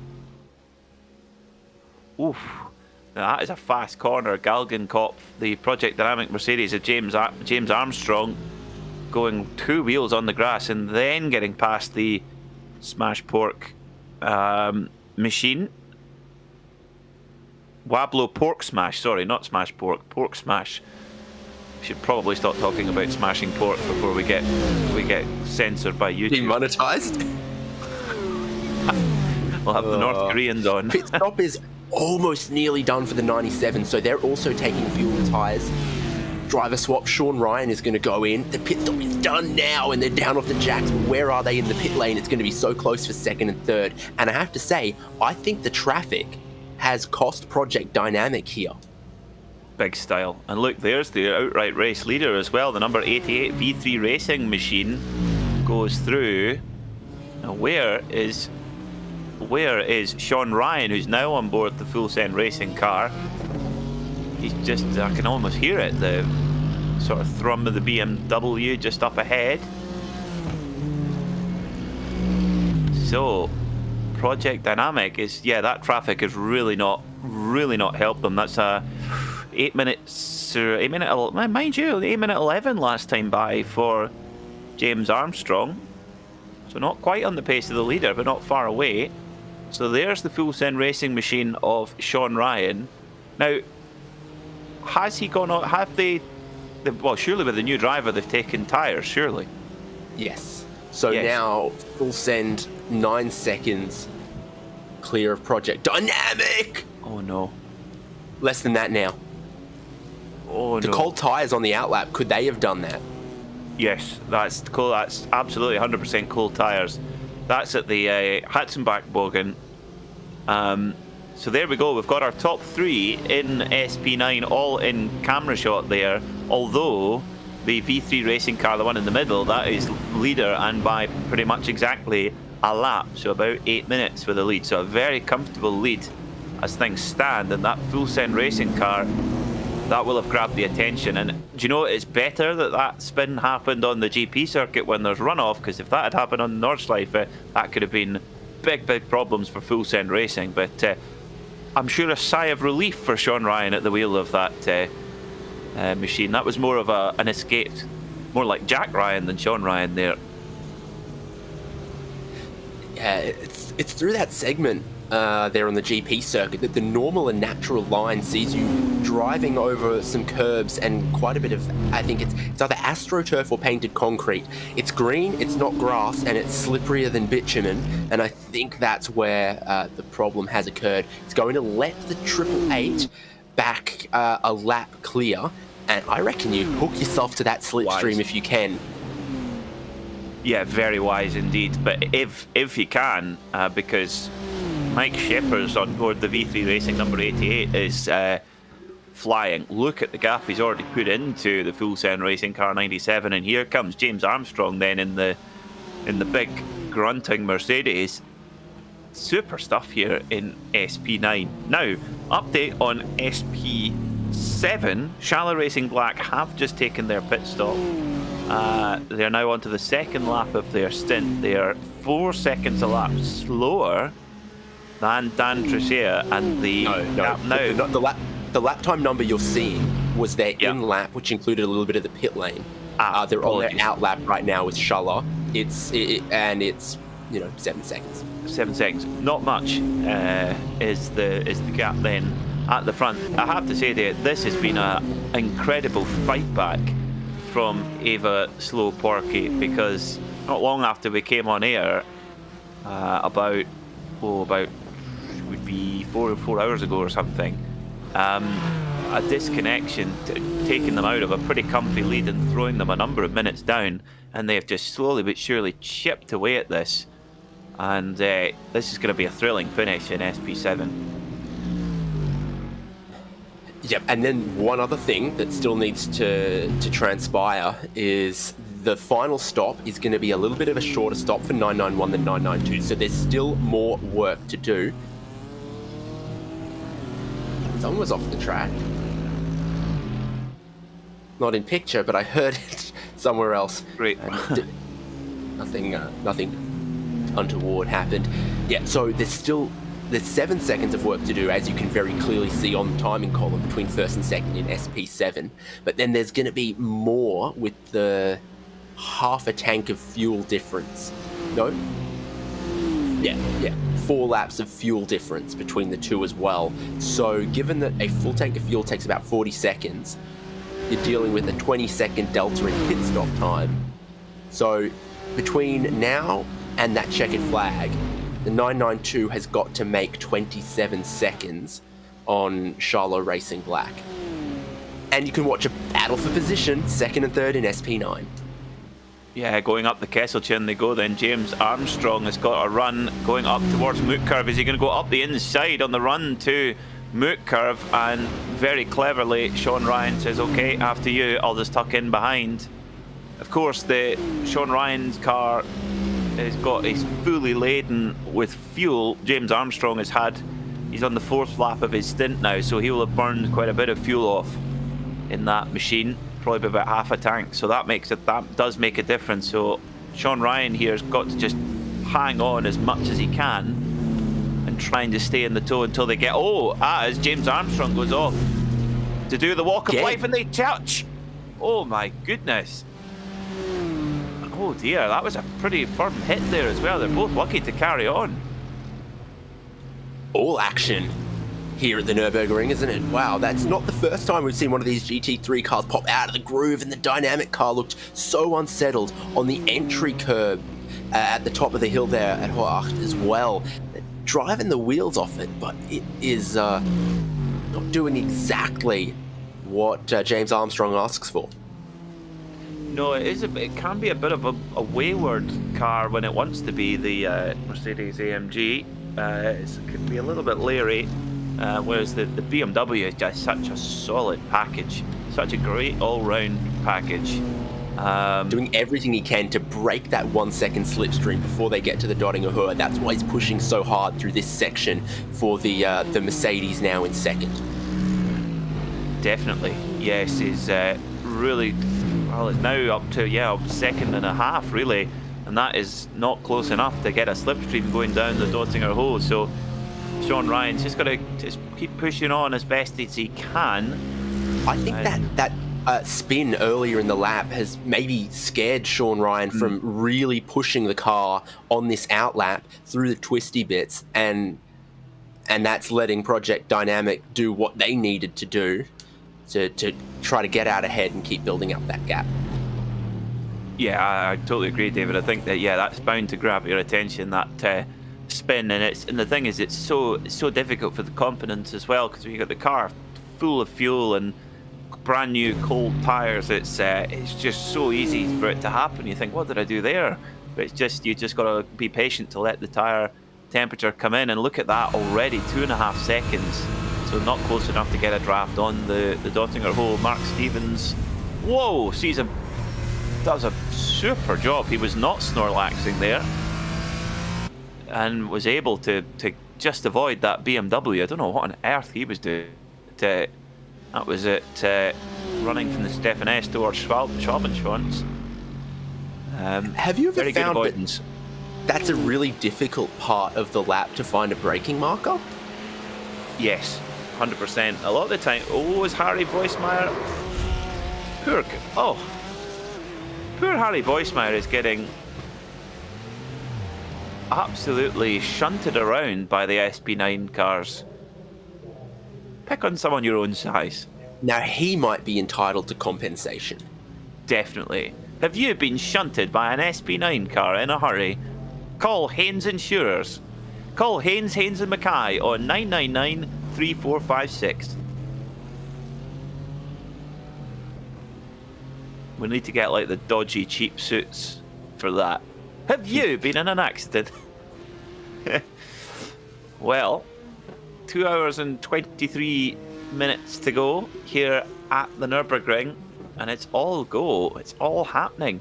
And actually, in the Porsche Cup class, the SP7 class, Hanno Busse is starting to actually put a bit of time into Dan Drachea as Dan Drachea starts to get back up to pace. It's interesting, David, how the amount of fuel in the car makes such a significant difference to the pace at any given time, and it's almost like a yo-yo effect, how some cars are, when they're running on that low fuel and maybe on their first tire stint, they're flying, and then the pace drops back again when they have to fill up with fuel. I mean, these cars, the GT3, of course, is 120 litre fuel tank, so it's a lot of weight to burn off.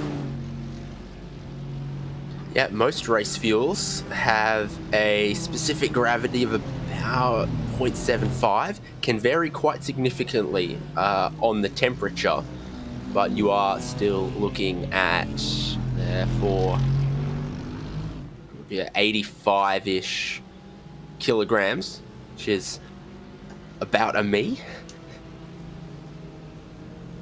Do you know your weight in kilograms, or do Scottish Yes, people I do. do stones and whatever?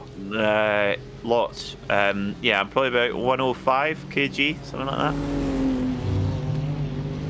I mean, five of that is my sideburns. And the other 100 is iron brew. Yeah, the rest is iron brew, haggis, and black pudding and shortbread. Yeah. Well, we can imagine what away with it. And what are the fully melted up? And whatever they serve at the snack stand at Knockhill. Yes. Oh, Kinnairds restaurant. That's before any day in the Gary Stagg commentary tower. And for those with iRacing who have been on Knockhill the last little while, you'll see the commentary tower in the middle of the circuit. The Gary Stagg commentary tower. That's my office, if you like. And yes, go to Kinnairds restaurant, which has been to the millimetre scanned, and it is as is the Kinnairds Bistro. And yeah, go in there and get a black pudding and square sausage roll with the lovely cappuccino to wash it down. That's how you get ready for a day in the commentary box. Brilliant. I don't know. This was one of the larger pieces of culture shock for me, is that the snack at Mid-Ohio has a machine that you push a button and it electronically dispenses liquid cheese. So you get your burger or your chips or your hot dog or whatever, and then you go past to where you might grab salt and pepper or cutlery or whatever, and there's a machine that you can put your food under and put liquid cheese on it. Which was so delicious. I bet. And somewhere like Mid-Ohio, it can, at certain times of year, it can be pretty cold there. It can be pretty nasty weather that part of the world at times. So yeah, a bit of very comfort hot food is in what you July, need. though. Yes, I'm sure maybe the melted cheese not so good at that time, but yeah, what is it that Road America are very famous for? Is it Johnsonville sausages and Sargento cheese? Yes, there's also this cheese theme there. And then, of course, Watkins Glen. Salen's make hot dogs, isn't it? Yep. Salen 6 Hours of the Glen is a hot dog. And then the Bubba Burger for the Long Beach Grand Prix. There's definitely a theme here. That's Salen's sure. family not only sponsor the IMSA 6 Hour, but they sponsor and compete in the Champ Car round. So every sports car event there is hot dogs, out the wazoo. I can't wait to have Watkins Glen hot dog. I was due to actually have a last year. I was due to go to Watkins Glen. I was due to go to Road America, and didn't happen, of course. Grr. But anyway, not the only one in that position, that's for sure. So as they go on to the Dottinger Hole, 3 kilometers absolutely flat out, going past a number of the big race teams. Get Speed, Mercedes, also the Phoenix Racing team are based here just beside the Dottinger Hole. So a lot of teams that fully ingrained in the world of the Nürburgring, this little part of the Eifel Mountains, through Antonius Bucket and down towards Tiergarten. A properly hairy piece of track there. Of course, that was where it all went wrong actually for the BWT Mercedes. Maro Engel clipped the foxtailed manta actually and ended up in the fence there with just about an hour and a half to go while fighting for the race win, so it can all go wrong there quite quickly. You know who the foxtail manta should call? Go on. Haynes and Mackay solicitors. Yep. Now, good to see the Screeching Moose Porsche back out on the circuit. Of course, had a bit of a shunt earlier on, and pushing on well. At the moment, that car is 6th in class. Chris Schreiter is at the wheel. Schreiter and the Screeching Moose. Sounds like a Canadian kids television program.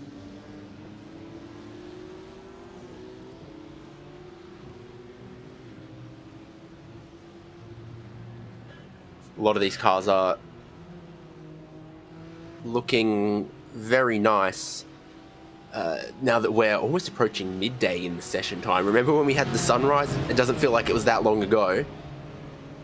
Some cars look really good with that orange light on them at the sunrise. Others maybe need a little bit more neutral lighting. Across the board, all looking pretty good. Now, we can see there is quite the debate and quite the chat going on about the incident with some of the multi-class incidents that we've seen. In general, the general rule is the slower class carry on as they normally do, be as predictable as they can, and if they can yield safely, then they will do. But it is the responsibility of the faster car to make their way past safely. That's the kind of that's not opinion. That's just the letter of the rules in most series. We also have a comment from Toby DeRifto, David, who said, "What is this commentary about, bro?" Well, motor racing, I think, is what we're commentating about, with occasional dips into talking about culinary delights, but they are racetrack culinary delights. So they are relevant, sort of. We are functionally a snack review podcast that occasionally breaks out into motor racing commentary.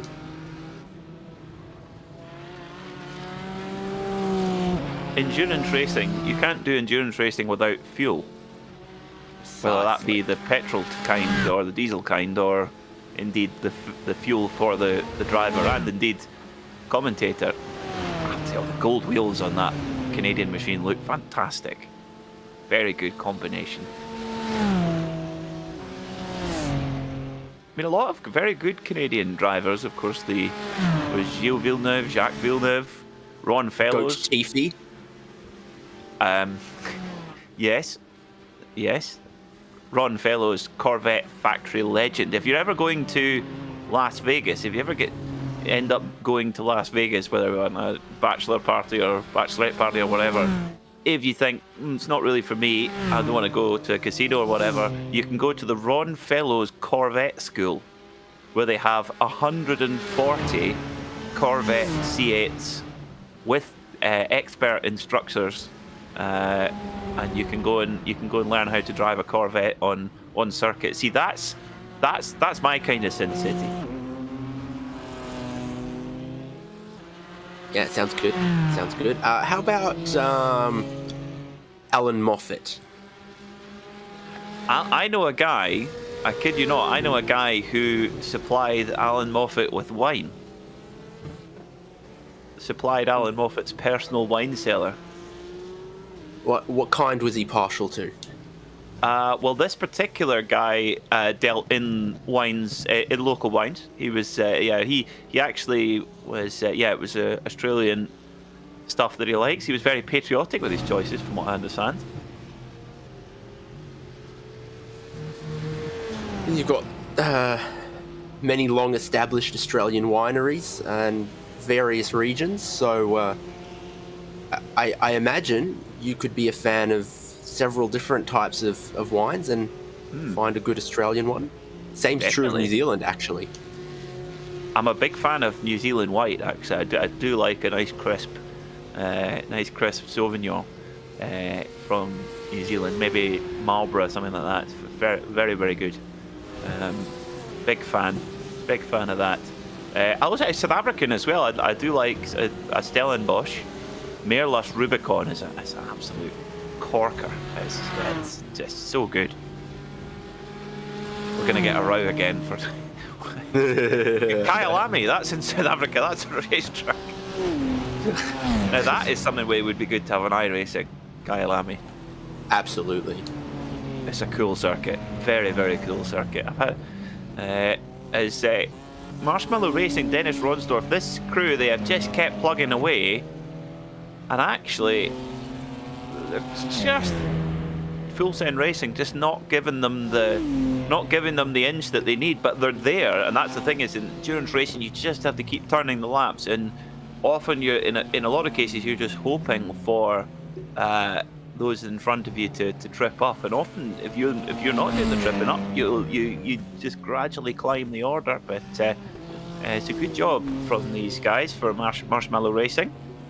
Now, update on our very close battle in SP7. Shallow Racing Black, now 6th overall. Hanno Busse is pulling away from Dan Drachea.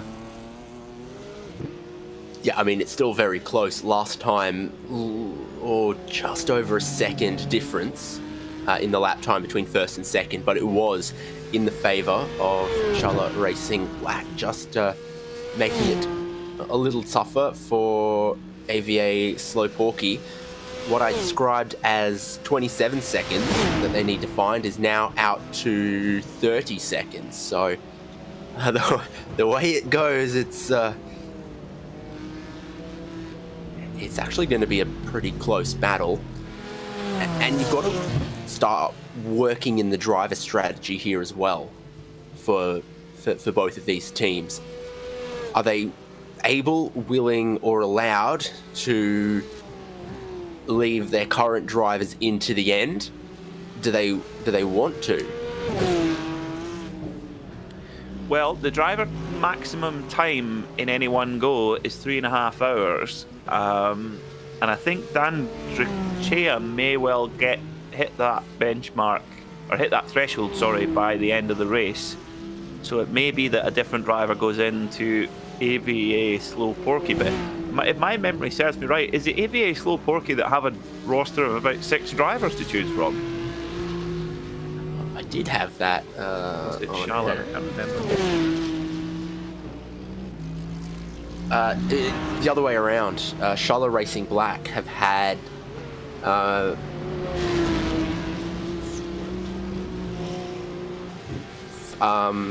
bums in seats, and Slow Porky have had 3. But for Shallow Racing Black right now, of the 5 people who've driven, Hanno Busse, Multi Stumpf, Jens Wolters, Marcus Broich, Michael Marktel, only 2 of them are actually currently in session, currently in the paddock, if you will, and that is Busse and Stumpf. Oh! Do the sound. Huge shunt. That is a huge shunt for the number 681.exe Esports machine of Marcus Goebel. How has that car driven away from that incident? It's a huge shunt. Incredible. Goodness, they build these cars tough. It was quite a close-in shot. Did you catch actually where that was? That was down, I think it was around Esbach, Wipperman area, I think. What it looked like from the shot. Although there are so many parts of the circuit that, depending on the camera angle, can be quite deceptive. From the cockpit, I can tell you exactly where every corner is, but some camera shots, you're like, oh, is that Brunchen? Is it Esbach? Oh dear, I don't know. But the your TCR leader, Full Send Racing, just doing what they need to do, just clicking off those laps at a very nice pace indeed. Neil Butler driving for that crew, number 185, leading by 3 minutes and 25 seconds at the moment. From Marshmallow Racing, Dennis Ronsdorf at the wheel. Third in class is the 168.xe esports car of Marius Brouwer at the wheel of that machine at the moment. So TCR a little bit more spread out. The podium position's looking pretty comfy at the moment, but as we've seen, it does not take much for things to flip on their head. But so those far, wheels so good. are so aggressively lime-coloured that just looking at them counts as a serving of vitamin C. Do you know, it looks like the Mountain Dew energy bottle. That sort of luminous green, or the gunge that you used to get on children's game shows back in the 90s. You know, when did that reach Australia? It was very much a fad for a while in the UK, where people got gunged. I think so. I think it was like Nickelodeon's kind of shtick in the US for a decade or something. Then they realised it was full of utterly toxic substances and thought it was maybe not a good idea to pour it all over people. It did look pretty horrible. Some very interesting green screen edits on the internet. Yes. So we saw, this will be a surprise to you, the 681 that we saw in the wall is going to take one of their fast repairs. But I think that was also the car that had helped one of the SP10 cars into the wall at the turn that takes you from the Grand Prix circuit onto the Nordschleife. They'd also gotten a drive-through penalty for that. So that car through pit lane a bit more often than they'd like in the last hour. Yes, the misery continues then. So, James Armstrong has taken his pit stop and lightly just a tank of fuel. And now, here's the point now, 2 hours and 5 minutes to go.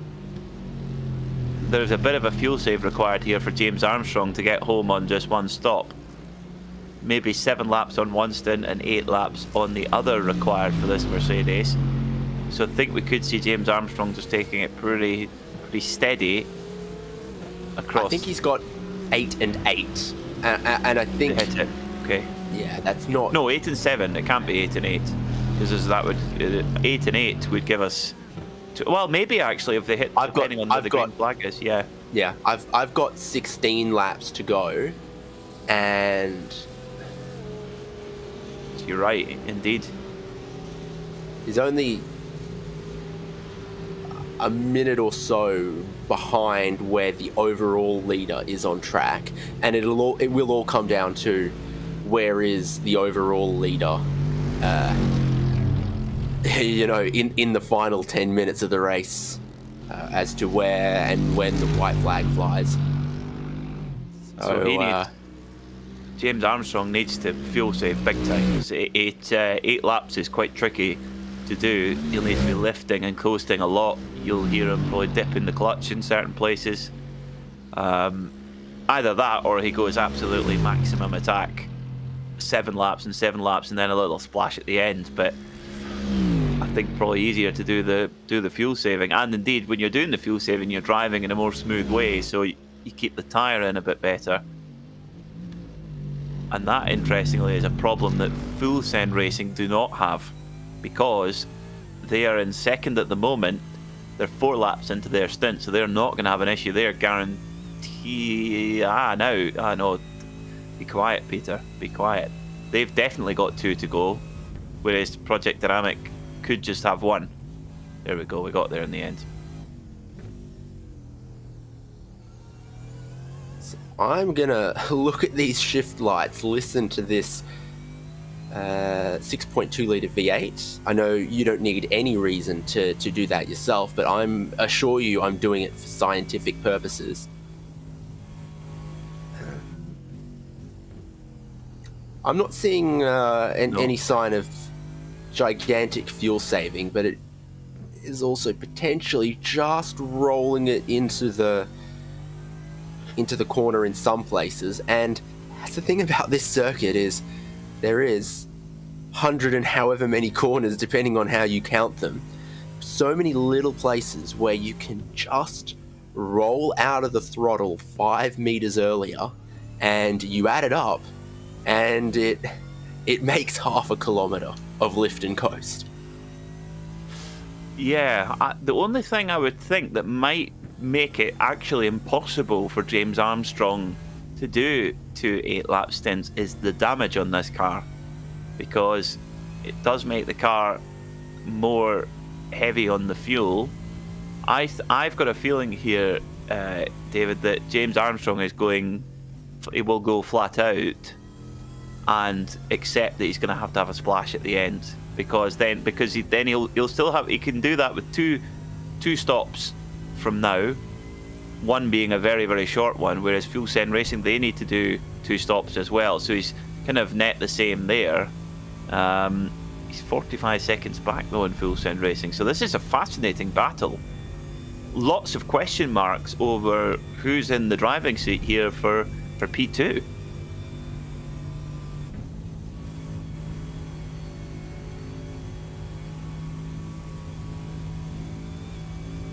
So I think, talking about who's in the driving seat, James Armstrong hasn't been in an hour and a half yet, so he's allowed to drive to the end on the drive time.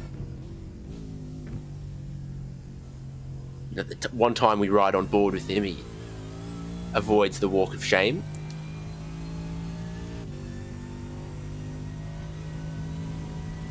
Maybe they have a spotter saying, you're on the stream, don't do the walk of shame now, as David Haynes will never let you away with it. Well, here's the thing. I was the only one apparently willing to admit that I've been there. Stefan Schlacker adamant that he's never ever in his life messed up that corner. Which is a complete lie. Oh! That is a big moment. Oh, huge. Absolutely huge for PCF Racing Red. That's going through Stefan Beloff S's. That is flat out through there in an SP9 car. I mean, totally on the button in top gear there. So that is a huge hit into the Armco barrier. So PCF Racing, they're in 12th overall, 8th in class, and it's only, it's quite a long way back to the next one in class. So they shouldn't lose any time in, shouldn't lose any position, in class. They've got a number of minutes to play with. And indeed, it looks like they're taking their 5-minute repair. If you watch, you can see some things getting fixed. But Flansgarten claims another victim. We've seen just in the last 5 hours 6 or 7 cars struggle there. And it's just one of those corners where you can almost take it. You can take it flat out in qualifying for most of these cars. I definitely know for the old model of Porsche Cup car, you didn't have to lift in qualifying if you were on the right line, but once you're in a race circumstance like this with a full tank of fuel, maybe on the second stint of your tyres, you gave it a bit of a confidence lift through there. It is right on that line of being a real challenging corner. And when you get the line wrong and you hit just a little bit of that curb on the apex, then you end up in a world of hurt, because right as you get a little bit airborne off the curb, the track drops away, and the Armco, as you can see, has very little buffer. Yes, it's ricocheted.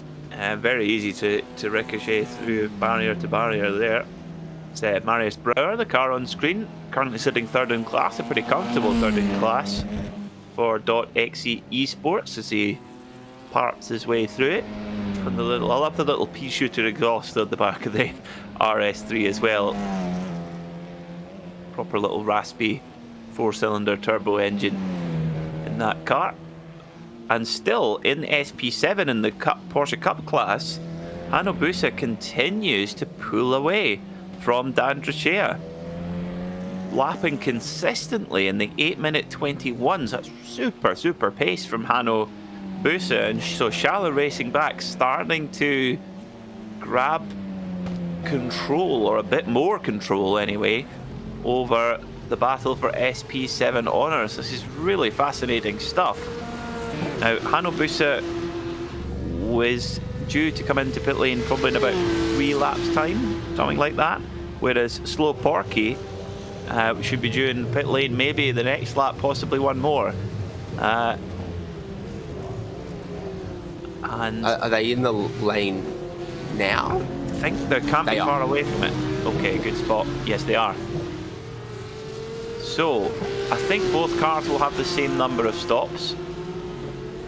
Yes, they will. They both got 2 to go, including this one. So it's even steeper there. Porky are doing a drive change right now. We knew that Drachea wasn't going to be allowed to stay in the car and drive to the end. It'd exceed 3.5 hours. So they are doing a driver change and presumably a tyre change now. They're probably going to change tyres at every stop, but they're putting Francisco Jose Romero back in the car. He set the fastest time for this car in his last driving stint. So they're putting it all on the man who you believe has the best racing driver name out there. Oh yeah, definitely. Yeah, Francisco Jose Romero. My name is Francisco Jose Romero. You stole my P1. Prepare to die. Yes. And he said, my name is Francisco Jose Romero, and I am a factory driver for AVA Slow Porky. Yes, you've got one very kind of cumbersome name and one very flamboyant name, but Francisco, off he goes. Great little burnout away from the pit stall, and that will add tyre temperature to those rear tyres. We've seen that can be a difficult thing on the GP circuit, and then onto the Nordschleife on your outlap here, having those cold tyres. Yeah, it's especially sensitive on this 992, this new version of the Porsche Cup machine. But the good thing is this car does give you a bit more warning. It doesn't rip your head off immediately. It tells you it's going to rip your head off, gives you one last chance, and then it's game over. So this car on full tank of fuel, on cold tyres, just have to let it bed in a little bit. You're probably well on to the Nordschleife before it's up to full temperature, and you can just see Francisco just taking that a little bit more calm, just a little bit more tentative in these early stages. It's so easy to loop it on a curb here on the GP circuit. It's easy not to give the GP circuit the same concentration you would on the Nordschleife. They always say, but your belts are tight, but as soon as you turn on to the left-hander onto the Nordschleife, you give them an extra tighten just to double check as you go through the Sabine-Schmitz curve and down through the Hats and back. But this is game on now. Francisco Jose Romero, see what he can do, but an 8-minute 20.8 for Hanno Busse. Hanno absolutely flying. It's crunch time for both of these teams, and you know that they both know that they look like both of them are in position to have their fastest drivers in at the end for the final stints here to try to close it out, because that could be the difference. 2 seconds a lap for 15 remaining laps is exactly what I thought the the difference was between the two of them. So, you know, that's the margin that it was going to come down to. Yeah, it's certainly very, very tight. And what a, I mean, I'm sure AVA Porky didn't appreciate it, but we certainly have appreciated the really, really tight battle due to, we must mention, if you're not long joining us, AVA Slow Porky, who were leading for a long time, had a disconnection issue which cost them a number of minutes and put them down a couple of minutes behind the leader, the new leader then, Charlotte Racing Black, but they've slowly but surely dragged their way back up into contention, and they've now got their proper gun in the car. Francisco Jose Romero, who I would think will take the car to the end now. Now here's one for you, David. Do you think that, given that the last stop will be a shorter one than normal, do you think he might try and take these tyres all the way to the end? I think it's doable.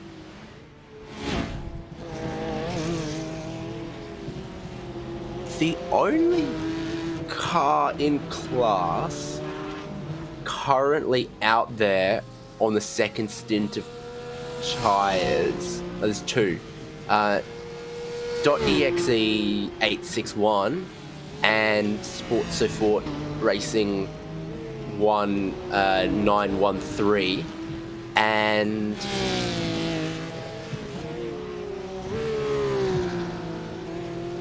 neither of them are setting the timing screen alight, even in comparison to their car's best lap.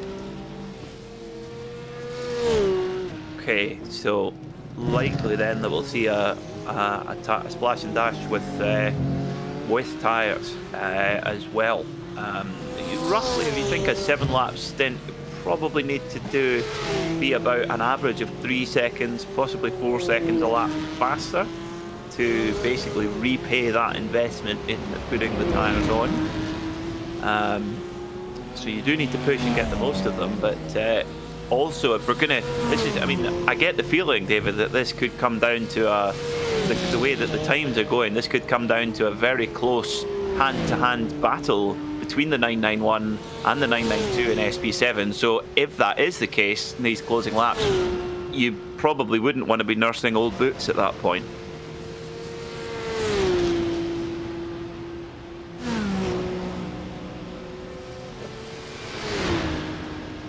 You know, it's amazing the things that I don't see when I'm trying to look at everyone else on the timing screen. Because Charlotte Racing Black are on the second stint of their tyres, as Dan Garcia has helpfully pointed out. So we've got to keep an eye on what their lap times are like in this stint. And if they can do an 8:20, then I guess Ava Slow Porky are going to have to react to that.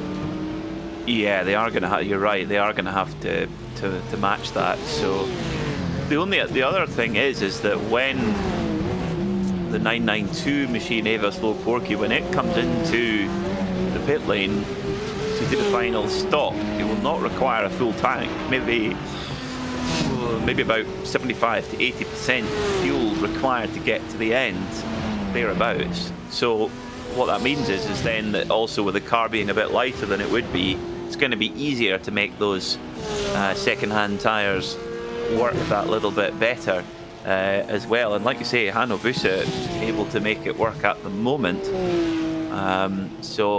Intrigue here in the SP7 class, and it would only take one of the top 5 in SP9 to have a little bit of an issue as the 681 gets back going again with a brand new car, 5-minute repair taken. But yes, if one of the top 5 in SP9 were to have any kind of issue, we would see an SP7 car, the Porsche Cup car, in the overall top 5 out of 58 runners. It's pretty impressive.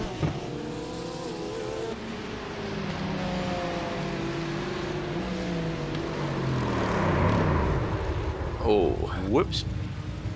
Okay, keeps it out the wall though. Maybe they were just distracted tightening their belts. Maybe. Yeah, don't tighten belts and turn. You need to make sure they're driving one-handed, not advisable. Oh, it's Patrick Arenbrook. Biff straight into the wall.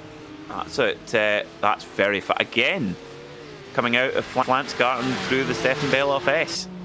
Another team, another car falls foul of that part of the circuit.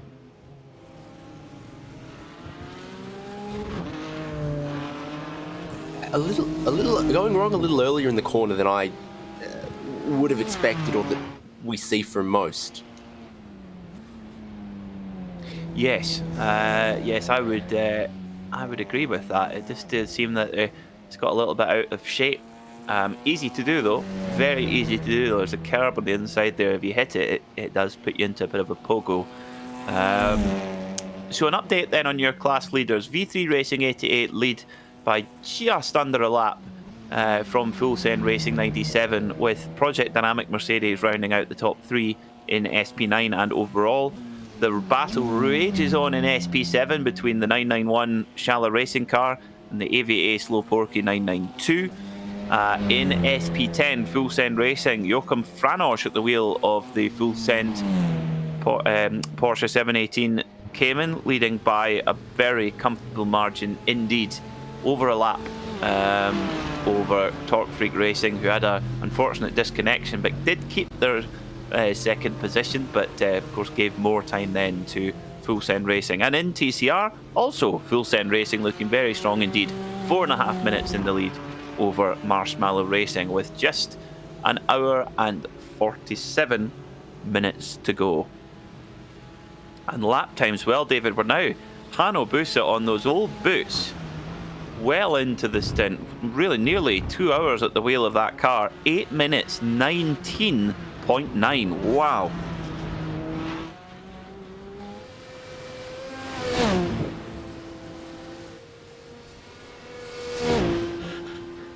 Yeah, that is rapid. I actually caught a little bit of that lap, and the thing is, while it was quick, I was seeing the brake lights come on pretty deep in the corner, like it may be starting to understeer a little bit. That was pretty normal there, but there were a couple of corners where you'd see the brake lights on, the car was stopping, they'd go off, and then partway through the corner they'd come back on a little bit, like he just had to grab a bit of brake again late in the corner to make it turn. It's obviously working, and he's hitting all the right areas. Yeah, Hanno Busse is really pushing here. You can just tell by the body language of this car. Really using all of the road, really on it here. This is a proper Kevin Estre style stint here from Hanno Busse, just that little step ahead of his rivals, and doing it in see it from style that as well. angle, but I saw it through the corner there. The same thing again, with the brake lights on and then off and then on again, as he tried to make the car rotate through the fast corner, through a fourth gear corner.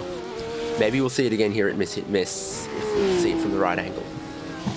Oh no, because that's a flat. You don't use the brake to through Kellenhardt. Well, it's just a little roll off, yeah. Kellenhardt there, the triple right-hander. But yeah, he's really put. I mean, this would be impressive on new tyres, let alone on really old ones. So Hanno Busse really putting Schaller Racing Black in a fantastic position, and yes, using a lot of the road there through Ridescheid and up the hill through Exmüller towards the Niki Lauda links here. I love this circuit and I love endurance racing, but it is testing me, man, because Everslow Porky have put Francisco Jose Romero in. He's got new boots, it looks like, and we have to wait 16.5 minutes after the pit stop before we see a representative lap time to know what they're capable of in that car. So do the outlap, and then the next flying lap, and then see what the number is when he hits the timing beam. 16.5 minutes after the end of the pit stop. Yes, that is, if only we Like we need the splits like they have in rallying, where they go through the stage there. They talk about seconds per kilometre. I could turn sectors on my timing screen. I might actually have to go do that. And then also, of course, because they are battling first and second on track, you can watch the continuously updated gap in the SP7 column on screen. Yes, and that's where we are. Well, it shouldn't be long actually until we see Hanno Busse come into the pits. Likely one more lap, I would say, for this Porsche Cup machine, and Hanno absolutely flying at the moment in this 991 car. Say 2 more after the end of this lap still, if they want to. Okay, 2 more after the end of this one, okay. But they've got the more flexible options here, with 2 stops still to go. So they could call it early to try to go for some kind of undercut. Not like they really need that with the pace we're seeing at the minute. I think if you can... Well, the thing is, will Hanno be able to go to the end of the race with the 3.5 hour maximum driving time? I'm not sure if he can. Yes. Can he? Okay. He's only been in the car now 1, 2, 3, 4, 5.5 laps this stint. Then he's okay then. Yeah. Yeah, he got in with what, like, basically 2.5 hours to go in the race. So I would say maybe a lap, yeah, possibly 2 at the most, but maybe a lap and get those new boots on, and then you've got those new boots to the end, or maybe he's wanting to just run this out. I mean, at this pace, why would you stop if you don't have to? They're, of course, running the car on the light fuel. It's really come alive, even with the old boots, and like you say, that has its issues with understeer, etc. But what a battle here in SP7. Slightly strange circumstances to get to that with the 992. Oh, is our SP10 leaders off? Joachim Franosch backwards into the wall, but looking relatively unscathed. They've got a lot of time to play with, over a lap, but that is not what you need. Car looks okay. It's bad news for you because I got a black flag as well. I don't know what for. For the fuel send leader for 85. Yes. Black flag. Incident points? Drive-through penalty for incident points, maybe?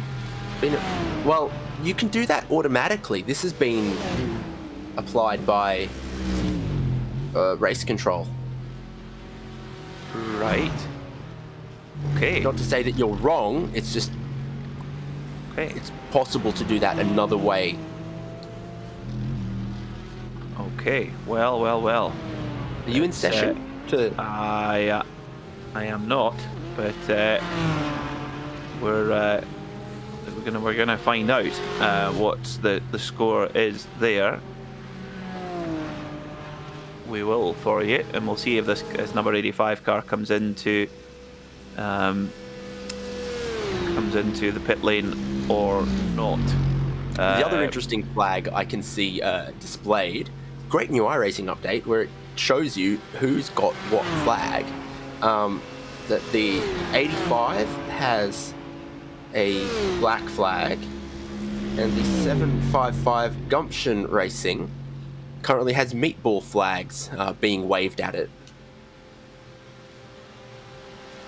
It's amazing. But do you think that must be quite confusing for the Frickadelli Racing team when they're getting meatball flags waved at them? Do you think they must get confused between actually a meatball flag and fans? Oh, you can just put the lunch menu on the pit board instead of a flag. Yeah, indeed. Now, let's see, 85 does come in. Now, do they stop, or do they just take the drive-through? Let's see. The 85, they've got lots of time in hand, so there's not reason to panic here for Joachim Franosch and the Full Send Racing team into the pit box. Oh, now that was an instant repair, so they'll be here for 5 minutes. Yeah, okay, alright. So it's All right. actually Meatball. race control preemptively applying a 5-minute penalty because the team have requested a 5-minute Got you. repair. Okay, so they've indicated that they're going to use their fast repair or their 5-minute repair, so they now sit and take that 5-minute repair. But as we mentioned, they do have time. They've got about a lap and a half, which is about 12 minutes, so they do have time in hand, but not really what you want to be doing at this time of the race. Now, Schaller Racing, Hanno Busse has gone through to start the next lap. He's at 8:20.2 last time by, so still going quick. Down towards Arenberg he goes, and there's that understeer you mentioned. Oh dear me! Ooh, Around the that was outside. close. That was close.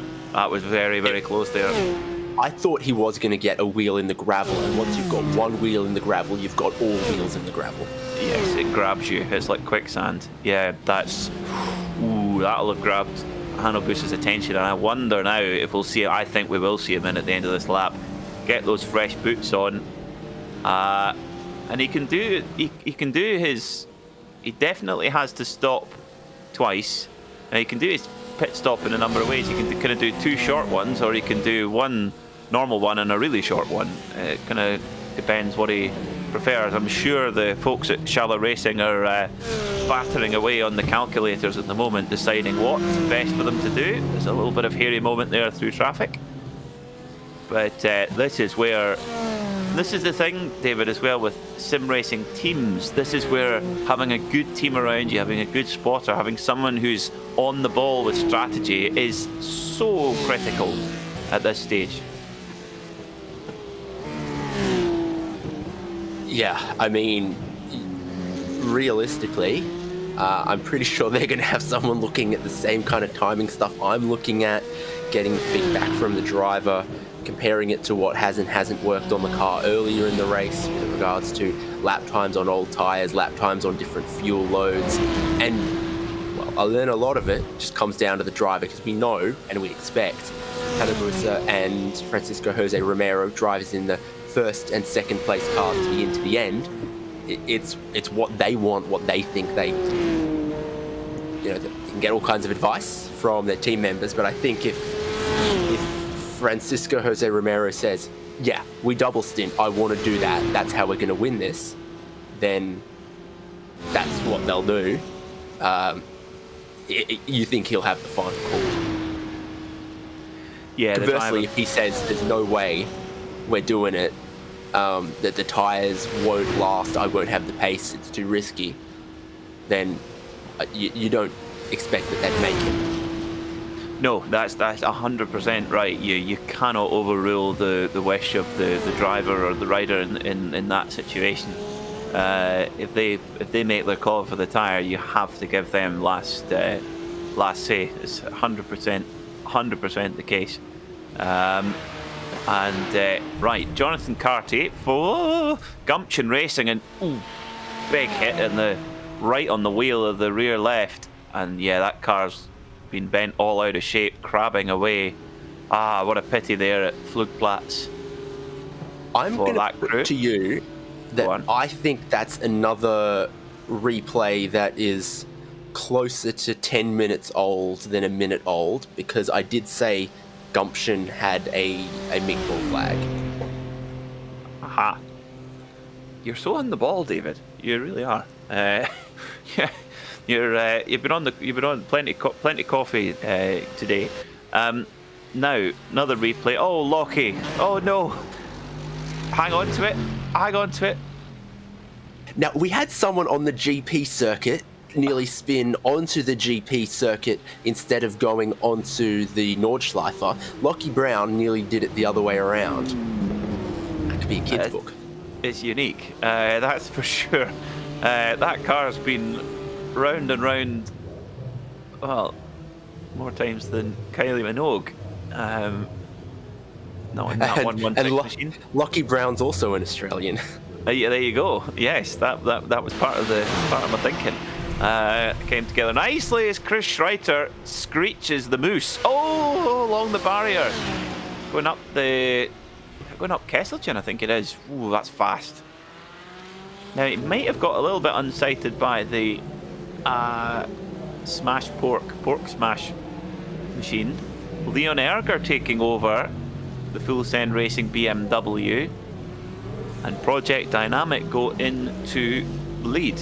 Sorry, into second position, my apologies, as the Full Send Racing 85 SP10 car in the lead of class gets back going again after their repair. Okay. Now, update on SP7 lap times. Hanno Busse 120.2. That lap time you were waiting on, David, 8:22.4 for Francesco Jose Romero. So not quite able to match the pace of Hanno Busse just yet. But of course, that car's due a pit stop very soon, and we'll be back onto a full fuel load.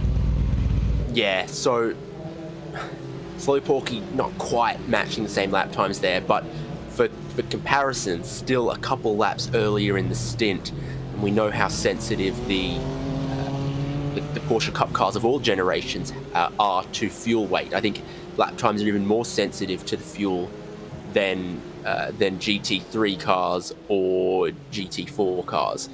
So again, I would have been more impressed with a number that was 1 or 2 seconds quicker, but it's not a disaster, and it doesn't rule them out, and there is still potentially room across the length of the stint for that to keep ramping up for Ava Slow Porky, when Shallow Racing Black might just be hitting a cliff with the tyres. You don't know. You don't know. We don't know. The teams probably don't know. It's motor racing. Well, I think it actually you could be very spot on there, because Hanno Busse, the last time by, was about 4 seconds off his pace, 8:23.2. So Busse going for another lap, going for an 8th lap on the stint, getting the very most out of this tank, and then I guess putting on a new set of boots for the sort of 90-minute charge to the end.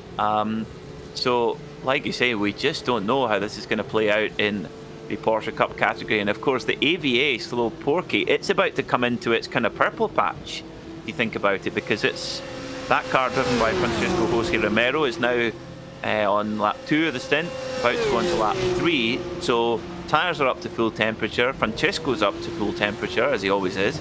But more importantly, the fuel load is now coming down, and that car will just get quicker and quicker and quicker. Let's see what this lap time is going to be from Francisco as he comes up towards the start-finish line with an SP9 car right behind him. It is an 8:23.6 for Francisco. So a pretty consistent pace at the moment, but that car definitely is going to come into its purple patch in the next lap or 3. Again, they're different cars, and from everyone I've spoken to, that they do have a different driving style, but it was always my experience with the older generation Cup car, which I drove an incredible number of laps of this place in, that the fastest lap of the stint is the one just before you pit, when you used up all the fuel, used up all of the brakes and then some for FTR Esports. Where on earth were they looking? Because it wasn't for a braking marker, unfortunately. Yes, they missed that entirely. And yeah, the 992 car, it'll be breathing a sigh of relief, will Francisco Jose Romero. Let's get another look. Oh my goodness, that could have been really nasty.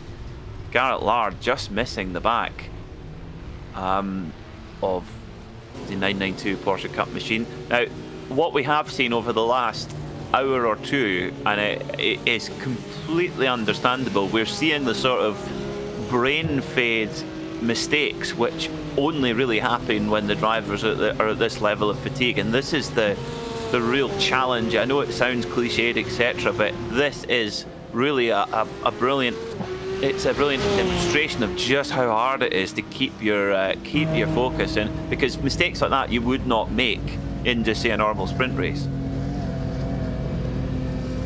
No, you might push too hard, you might overstep the limit, but that's it. That was what we just saw there. Was a different kind of mistake. It wasn't for trying too hard. It was a lapse of concentration. It was an error of judgment by maybe looking at the brake lights of the car in front rather than looking at where your normal braking marker would be. Yeah, it certainly seemed that way. It was miles off what we would normally expect. So this is an important one here. Both of these cars have had issues. The number 681.xe Esports and PCF Racing Red, just a handful of seconds separating them. Both in the Porsche 911 GT3R, which apparently this the 2022 season will be the final year of this edition of the car, and the 992 edition will come in for 2023, which I can imagine will be quite a special piece of kit, because this isn't a bad benchmark to begin with. Yeah, I thought this 991.2 GT3 model was just externally, visually, a really good upgrade on the 991.1. If you remember the front air dam and the air intakes and such on the 991, I don't know, it left something to be desired for me. Didn't really at all represent what the front fascia of the road going car looks like, and some of it was true similar to around the rear lights and the rear bumper. This one looks so purposeful, but is just a lot closer visually to the road going model. And is that not, I mean, I know GT3 cars and their road going models, it's sort of sometimes more siblings than twins. Another screeching moose bite. The point of the GT3 models is that they have some of the characteristics of the road car in their handling, in their appearance, and that it is a racing version of the road car. This is big.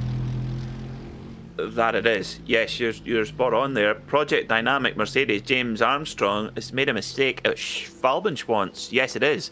So let's get a replay of what happened then. Coming into the small recliner carousel. So easy to do there. Honestly, I cannot tell you how that's just... Oh, backs into the wall. That could be big for the battle for second position. Oh, and hits the front as well. That's sloppy. Frustration in that moment, right? Because the rear of the car stepped out, and then he's so eager to get it going again. Lets it roll all the way back to try to open up that rejoin. Slams the throttle, gets the Armco on the opposite side. Just wanted to get back going, and in the long run, that car the rear end is toast. It slid so far out the corner there, trying to put the power down. Oh dear, that's not good news for Project Dynamic, and that, losing 12, 13 seconds there, but it's not just that, it's the damage to that Mercedes. Now just 35.8 seconds, the gap back to Leon Erger, who's just taken a stop. Now they are on this the car same. Has looked so strong everywhere that doesn't have carousel in the name. Yes, it's gone for the walk of life. It's done both walks of life, all walks of life as well. Now there's been a tough day for this car, the 861.xe machine. Just a little half spin there. Now the 991 leading machine in SP7 should be due in the pit any moment. In fact, coming tearing down and then now up Tiergarten, so I think we will see Hanno Busse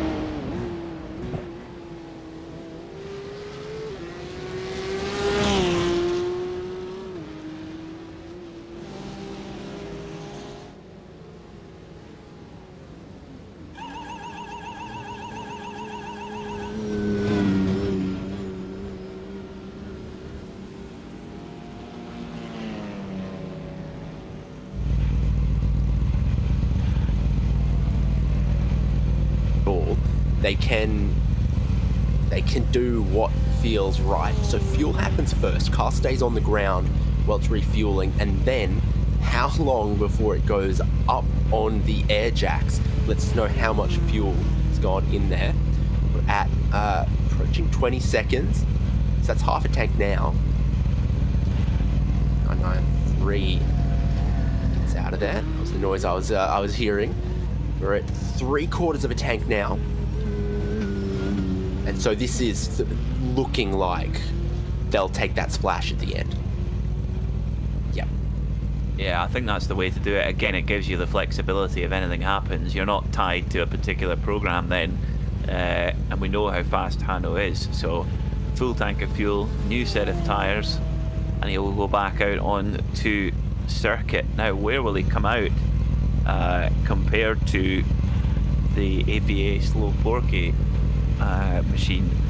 That's the interesting question. So, whoop, 992 is still on the Doningahur right now, coming underneath Bilstein Bridge right now. So there'll still be 10-15 seconds here for Busa, maybe a little more because he just had a really quick stint.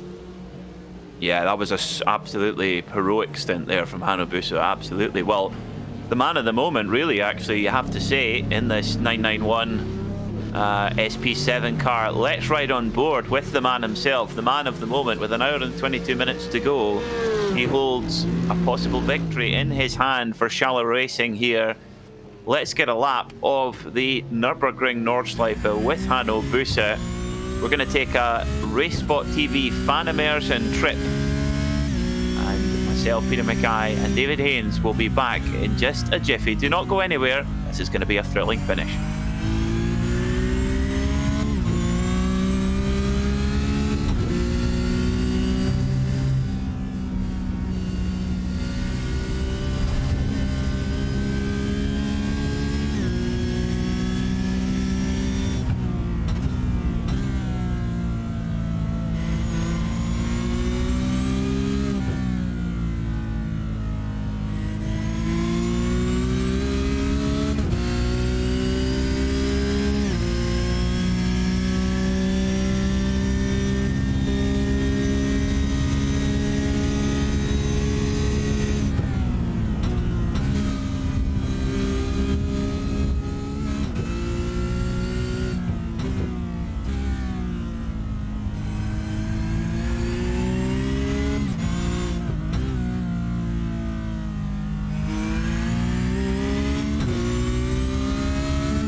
Welcome back to RacespotTV, where we are now embarking on the last 74 minutes of this winter 24 hours of Nürburgring. What a thrilling race we've had, and it's really lighting up in the SP7 category with Shallow Racing and AVA Slow Porky battling it out for winning honours in this Porsche Cup category. Overall, at the moment, it's still V3 Racing 88. Mike Sheppers leading the way with confidence in the BMW M4. But the battle over second position overall is still very much up for grabs. James Armstrong in the Project Dynamic Mercedes just had a little bit of a spin and a clip to the wall, but also we think might need an extra fuel stop as well to what we might have originally thought, with Leon Erger chasing him down in the Full Send Racing BMW. It has been a super day at the office for Full Send Racing, leading in both SP10 and in the TCR category at the moment. So you can see on your screen on the left hand side the full list of SP9 cars still running. 16 cars still running at the moment in this class, and all going to plan for V3 Racing 88. They did have an incident about an hour or two ago, but were able to take their repair and carry on with the significant advantage. Now, just noticing as well that Fraser Smith, who's driving for the number 85 SP10 class car for Full Send Racing, he's never had a 24-hour win, so the final stint will be big pressure. Well, I can imagine. But a good advantage for the 85 car. Still just under 6 minutes the gap back to Torque Freak Racing by TFR Lab, who will maybe be ruining that unfortunate disconnection. There's been one or two disconnections which have affected the field, and probably no more so than the 992 AVA Slow Porky car that was leading and lost a hand full of seconds, sadly. But David Haynes joining me, Peter Mackay in the commentary box. David, this is there's plenty of races to be decided over the next 70 minutes or so. Yeah, I mean, it's coming down to absolutely every factor that you ever talk about in endurance racing. It's coming down to pit stops. It's coming down to tyre life. It's coming down to driver distances. This is the leading Lamborghini. You saw the marks of the different SP9 entries. So it's been Mercedes and BMW up front. Some Porsches not doing too badly for themselves. This is our leading Lamborghini, Tech Centre Fitzdi Hades. Yeah, this is very much, I mean, here at the Nürburgring, both in the real life and in the sim, very much dominated by the German manufacturers, Mercedes, Audi, Porsche, etc. But the Lamborghini definitely making its mark on the racing here at the Nürburgring Nordschleife. Philip Morton takes the number 96 machine back into the racing action. Unfortunately, we'll just need one tiny little splash and dash more before he gets to the end of the race. Let's take a tour of this incredible motor racing circuit. So we're onto the Grand Prix circuit now. It's just kind of like the relaxation zone, if you like, compared to the Nürburgring Nordschleife, which is coming up in just a moment. Particularly if you've just come out the pits as well, getting the car up to temperature, getting the tyres up to temperature particularly, and getting yourself prepared for the onslaught that is the Nürburgring Nordschleife, which links up with this purpose-built Grand Prix circuit that was built and opened in 1984. That was the first time they held the Nürburgring 1,000 kilometres on this new circuit, a year after Stefan Beloff obliterated the lap record in qualifying just on the Nordschleife section. Scarcely believable, 6 minutes 11 for the Nordschleife section in his Rothmans Porsche 956. Unfortunately, didn't make it to the end of the race though, after unfortunately an off at what is now known as the Stefan Beloff S's. Here we go then, about to come on to the Nürburgring Nordschleife, a double left-hander here, going through Sabina Schmidt's curve, named after the late great Sabina Schmidt. We really miss you, Sabina. Down now the Hatson back as absolute helter-skelter here, really winding on the power now, just coming into 5th gear, still on now. Heading down through these very fast switchback corners here, then back down the gearbox to 3rd gear, down into Hocheiken now. Left, right, left, watching for the curbs not to unsettle the car too much. This Lamborghini Huracan's got wonderful balance. Now onto the Kiddelbacher hole, past the village of Kiddelbach, and right onto full power now, all the way up to top gear, approaching Flugplatz. A big deep breath, big bravery pill taken here. Pretty much flat out in an SP9 car, keeping the power on, letting the car run out wide. Very nice there from Philip Morton. Now another bravery pill required as we head down towards Schwedenkreuz. Look at this, absolutely flat out in top gear.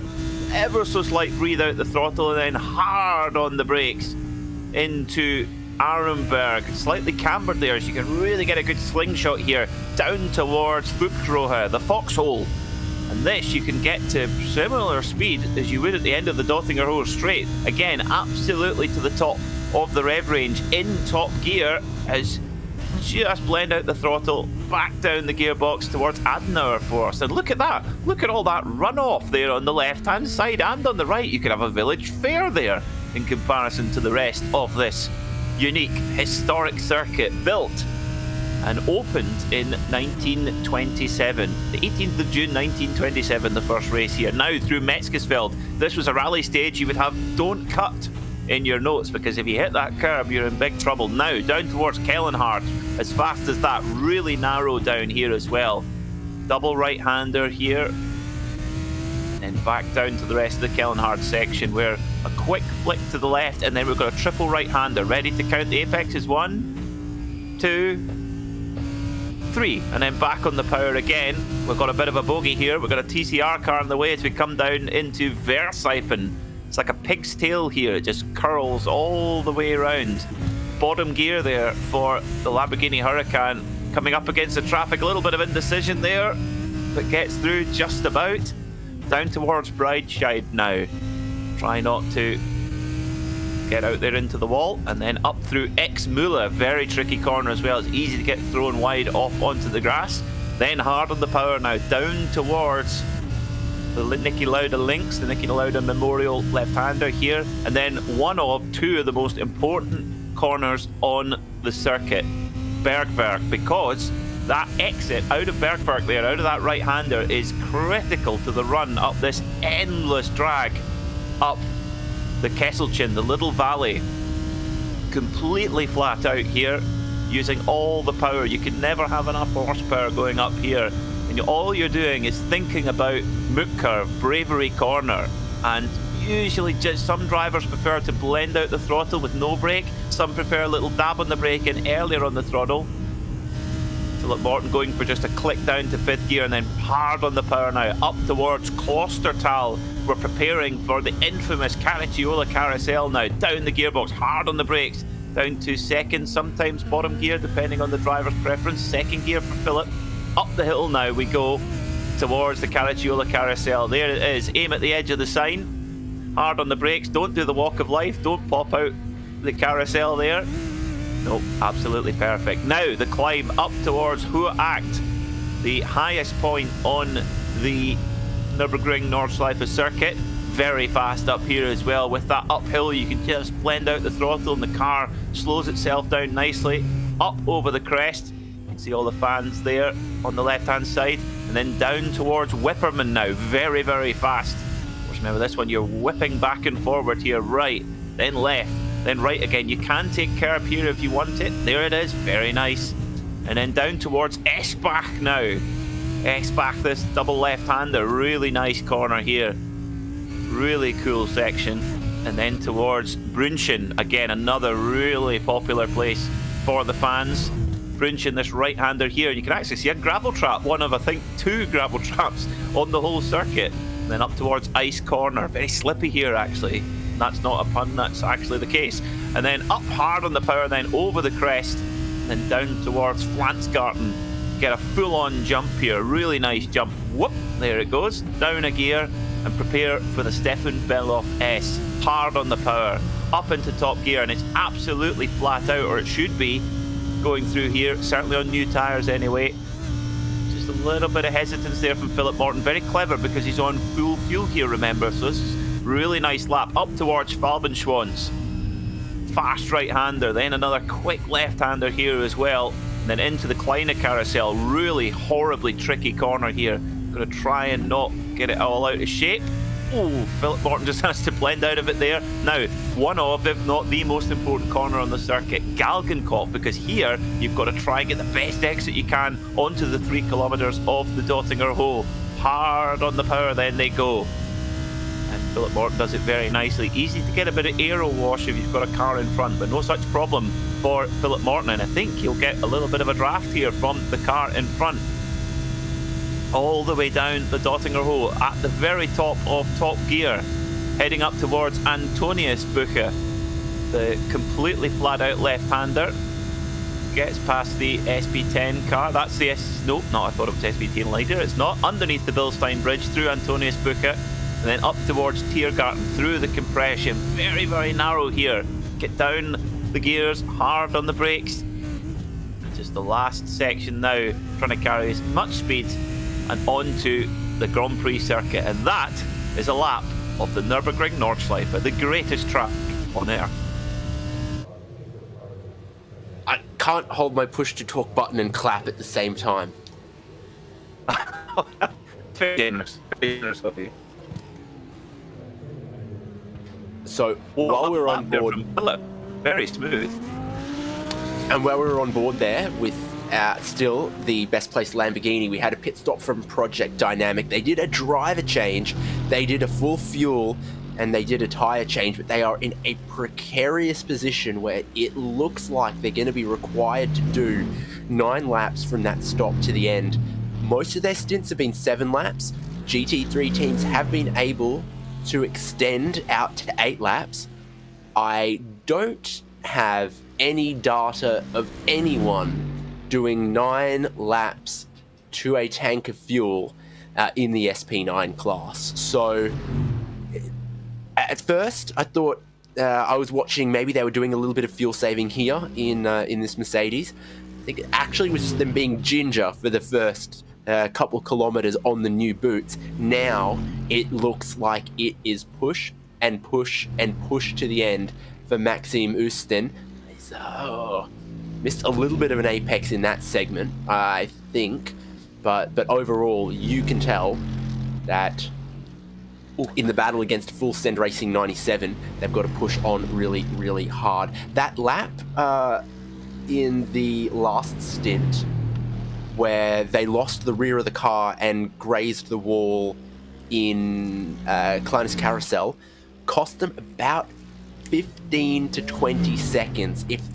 If they lose out on second place by less than that, they're going to be kicking themselves. Yeah, it's just so tough when they're clearly the drivers in both the second place Full Send Racing BMW and this Project Dynamic Mercedes in third, really pushing. I mean, Maxime Osten there using all the road and more, going through Brunchen as the second placed Torque Freak Racing Porsche in for service. Francisco Rendo on board that car as it takes new tyres, and it's the Flying Iron Brew can, as we've called it. It's Moritz Weinrich along the way in second place in TCR. Back to it, and that will be the final stop for that car. No problem at all to get to the finish for that TCR machine. It's got a big tank and decent fuel economy as well, so the stint lengths can be quite long.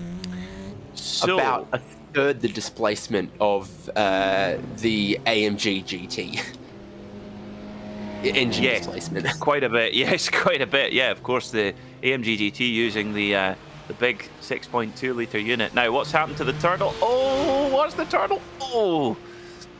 Is the steering locked to the left there? Or did they really lose the rear early in the S? I think the latter. I mean, it happens. you very often turn into that corner from the curb on the right-hand side. Marshmallow just approaching it, but no, they're off the curb. Oh, wow, it really is. The rear will not live with it. Cold tyre, full tank of fuel, I think, for that car. Oh, it's been in the wall a lot of times. This little 423 Porsche Cayman is, yeah, really struggling to get to the end here. Hopefully they can, with just 58 minutes to go. Let's keep our fingers crossed for them. So, update on our SP7 battle. Well, it's a proper slugfest. Just half a second the difference between Hanno Busse, the leader for Charlotte Racing, and the AVA Slow Porky machine of Francisco Jose Romero, in the favour of the second place Francisco Jose Romero. So the battle is certainly on. Fantastic stuff in this SP7 class. Impossible to call. And both still needing one more pit stop that will be shorter for the leading car. So still a Herculean task for Francisco Jose Romero. There was several hours there where the momentum was really in the favour of AVA Slow Porky. They closed that gap down in sort of net pit stop adjusted terms from, what, 2 minutes down to 10 seconds or something? And then things got really serious for Charlotte Racing Black, and they sensed how hard they were going to have to work to hold on to this race lead, and I think they've responded very, very well. Absolutely, they have, yeah, and they've just released their... it's like they've been keeping Hanno Busse just as like one extra bullet in the holster and ready to release him when needed, and he's done his job. So let's see what that lap time is. 8:22.7, so very consistent again. We'll get a look in a very short moment what the early stop from the 992. You won't get a look at what the lap time is. Won't. Oh, another 16 minutes to wait. So that's interesting. AVA Slow Porky in, Francisco Jose Romero. Now we need to get a look at this 992. Are they taking tyres? I'd be very surprised if they do. I don't think they can afford that time in the lane. Is that car up on the jacks? I think it... Oh, I can't tell from this angle. Not yet. Not yet. But the reason they might stop a lap early is if they are going to take tyres, get onto the new set earlier. Yep, quite right. We'll find out in, I'm going to say, about 5 seconds. This is tantalising to see Dirk Federman. So they've done a driver change. So Dirk Federman now... Oh, okay. Right. So Dirk Federman, new driver, fuel and tyres. So this has got to be a... Dirk Federman knows what he's got to do here. Maximum attack. Because that investment in tyres is only really going to be 7 laps left. So to pay this invoice back, if you like, for the time invested putting those new tyres, he's going to have to be about 4 seconds a lap faster, at least, every lap, to make those tyres worth it. He's going to need to smash some lap records here, but it's again, it's a case of there's everything to gain and not a whole lot to lose, because you saw first and second are still about a whole lap clear of everyone else in class. So if you fail, you finish second. But if you give it everything here in the last hour, there is victory to be gained. So don't take that checkered flag still wondering what could have been. Quite right. Yes, that's very, very, very true. Well. What a thriller here in SP7. And Dirk Federman, it will be his job to put this 992 machine for AVA Slow Porky in the contention for the win. In Charlotte Racing, well, it's up to Hanno Busse, and looking at the iRating, which it doesn't tell the whole story, but it's kind of like a golf handicap. If every driver on the iRacing platform has an iRating, which it basically is measured on the driver's results. And the better the results are, the I rating goes up, and the worse they are, that it goes down. And it goes up more if you have good results against good drivers. So it's a very clever algorithm that works it out. So the Francisco Jose Romero is around 3,000, which is very, very impressive. However, Hanno Busse 6,000, but Dirk Federman 5,600. So that would indicate to me, David, that Dirk is the real hot gun in this 992 machine, and they're throwing everything at this. Their fastest driver, new tires, and seeing what they can do.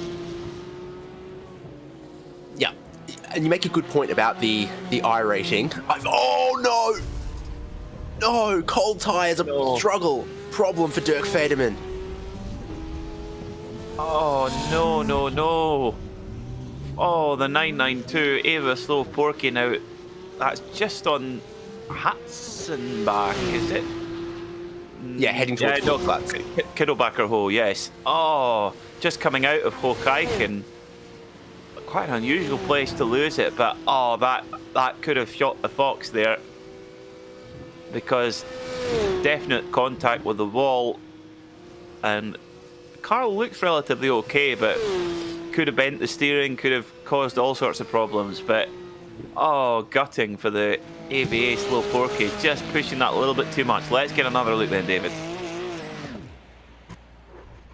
The change of direction, isn't it? And the normal racing line there sees you kind of straddling the curb on the right-hand side to open up the left-hander that feeds onto a quick straight. But cold tires, they're not just less grip, 10% less grip all round. They're less grip, but they react differently when the car bounces, when the car rides over a curb. It's why you want to normally stay away from some of those curbs on cold tires that you're comfortable to ride over the top of when the tires are warm. The different pressures gives you different bounce, and it just doesn't quite ride the curbs right on the cold tires. That's where you've seen quite a few of the problems on cold tires, is the drivers using curbs that maybe they shouldn't.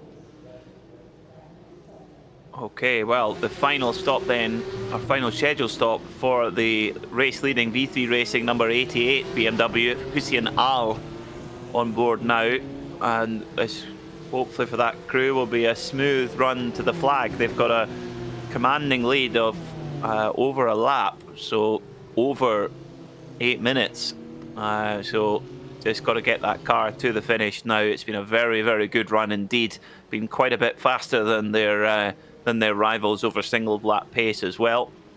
At 8:04.7, they're outright fastest, which is much quicker than those other cars on the podium. But this 24 Hours of Nürburgring, if there's any race that isn't just about one lap pace, it's this one. It's about keeping it out the fence and keeping the car moving. So, update on the battle for second position. Leon Erger holds on to second position by exactly 60 seconds from the Project Dynamic Mercedes of Maxime Osten. So Project Dynamic have got a lot of work to do over the next 50 minutes to try and close down that Full Send Racing BMW, which will need one stop before the end of the race.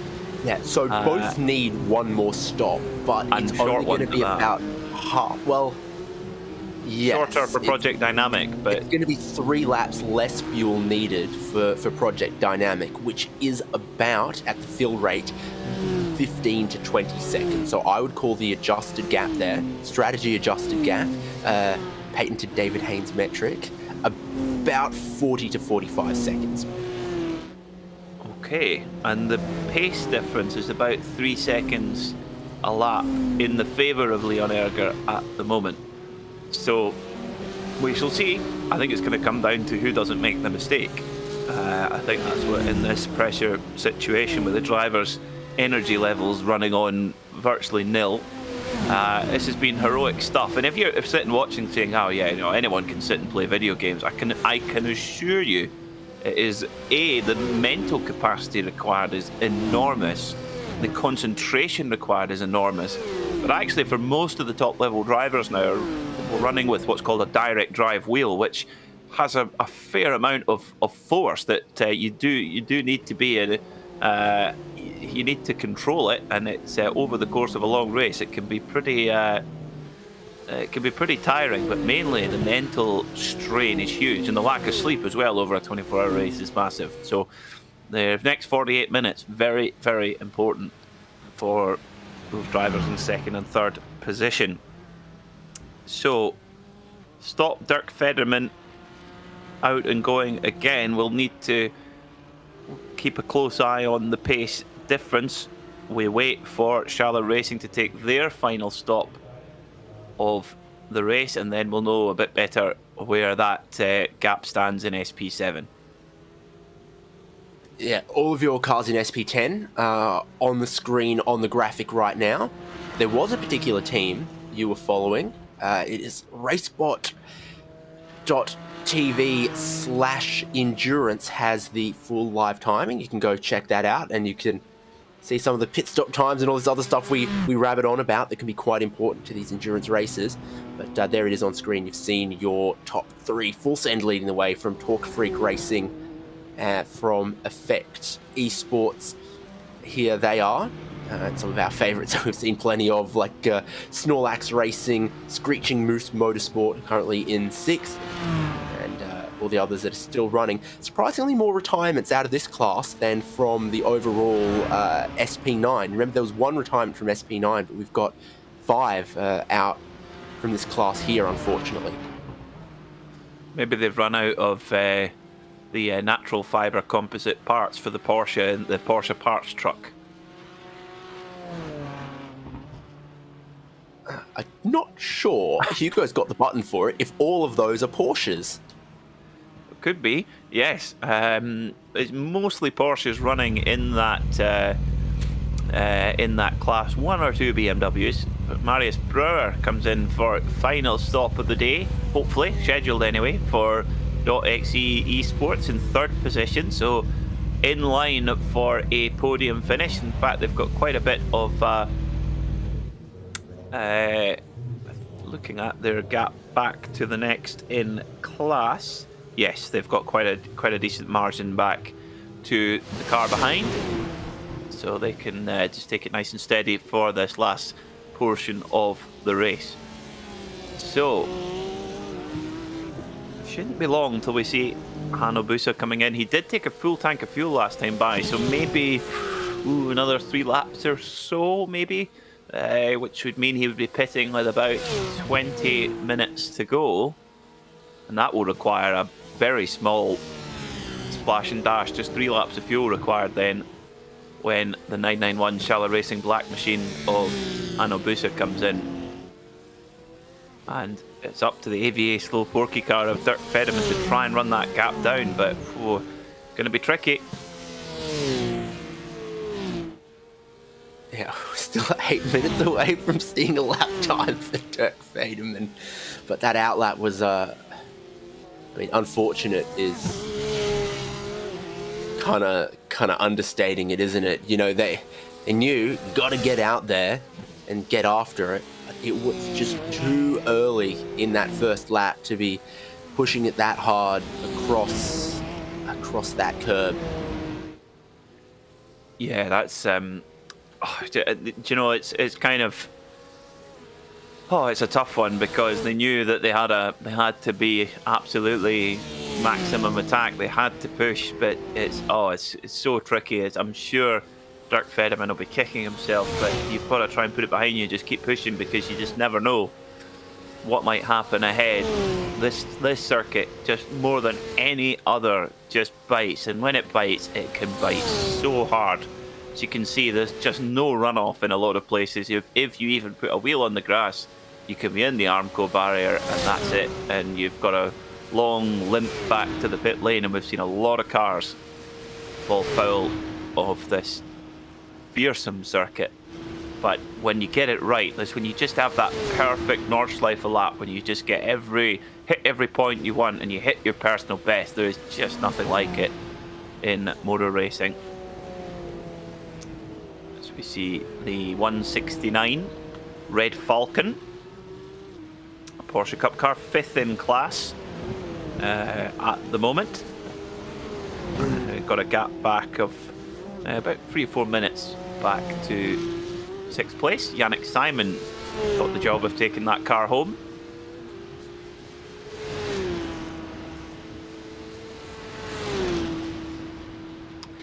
Only one BMW in our SP10 class. So we've got one unique case in the SP10, all the others Porsches.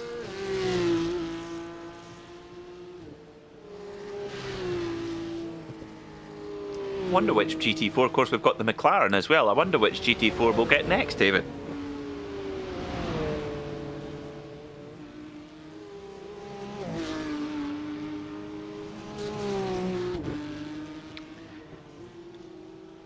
So it's Peter Mackay here and David Haynes in the RacespotTV commentary box, taking you to the finish, down into the last 3/4 of an hour of the winter 24 hours of Nürburgring.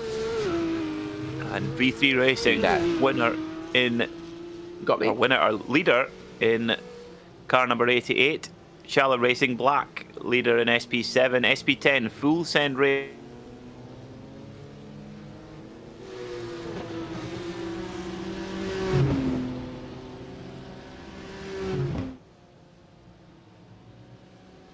I can see him, he's beside me, but well, he's beside me electronically, but physically on literally the other side of the world. I'm here in Edinburgh in Scotland in the mobile commentary box, and David down in Brisbane in Australia.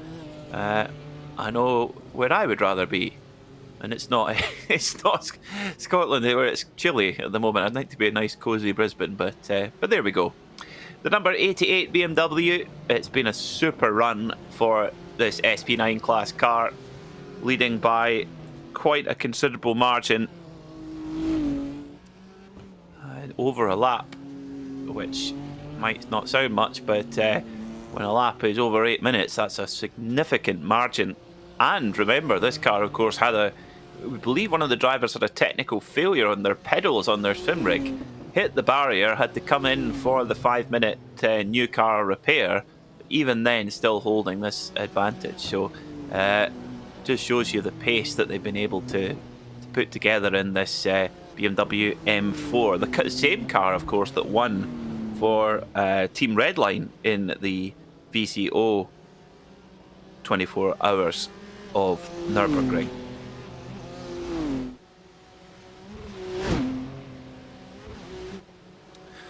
So let us know who's your pick for the win. SP9 looking pretty strong, but SP7 still plenty to play for there, and we should see Shallow Racing coming into the pits pretty soon, probably in the next 15 minutes or so, and taking their final splash and dash to the end of the race. Huge props to all of the teams and drivers. This is not an insignificant challenge to take on. 24 hours of racing anywhere is a big effort from all of the team, but because it's not just those driving the car. Usually in sim racing now at this level, you'll have a kind of support team of those doing strategy and spotting, etc. Also, if you're in the sim rig and you're racing long stints, having someone in the house with you to help bring you cups of coffee and food and things like that, very important. So big effort, and I cannot tell you the level of preparation that the teams will put into an event of this magnitude as well. Endless hours and miles of practice.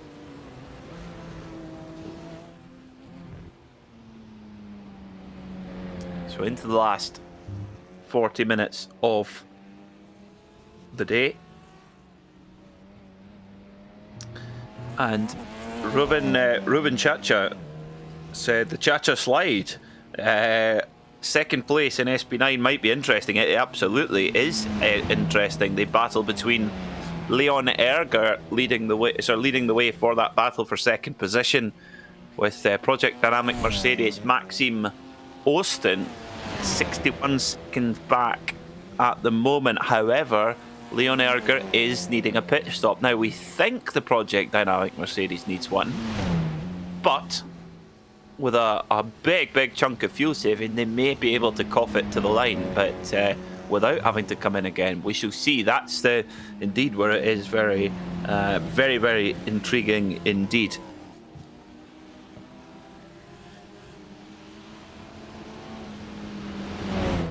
Now, we had some, earlier on, we had some wonderful variety of locations of those watching on our RacespotTV live stream. Do let us know where you're watching from today. We've got a very international flavour here in the virtual production trailer. Myself in Edinburgh in Scotland, David Haynes in Brisbane, Australia, and Hugo Luis, our wonderful producer, bringing you these fantastic images of the virtual Nürburgring Nordschleife in Rio in Brazil. So we're covering every corner of the world here on RacespotTV. So do let us know where you're watching from, who you're watching with, and most importantly, what are you eating and drinking?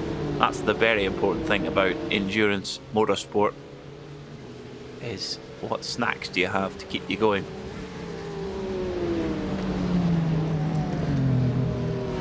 So we think the third place car in SP9 and overall the Project Dynamic Mercedes is going to need the ever so smallest, maybe a lap of splashing down to could be in the battle with Full Send Racing being number 97. Whatever happens for Full Send Racing, it's been a super day at the office for them. Their TCR team leading by a considerable margin. Full Send Racing SP10 leading by a considerable margin. All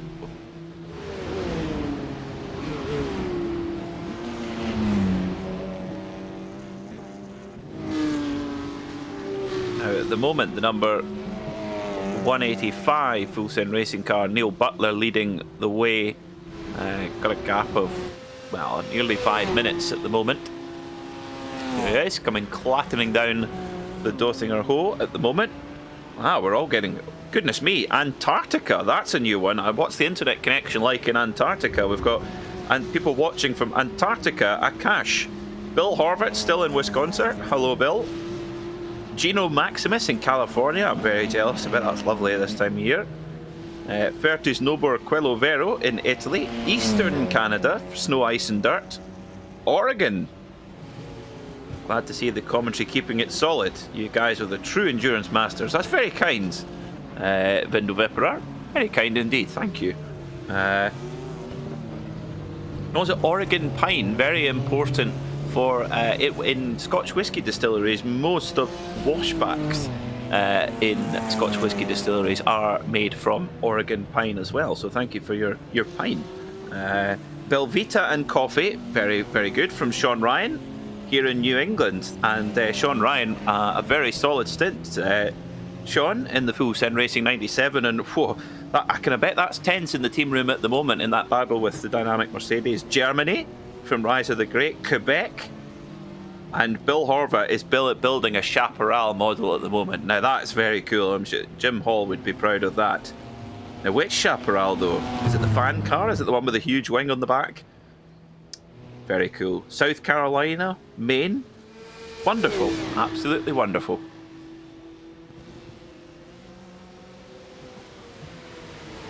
Now, if you're wondering why does that Scottish man keep talking and not give David Haynes the microphone, we are just having a couple of technical issues at the moment, so we will have David Haynes' dulcet Australian tones back in just a jiffy. Do bear with us. You're stuck with me for the next little while. But 34 minutes to go, and this is the battle for the last spot in the top 10. The number 8 V3 Racing car, just holding on to that last spot at 10th in class, Ivan Betts at the wheel, but right behind the 914 Sport Support Racing, Gilbert Gamakci is putting on the heat here in this chase to the flag. Oh wow, we've got Japan. Hello from Japan, konnichiwa. Dominican Republic. Oh, what are people drinking to celebrate finishing? That's, yes, Ronnie Nunez. Yes, my man. I think Dominican Republic be some good rum, I would imagine. Mohammed Diaz Ramadan watching from Indonesia. Charleston, South Carolina. Iced coffee and a bacon and egg breakfast sandwich. Oof. Magnificent, Travis Brody. Magnificent. Thanks so much for all these wonderful wonderful places that you're all watching from. As we head into the final half an hour of the race with some shiny new machinery for the iRacing simulator on the track, particularly the cars on screen right now, the Porsche 992 Cup machine. I don't know what I did. Oh, hello David Haynes. Hello, Peter Mackay. Hello, everyone watching RacespotTV. Hello, Nürburgring Nordschleife. We're getting some now. David, you can join in. We're having a wonderful chat with the people in our RacespotTV live chat, telling us where they're watching from, what they're eating, what they're drinking. We've got someone saying good morning from New Zealand. Bourbon cream and eggnog. My goodness, that's a combination. Champagne in the fridge. Watching from. You know what? Go on. I had a couple fruit mince pies. Oh, there's a walk of shame. Oh no. So V3 Racing falling out of the groove, but a bit late in the corner. So Sports Support Racing not able to capitalise. Yeah, I had some fruit mince pies. Yum yum yum. Great at Christmas time. Mince pies. Yeah, I do like a mince pie. Very, very good. Indeed, with a cup of coffee. Very good. Now, very important, David, it's Dan Drachea, who was flying earlier on in the 992 AVA Slow Porky car. He's watching from Romania, and he's got some champagne in the fridge for the end of the race, because it's also his birthday. A big happy birthday to Dan Drachea, who's driven superbly, and what a way to spend your birthday racing on the Nordschleife. Yeah, that's as good a use of it as any. Any day is a good day for a race like this. Isn't it just? Isn't it just? And how would you feel? Go on. Armco. I don't know. Having your birthday this close to Christmas, I feel like that has some potential downsides. I happen to have my birthday about the opposite side of the calendar, sort of 6 months apart from Christmas. Perfect. Oh, Santeri Heiskanen. That's the Marshmallow Racing Junior car. That's not the second place car. It's in 5th at the moment. It's a little mistake there at Hocheiken. And carries back on again. And getting some. Oh, now Swift Turbo watching from Sweden, drinking hot chocolate with a splash of Baileys. Rock and roll, yes. Fantastic. I like that. Oh, we've got a hello from Pork Smash. Kapow.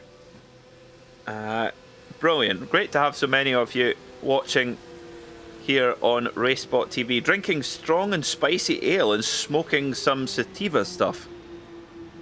I have no idea what sativa stuff is. No. Don't ask. No. Leave that one. Leave that one. Right. I've no idea what focus on the food and the race. You want to know what I had on my pizza that I was telling you about 6 hours ago? Go on. Sausage and tomato and mushrooms. Thought you were going to say pineapple. I was like, I baited you so good on that one. No, it's very nice. It's very nice. Does sound good, that actually. Does sound good. Well, we wait with bated breath, or in my case, smelly breath. So I haven't actually brushed my teeth yet this morning. Actually, there's a bit of information for you. But now the day Discord supports me smelling your breath. The day I find a different platform, different occupation. Yeah, I think so. Discord, well, you never know. It's an impressive piece of software. I wish it'd support voice better, but that's just a minor frustration of mine. Yes, quite possibly. Leon Erger has now dropped back to 3rd. However, that's because he's just taken his final stop. We do believe that the Project Dynamic Mercedes will need a splash and dash. The gap at the moment is only 4.2 seconds, so really Project Dynamic have got to put some more time than that into Leon Erger and the Full Send Racing BMW, but still very, very tense, still hanging in the balance. And at the front in the SP7 class, well, Hanno Busse is really into his groove once again, pulling more time out of Dirk Federman. He is due into the pit lane shortly, but with a gap of 2 seconds, he should be able to come back out in the lead with a pretty comfortable advantage, David. Yeah, I mean, we hype up so much of this. I mean, a couple of the battles, they were tense, they were in the balance, but now, with half an hour to go, you have a much clearer picture of the strategy. The teams do, so they know where they got to push, where they don't, to try to hold the position in those fights.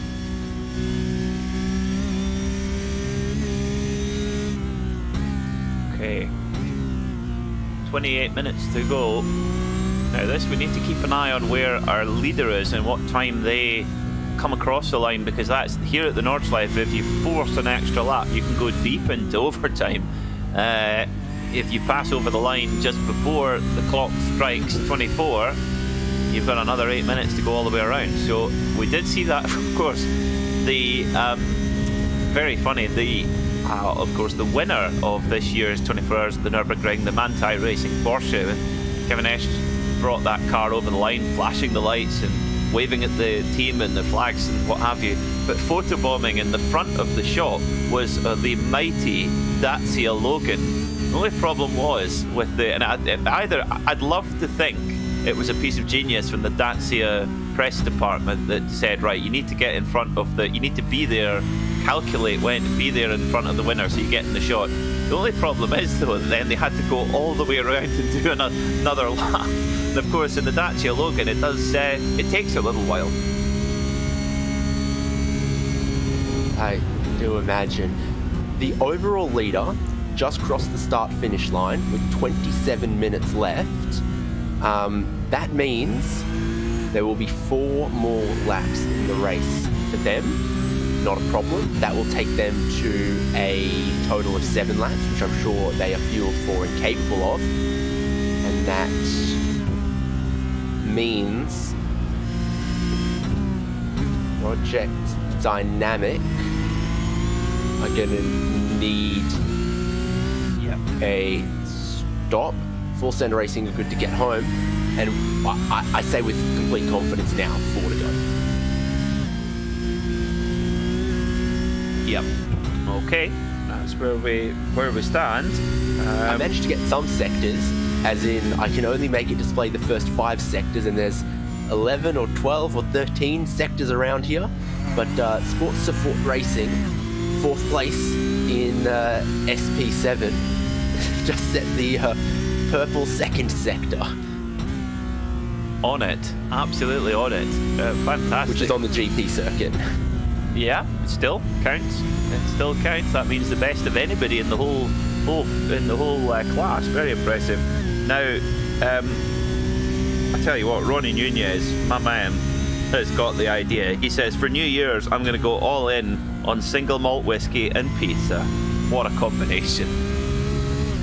Fantastic. He's one of the Talk Freak Racing guys, I think. And I think I see Bram Reiners, I think, seen him either with Talk Freak or Full Send. And yeah, I think we've reached that point in the final half an hour of the race where everyone who maybe did some stints earlier in the race and then had to go do something or whatever have all come back to see the end of the race. All hands on deck for when the checkered flag waves. Chat, viewership, and I guess the virtual pit walls all going to light up with all the team members and everyone ready to cheer their drivers on. I would think that some of the drivers who have finished their driving, they are getting lit up right now, I would say. A few beverages. Well, if one of the comments you read earlier was from a driver, then yes. Oops. Blissful ignorance there on my part. Well, we should see Shala Racing, Hanno Busse coming into the pits at his next opportunity to fuel up for the run to the flag. And as we mentioned, that likely will not, well, will come out with enough of a margin back to Dirk Federman. Now, Dirk, that incident is bound to have just taken a little bit of the wind out the sails and maybe a tiny bit of pace out of the car. At the moment, lapping in the 8:23s, which is about 2 seconds off the pace of Shala Racing's Hanno Busse in the lead of the SP7 class. So I think it's going to need an error from Hanno Busse, and that's a collector's item in itself. Yeah, and in this phase, you know, when the teams are not on track together, and I'm talking about across the last hour and a half, but they know who they're battling and they're seeing the gap changing between themselves and their rival, and seeing what lap times their opponent is doing. There is pressure applied, even if they're not battling wheel to wheel. And it looked like Ava Slow Porky who cracked before Shala Racing blacked. Yeah, and understandable in such a pressure cooker situation. Now, Low Grip Racing SP9 come in from 5th position overall. Mark Detail on board that car. And now, so that will be the final stop of the race for them. Sport So Fort just there. Before Galgan cops there off the road. Yes, that's it. Which is we were watching the 914. I think they ran a bit wider curb and onto the grass. One of the most underrated Porsches, the 914. I believe. Tell you what, I know a guy who just bought one, and I don't know if it's orange or brown, but it looks pretty good. They are cool. They are really cool little cars, actually. Especially if you get a 6-cylinder one, they're pretty cool. The Hurley. It's a US market one. So did they sell different or only 6 cylinders for the US market? Oh, pass. I don't know. They certainly for racing it was quite important when they put the 6-cylinder. Hurley Haywood and Peter Gregg won in a 914 against like big burly 7-litre Corvettes. They won in their little 914.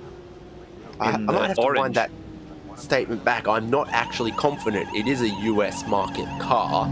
They're old enough that it's possible European examples are being imported into the US. Possibly, yes, quite possibly. Some of that car is the history can be relatively shaky, but racing wise, one of the old VIR, which was basically like racing in a farmyard, very like what it is today. It's a state-of-the-art facility today, but it's amazing to think that the track used to be narrower. Yeah, I know, it's scary. If someone went, you know what, let's just go pave this another 8 feet wider all the way around, or whatever it was. You're thinking, how did anyone pass anyone when the track was a whole car narrower through every single corner around here? Yeah, it's incredible. You know actually how they how they laid out the circuit for Virginia International Raceway. The Strickland brothers that owned the farm, they had a 300 SL Mercedes drop top, and they threw sandbags out the window. They drove around in it and they threw sandbags out the window to map out the circuit. And Oak Tree Corner, that is basically a bulldozer on full lock. That's how that corner was mapped out. As Philip Morton comes in for his final pass and dash. On this car that I saw, and I didn't think they needed a fast repair. Did we see a replay of anything involving this Lamborghini? I don't think so. Of course, Philip gave us a wonderful lap around the circuit. Nothing in the fast repair chat either for this car. Maybe just it's because he got time behind. Yeah, it's got time behind, so maybe just a bit of repair and a bit of fuel. He's got it in first gear, so he's obviously planning on getting going soon. Yep, just a wee splash and dash. And off he goes. All up to plan. Now, interestingly, Hanno Busa in the Schaller Porsche has gone on to the 8th lap of his stint. So we'll need an ever so slight splash to get to the end.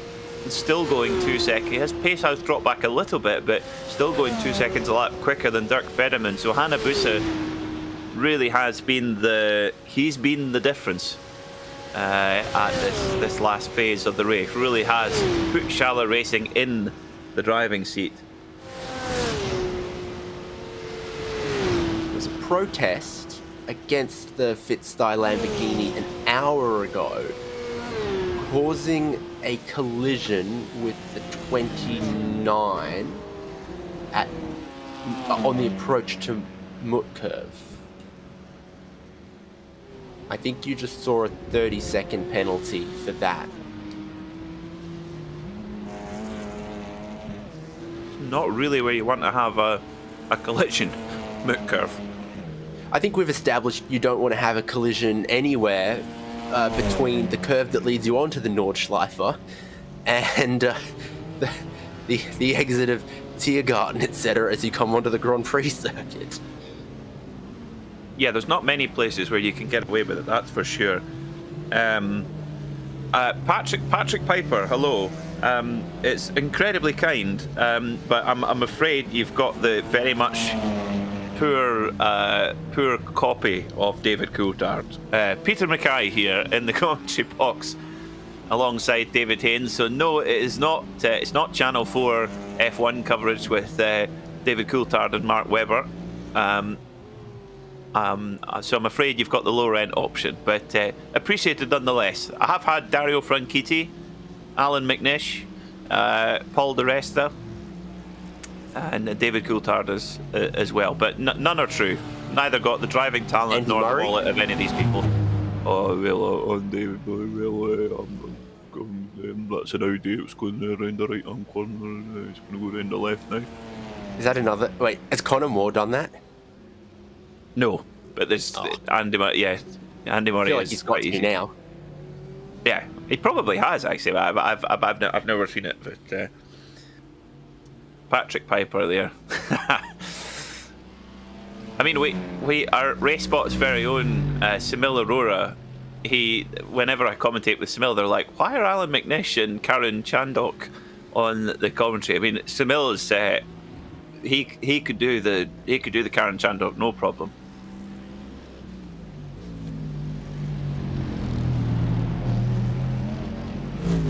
It's like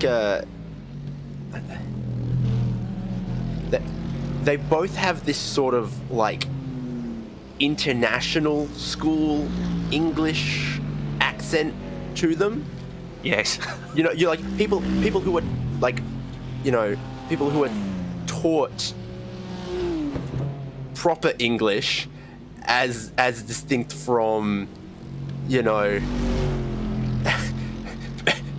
picking up bad habits or whatever it would be. People like Alex Albon, for example, you know, spent time here and there, and Alex Albon has sort of like a Britishy kind of accent, but because it's a very properly taught kind of English accent, better than you or I have. Yes, quite right. It's incredibly particular. Not quite. It's sort of different to your schoolyard accents. Yes, quite right. Quite right too.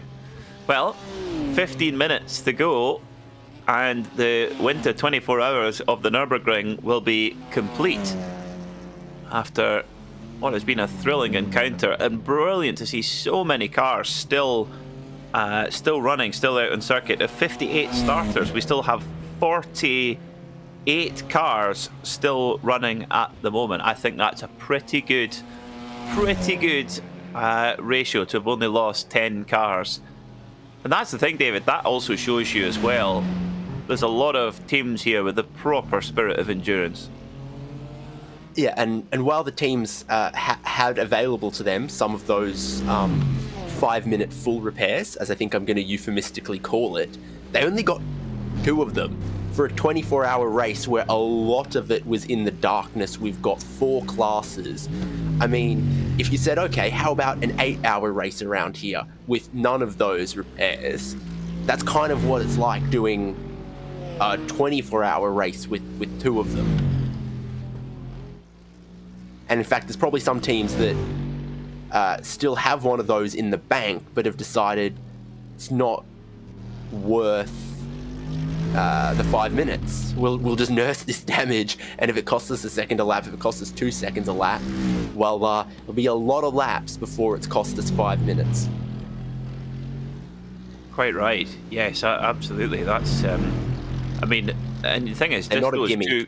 No, it's not a gimme. 5 minutes is a big penalty, and also the thing is that's just probably for, you know, especially if you're in the slower classes, that's just for when you get nerfed out the way by one of the faster cars. You need them just for that almost. It is a proper gauntlet to run here. Now the battle still rages on for second position. Project Dynamic are in second at the moment, however they will need to come in for some sort of fuel. It will not be much. It will be a quick pump in, pump out. But 4.6 seconds is all that goes back to, there it is, just in the back of shot there, the Full Send Racing BMW, who as soon as Project Dynamic come to pit road, Full Send will go flying past. And if Full Send can do this without any mistakes, it's very unlikely that Project Dynamic would be able to catch them.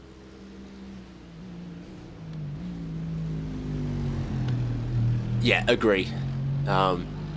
It has been looking like Full Send to lose in this second ever since the end of that double stint on the tyres where things came undone in the Clonus Carousel for Project Dynamic, and that cost them 20 seconds. If they were further 20 seconds up the road and they just had this really short splash, my goodness, would it be close. And again, I say, if the gap between second and third is under 20 seconds at the end here, they're going to be kicking themselves for that mistake, and it's exactly going to be true of SP7 as well, though I feel like Shuller Racing Black 991 did just manage to have the edge and the better of Ava Slowporky 992 in the last hour and a half, basically since Hanubusa got into the car. That sort of really stabilized the base and the margins for Shuller Racing Black to hold on to their margin and stop bleeding it. Yeah, that's been the big difference, hasn't it? Hanubusa really has been the man of the match in this last phase of the race. Really made a big difference in about a minute and 30 seconds is now the gap, and Hanubusa has made his final stop of the race. Now, what's happened to Morten Meisner for Wraith Energy Racing? Oh, just about keeps it out the barriers. Just about. Gets back to it again. No harm done. But yes, with 10 minutes to go on the clock, there will be a bit of overtime, as we mentioned, but Project Dynamic, it's an interesting one, David, because I do think that, well, it might have been possible to do the 2 8-lap stints. Oh, Rowan Pelino Tracy, Imperium Racing, big hit into the wall there.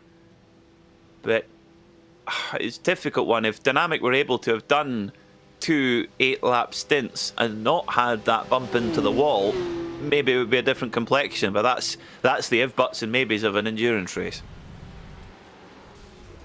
Couple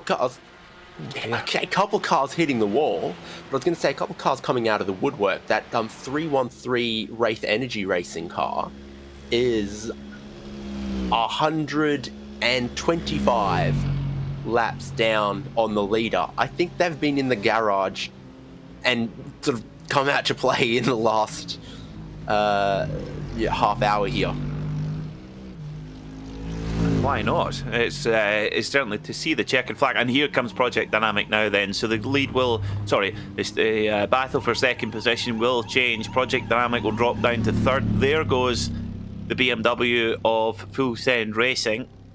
So this will be a remarkably short stop then for this Project Dynamic Mercedes. just looking very battered and bruised in these final stages of the race, and will be definitely down on straight line speed with that damage. Not wrong to call it the battle for who stands on which side of V3 Racing when they get on the podium. How quick was that? I've got the number, don't worry. 12 seconds, I think. But in comparison to some of the other, 1 minute stationary times, that it's no Red Bull F1 stop, but that just by comparison seemed very, very quick, didn't it? It certainly was. Yes, very, very, very quick splash and dash, but only needs 2 laps of fuel. So yeah, that's I don't know, maybe. It's a quarter of a tank. Yeah, quarter of a tank is what they needed. Yeah, a quarter of a tank. So that's about, do the quick maths, 30 litres. 30 litres. Yeah, you could, with a fuel, endurance racing fuel. Well, of course, here at the Nürburgring is different to what we see in, say, IMSA, for example. In Nürburgring, it is literally a supermarket petrol pump, basically, that the fuel comes out of. So it can be a, and the way that the fuel stops and the pit stops are done at the real life 24 hours at Nürburgring does require a little bit of head scratching to figure out the minimum pit stop time, etc. But once you get it, it makes sense. But here on iRacing, it's the same for every circuit. But yeah, back on going again. The gap, 32.2 seconds, is the margin that Leon Erger has over Maxi Moston. With now where is our leader? V3 Racing 88. About halfway around the lap? Yeah, just coming through Adner Force now. Quite halfway.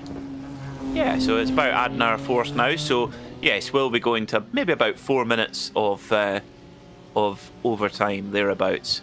I think there'll be about maybe 5. I was thinking there was going to be somewhere around 3 minutes something on the clock when they took the white flag. It's still going to feel like quite a little bit of extra time. That checkered flag is going to start, the time will run out, and then it'll actually be quite a while in minutes before anyone reaches the checkered flag.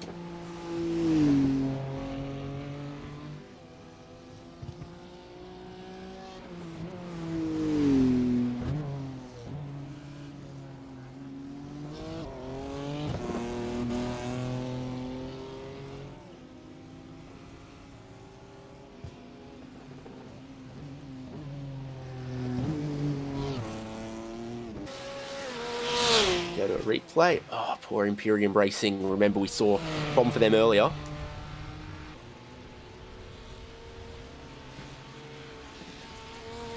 If I've made my brain fade, hitting the wrong push to talk button there. But Oopsie daisy. I was worried I'd dropped again. No, I hit the Windows button rather than the Alt button, which is my push to talk. Now, Kevin Skittleman here. Oh, Yeah. this car is... They definitely need to call this car Kylie the Cup car. Oh, I mean this with the greatest of respect because I know it's not easy, but it's looking more like Spindy Autosport Red. Oh, ouch. Ouch. Oh no! Bash! Beth! Oh no, who's that? It's the SP10 leader, isn't it? Wait a minute. It is. Yeah. Oh my goodness me. Smash have done, well, too much nominative determinism, and I suspect that's probably going to be a penalty. The lead gap that your TCR leader had, very significant, and as you like to say, built like a tank. I think they're going to be okay, but you don't want that. You don't ask for that, and you'd be within your rights to be a bit cheesed off. So it was the TCR, it wasn't it. Oh, that is ridiculous. But this is That right that is. before miss. Turn around. It's hard to tell, really. Depends on the angle, really. Yes, that was just before coming down the hill at Kellenhard. Yeah, Smith. Yeah, no, that's what they're coming down to now. So it's just before that. It's Metzgesfeld. Run through there. So well, it looks like somehow this little TCR has got away with it. But a 5-minute repair, they don't have the luxury to take that 5-minute repair. So has this been a last-minute drama for the 185 Full Send Racing crew? If They've they got need to one and take a the half repair- laps. They've got 1.5 laps to go, and they've got 4 minutes in hand over second. They look to be at worst making 80% of race pace, and it's legal to cross the checkered flag carrying a meatball flag, which I don't even know if they have one. I can check. You're not allowed to cross the checkered flag across the finish line with a black flag without it applying additional penalty post-race. The meatball flag is semi-advisory. You don't get penalised. If you're within the last 2 or 3 laps, you're fine to not pit. Just try to nurse that thing home. Okay.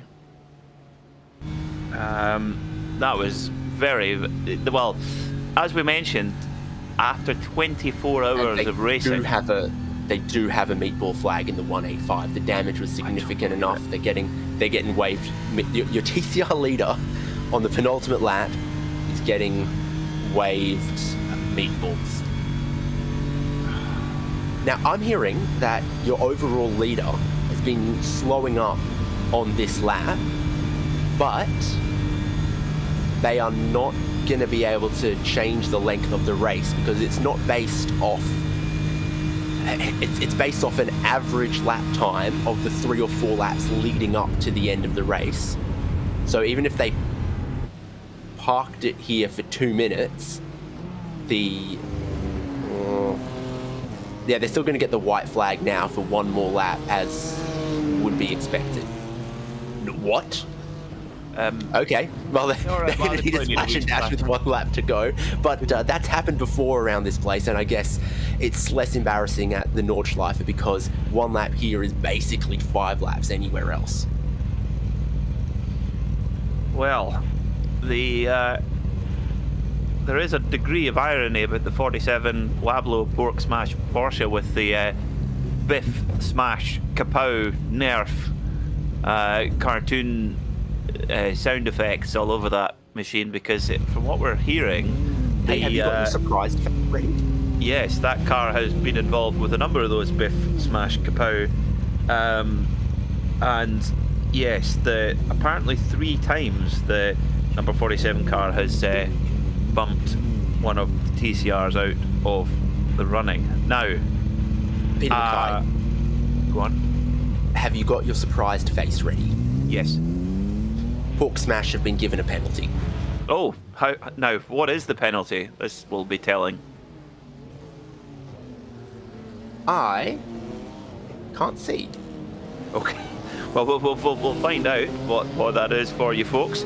Owen Blythe back out on running. Just a bit of fuel for the run to the flag.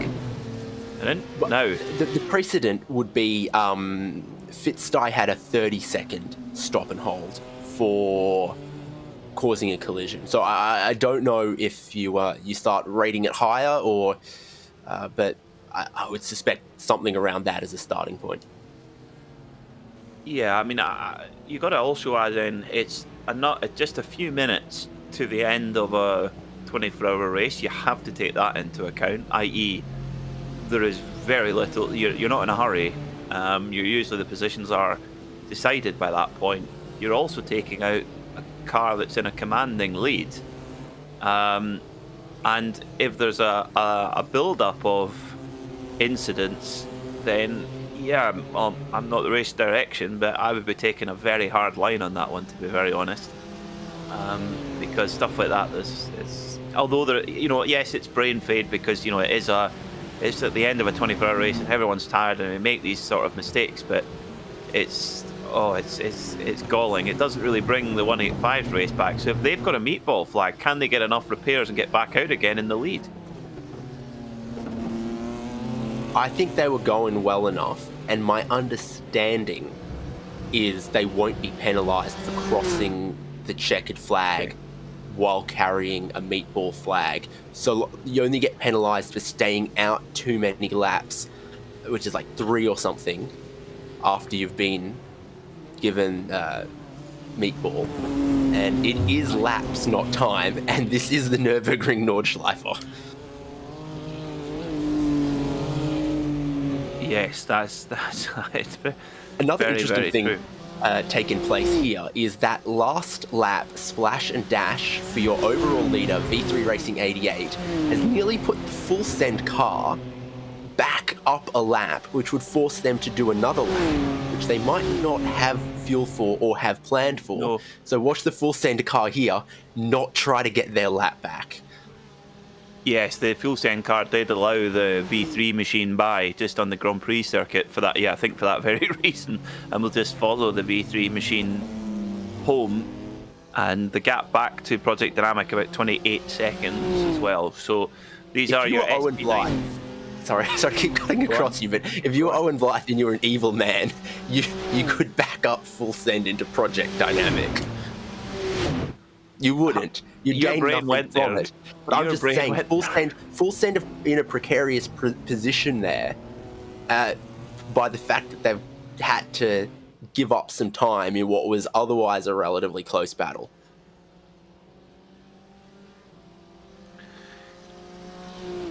Well, yes, that's if I was the 88 car of Owen Blythe, who apparently has been up for all 24 hours, that's incredible. Great effort from Owen Blythe. I would just want to get this car over the line. Full send pitted, 185 pitted. They're in the pit lane. Apparently, now if this is what, if this Mike 458 is Michael Polisek, who was one of the drivers in full send 185. 8-minute required repairs. I don't. Oh my goodness. Oh my goodness. That is. What? There's just nothing. That full Where's send Marshmallow crew could have done. Racing compared to the overall leader? Because if the overall leader gets to the finish line before Marshmallow Racing do, Full Send Racing are the winners. If Oh my goodness. Marshmallow Racing get to the checkered flag before V3 Racing 88 do, they win the class. Wow. Right. The this pit is. stall for Full Send TCR is past the finish line, so Marshmallow Racing need another lap. And if they do, they will win. Effectively. So where are Hang on, Marshmallow I'm looking. Racing? I've got a map That's for this. Kesselchen. So the overall leader, the number 88 V3 Racing BMW, is tearing up the Kesselchen right now. Marshmallow Racing have another lap. Oh my goodness. 405.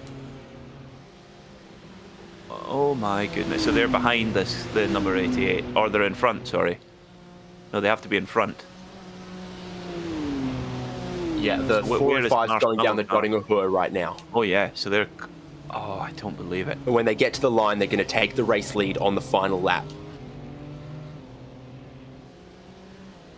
Yes, we're getting confirmation as well that the 185 Full Send Racing TCR squad have been hit 3 times by that same car. That is, well, it's galling anyway, but that is absolutely devastating for Full Send Racing number 185.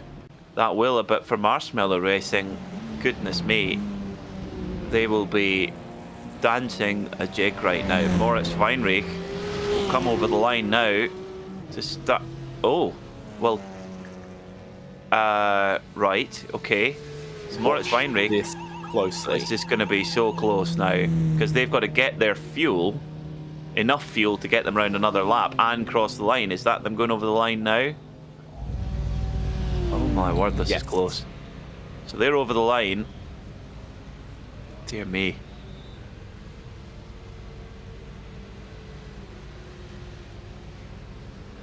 That is your TCR gap. 2 car lengths, both sitting in the pit lane. This is... Oh, that is painful for the Full Send Racing squad. Marshmallow take the lead on the last lap of Look the at the winter LEDs. 24 hours of Nürburgring. The LEDs on, daytime running lights on. No, the position light on the car says 02. When they take the checkered flag, it'll update to 01.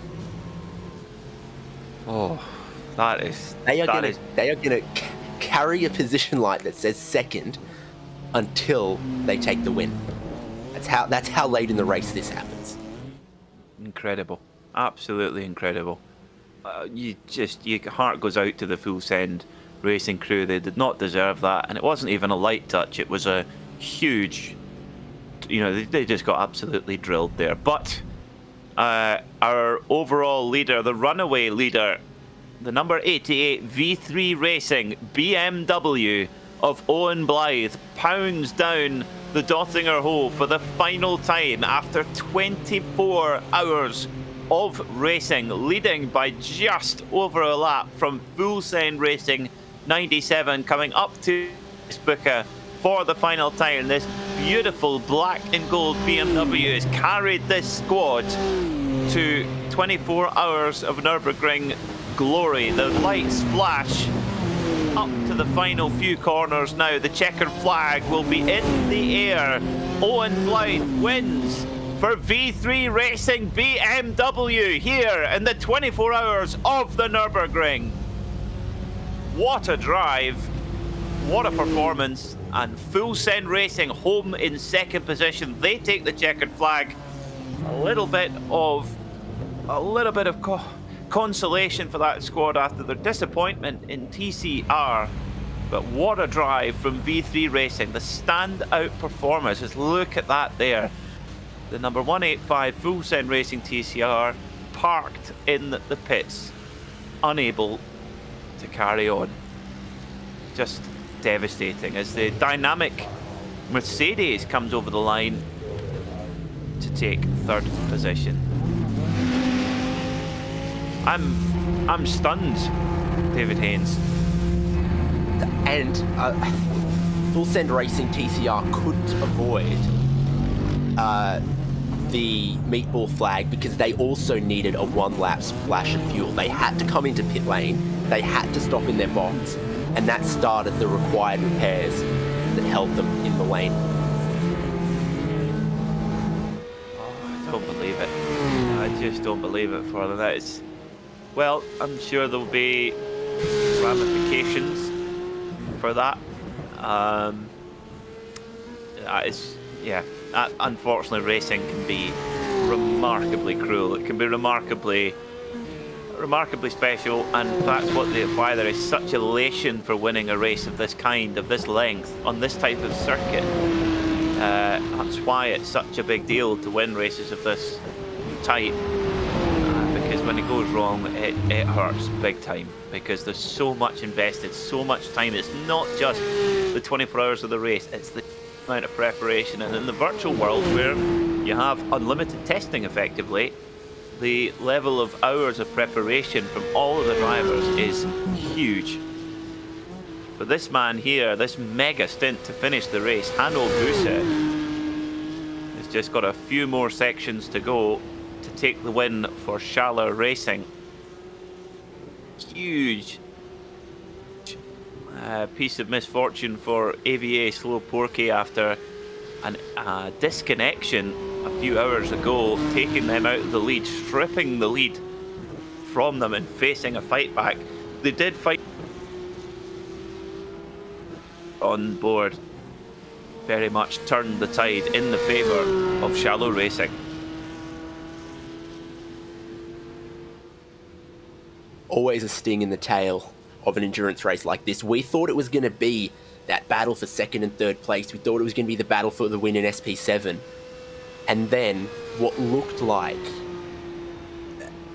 as safe as you could get, Full Send Racing lose their lead. I think they've left pit lane. They were still on the lead lap. I think they are going to cross the line.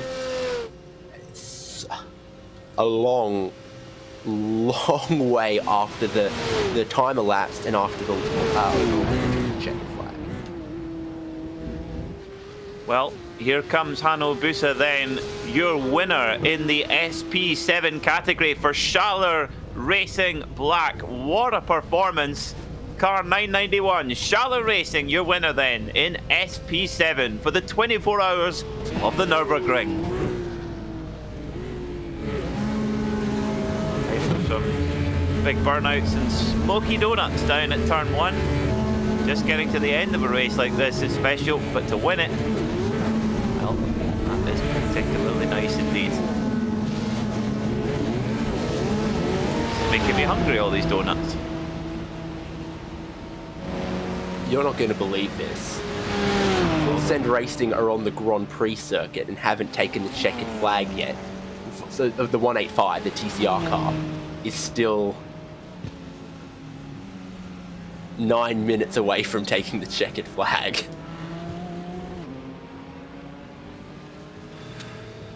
There's, I feel that the this incident with the 47 Pork Smash car and the 185 TCR may rumble on. I don't think we'll see that Pork Smash car again in this type of competition somehow, I suspect.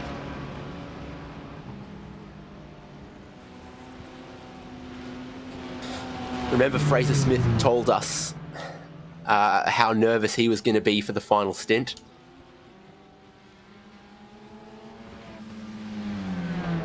Well, he's doing a good job right now. Yeah, not sure he's quite so nervous now.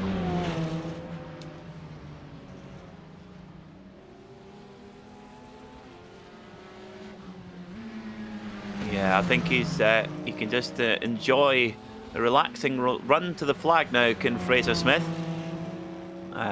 Again, normally we would actually see him in the TCR machine. He's very, very handy in the TCR car, but in the SP10 car this time, in Full Send, it's been utter agony for them in TCR, but a great result in SP9, second overall, and then a class win in SP10. Well, I think on balance, David, for the squad, for the team, very good results, but for those in the TCR squad, the car, they're going to be sick tonight. Yep, that was the that's your TCR leader just behind there, who also still hasn't taken the checkered flag yet.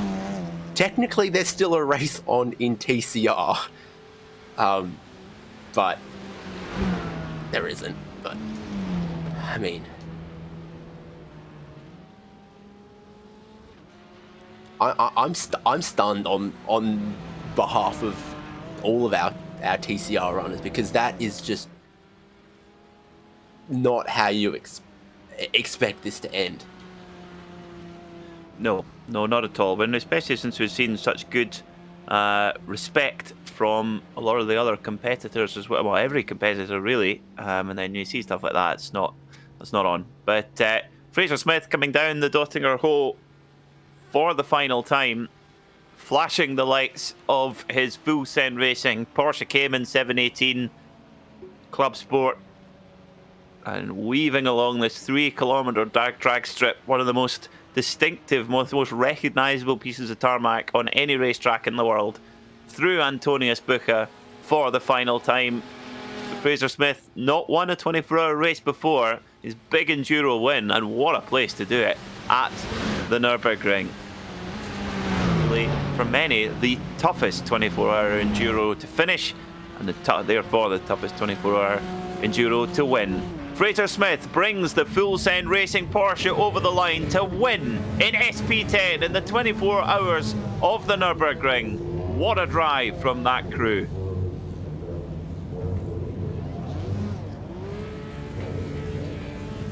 Well, in TCR, I'm not sure this is quite how Marshmallow Racing would want to win it, but they get to stage a photo finish with their two cars as Moritz Weinreich takes that car to the lead and inherits the race lead on the final lap.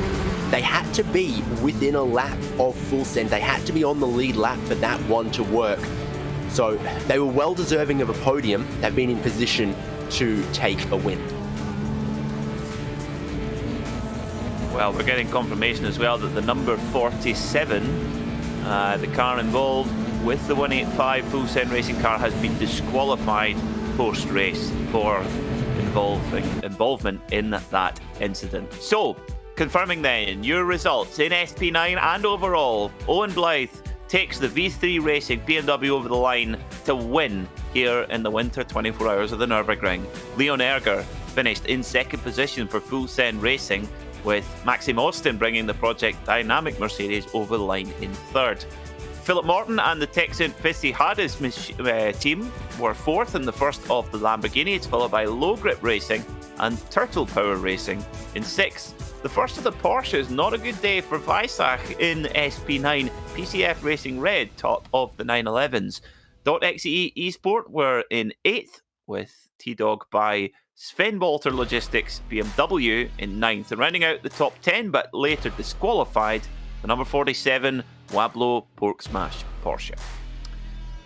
11th on the road, negotiated up to 10th, is PCF Racing Lime BMW, followed by FDR Esports Porsche, Ludens Racing Endurance BMW, Racetech Performance BMW, Krebs Racing Mercedes, Imperium Racing Porsche, and finally PCF Racing Purple, not making it to the flag.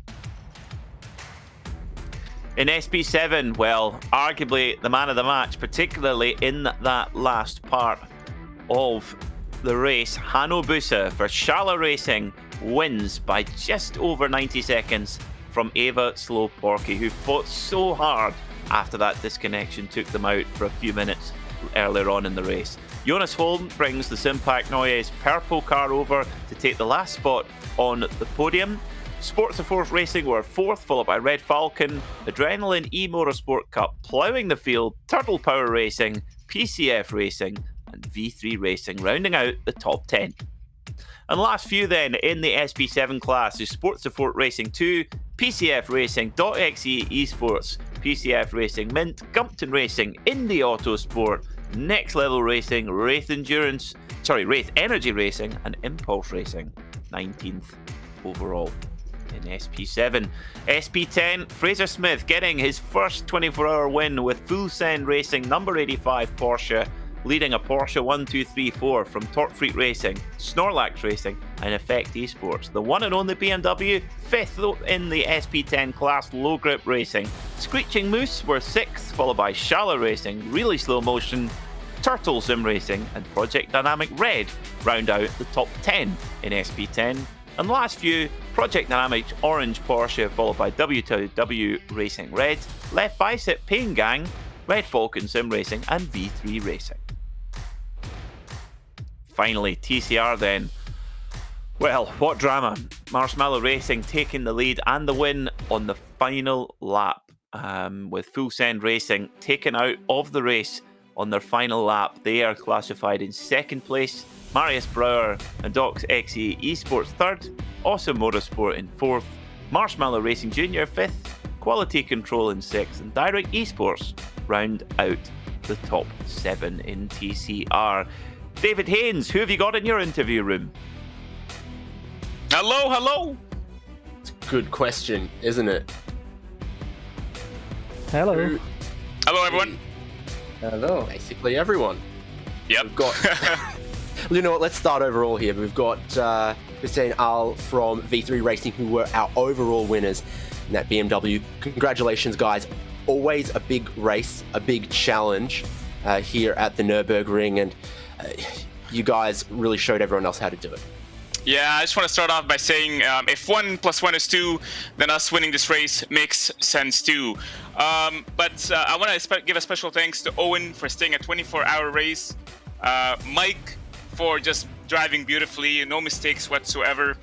The BMW drove great. I think coming into this race, we just wanted to just drive and really not do any incidents. We had to use one of our free repairs, you want to say, but just do that way we can look good on stream for you guys. Yeah, exactly. And it was a very striking car towards the end of the race here in black and gold. Tell us about the choice to go with the BMW. Obviously, SP9, the category with the most options, but the BMW did seem like a good car to have. Honestly, all my teammates did not want to pick the BMW. They wanted to choose the Lambo or the Porsche. But after convincing them and getting yelled at by a few of them, we actually made the right decision for once. We like to make things difficult. Obviously, you've seen my pit stop where I missed my my marker there by 40 seconds, and I forgot to look at the guy. But yeah, see, we just like to make things more interesting for our race. Yeah, no doubt. So, racing the 24 hours of the Nürburgring, but in winter, cold track temperatures all the time, a really long nighttime run. How would that make the racing different to running the race in May or June? Honestly, the Green Hell Nürburgring is a hard track on its own. Doing that when it's cold out, track has a lot of grip. You have to stay focused. There's no such thing as, just losing your mind for a millisecond. Otherwise, you do a simple mistake. Especially with our team, we only had 3 drivers. One of our drivers decided he would not want to show up. It's fine. But again, it is what it is. You have to stay focused. We handled it pretty well. And I think, like I said, I'm very proud of my boys in the GT3. I also want to give a special thanks to my boys in GT4 and the Porsche Cup class. They did an amazing job. Unfortunately for the GT4 team, they did not finish. But very, very good effort by all of us. And just glad to be here. Great event. And you guys did a fantastic job in the commentary booth. Well, thank you very much. Congratulations to you and all of your teammates. Well done. Thank you, brother.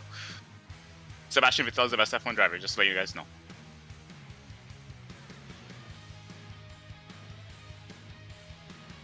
Peter Mackay, do you have anything to follow on from that? We've got a couple of other drivers standing by. It's about time.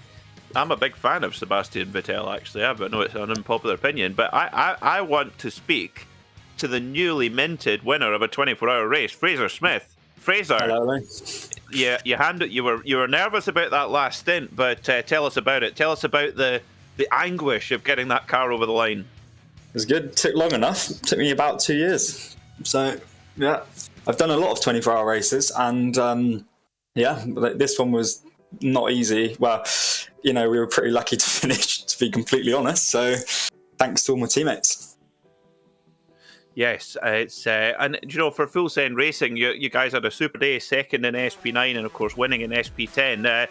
What's the plan to console your colleagues in the 185 car, the TCR? They were so unlucky.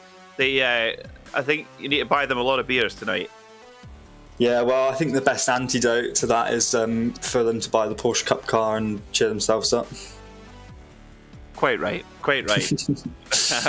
Fraser, well done on a super drive in the SP10 Porsche. You're a 24-hour race winner along with your colleagues in Full Send Racing. Well done. Thanks, guys, and thanks to the organisers because it was great. They were up. Well, I suppose they must have done shifts, but they were busy in race control for 24 hours. So fair play to them. Fraser Smith there. David, I shall hand you over to the man of the moment, Hanno Busa, our winner in SP7. Yeah, exactly. Driving that new 992 Porsche Cup car. What a race that you guys had in the final couple of hours here. I mean, unfortunate for your competitors that they had that internet disconnect, but then they fought back really, really hard and you guys had to hold on. Yeah, it was really, really exciting. We were on our toes and actually thought we had to pit one more time than them. So we were very nervous and tried to get the gap somewhat bigger, but at the end it turned out that we were just fine on the fuel, and yeah, we're just super happy to finish first. When we had the disconnect and some other issues like a pedal breakdown and all that stuff, we thought our race was more or less over. But I think we gave it all and tried our best, and it succeeded. So, cold track temperatures for almost the whole race, and most of the time it seemed like people in this class were changing tyres at every stop. You guys changed that up a little bit as well. What was the feeling with the tyres, with the evolution of the grip with the track? I think in the first stints we decided not to double stint the tyres because the track state was still pretty low and the tyres wear down pretty quickly. But later in the race, when there's a lot more rubber on the track surface, it was no problem to double stint at all. So I think if you really push it and take care on the tires, you could probably even triple stint, but then you really need to take care of your tires. You not only get the win, I'm pretty sure you also get the fastest lap in class as well. Any favourite corners around the Nordschleife? Any ones that scare you? I really like the part after Wippermann. I think the corner which scares me a bit is probably Breitscheid. It's something I don't know. I've wrecked my car many times there personally, so I'm always a bit more careful there.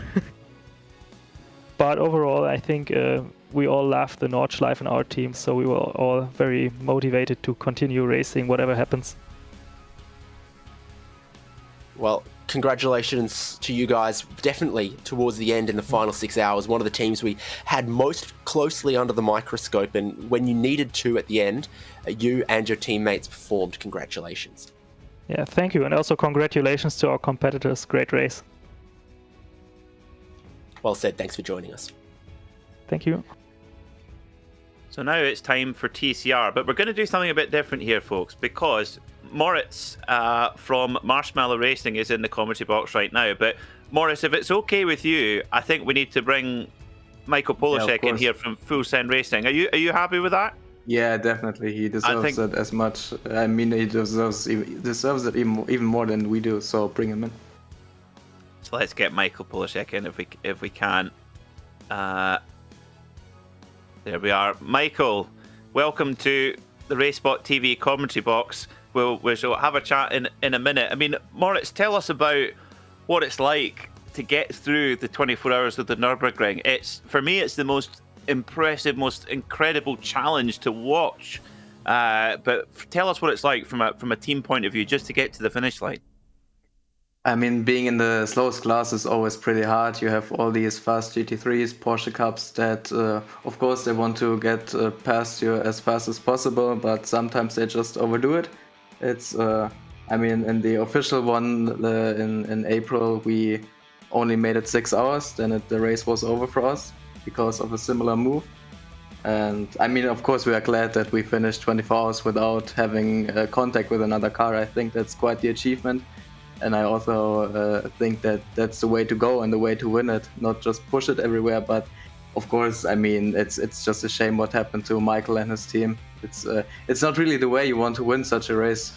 I mean, sure, we pushed as well for 24 hours, tried our best, but I think pace-wise we had no chance against Full Send. So, like I said, it's just a shame. Oh, I think you shouldn't take it away from that achievement. You got to stay in there to the end, and yeah, you did really. Congratulations on a super drive, Michael. If you can hear us, Michael, that was, I mean, a perfect run from your team, Full Send Racing. You couldn't have done any more. But tell us what the feeling's like in the camp at the moment. Yeah, all of us are just absolutely gutted for just being intentionally wrecked. We had a few run-ins with the 47 before. When I was in the car, first time they just went for a very, very unrealistic dive bomb into that very fast left-right flick for that triple apex right-hander, and they got into our side, spun us. So we hit the fence pretty hard, but fortunately, we were able to get away with pretty much no damage. We had 2 minutes of optionals, but fortunately, we had very little damage affecting the car actually. Then a couple laps later, they decided to rear-end us, punt us right off the track, and they just decided to then verbally insult us again. So I don't really understand why people just can't control themselves off and on the racetrack. It's just a shame that we have people like that running these races, because it's just unfortunate that they had to put a stop to a really good run. I'm really happy with the team, everyone else, the race organizers, broadcast, everybody. They ran. You guys all did such an amazing job putting on this event. I really enjoy running this event every year. It's just a shame that one car and a couple of bad decisions just decided to ruin it. Well, I think your sentiment is absolutely spot on, Michael, and yeah, I think you guys will be back, I'm sure. Moritz, congratulations on the win in TCR. Michael and the Full Send crew, very much hard lines. And thanks so much for putting on such a fantastic race for us to enjoy. Thank you very much. Thanks for the broadcast. So that is all we have time for today on the winter 24 hours of Nürburgring. We hope you enjoyed the coverage here on RacespotTV. Don't forget to like and subscribe our channel and not miss a moment here at the home of virtual racing. On behalf of my colleague David Haynes, myself Peter Mackay and our producer Hugo Luis, many thanks for watching and we'll see you next time on RacespotTV.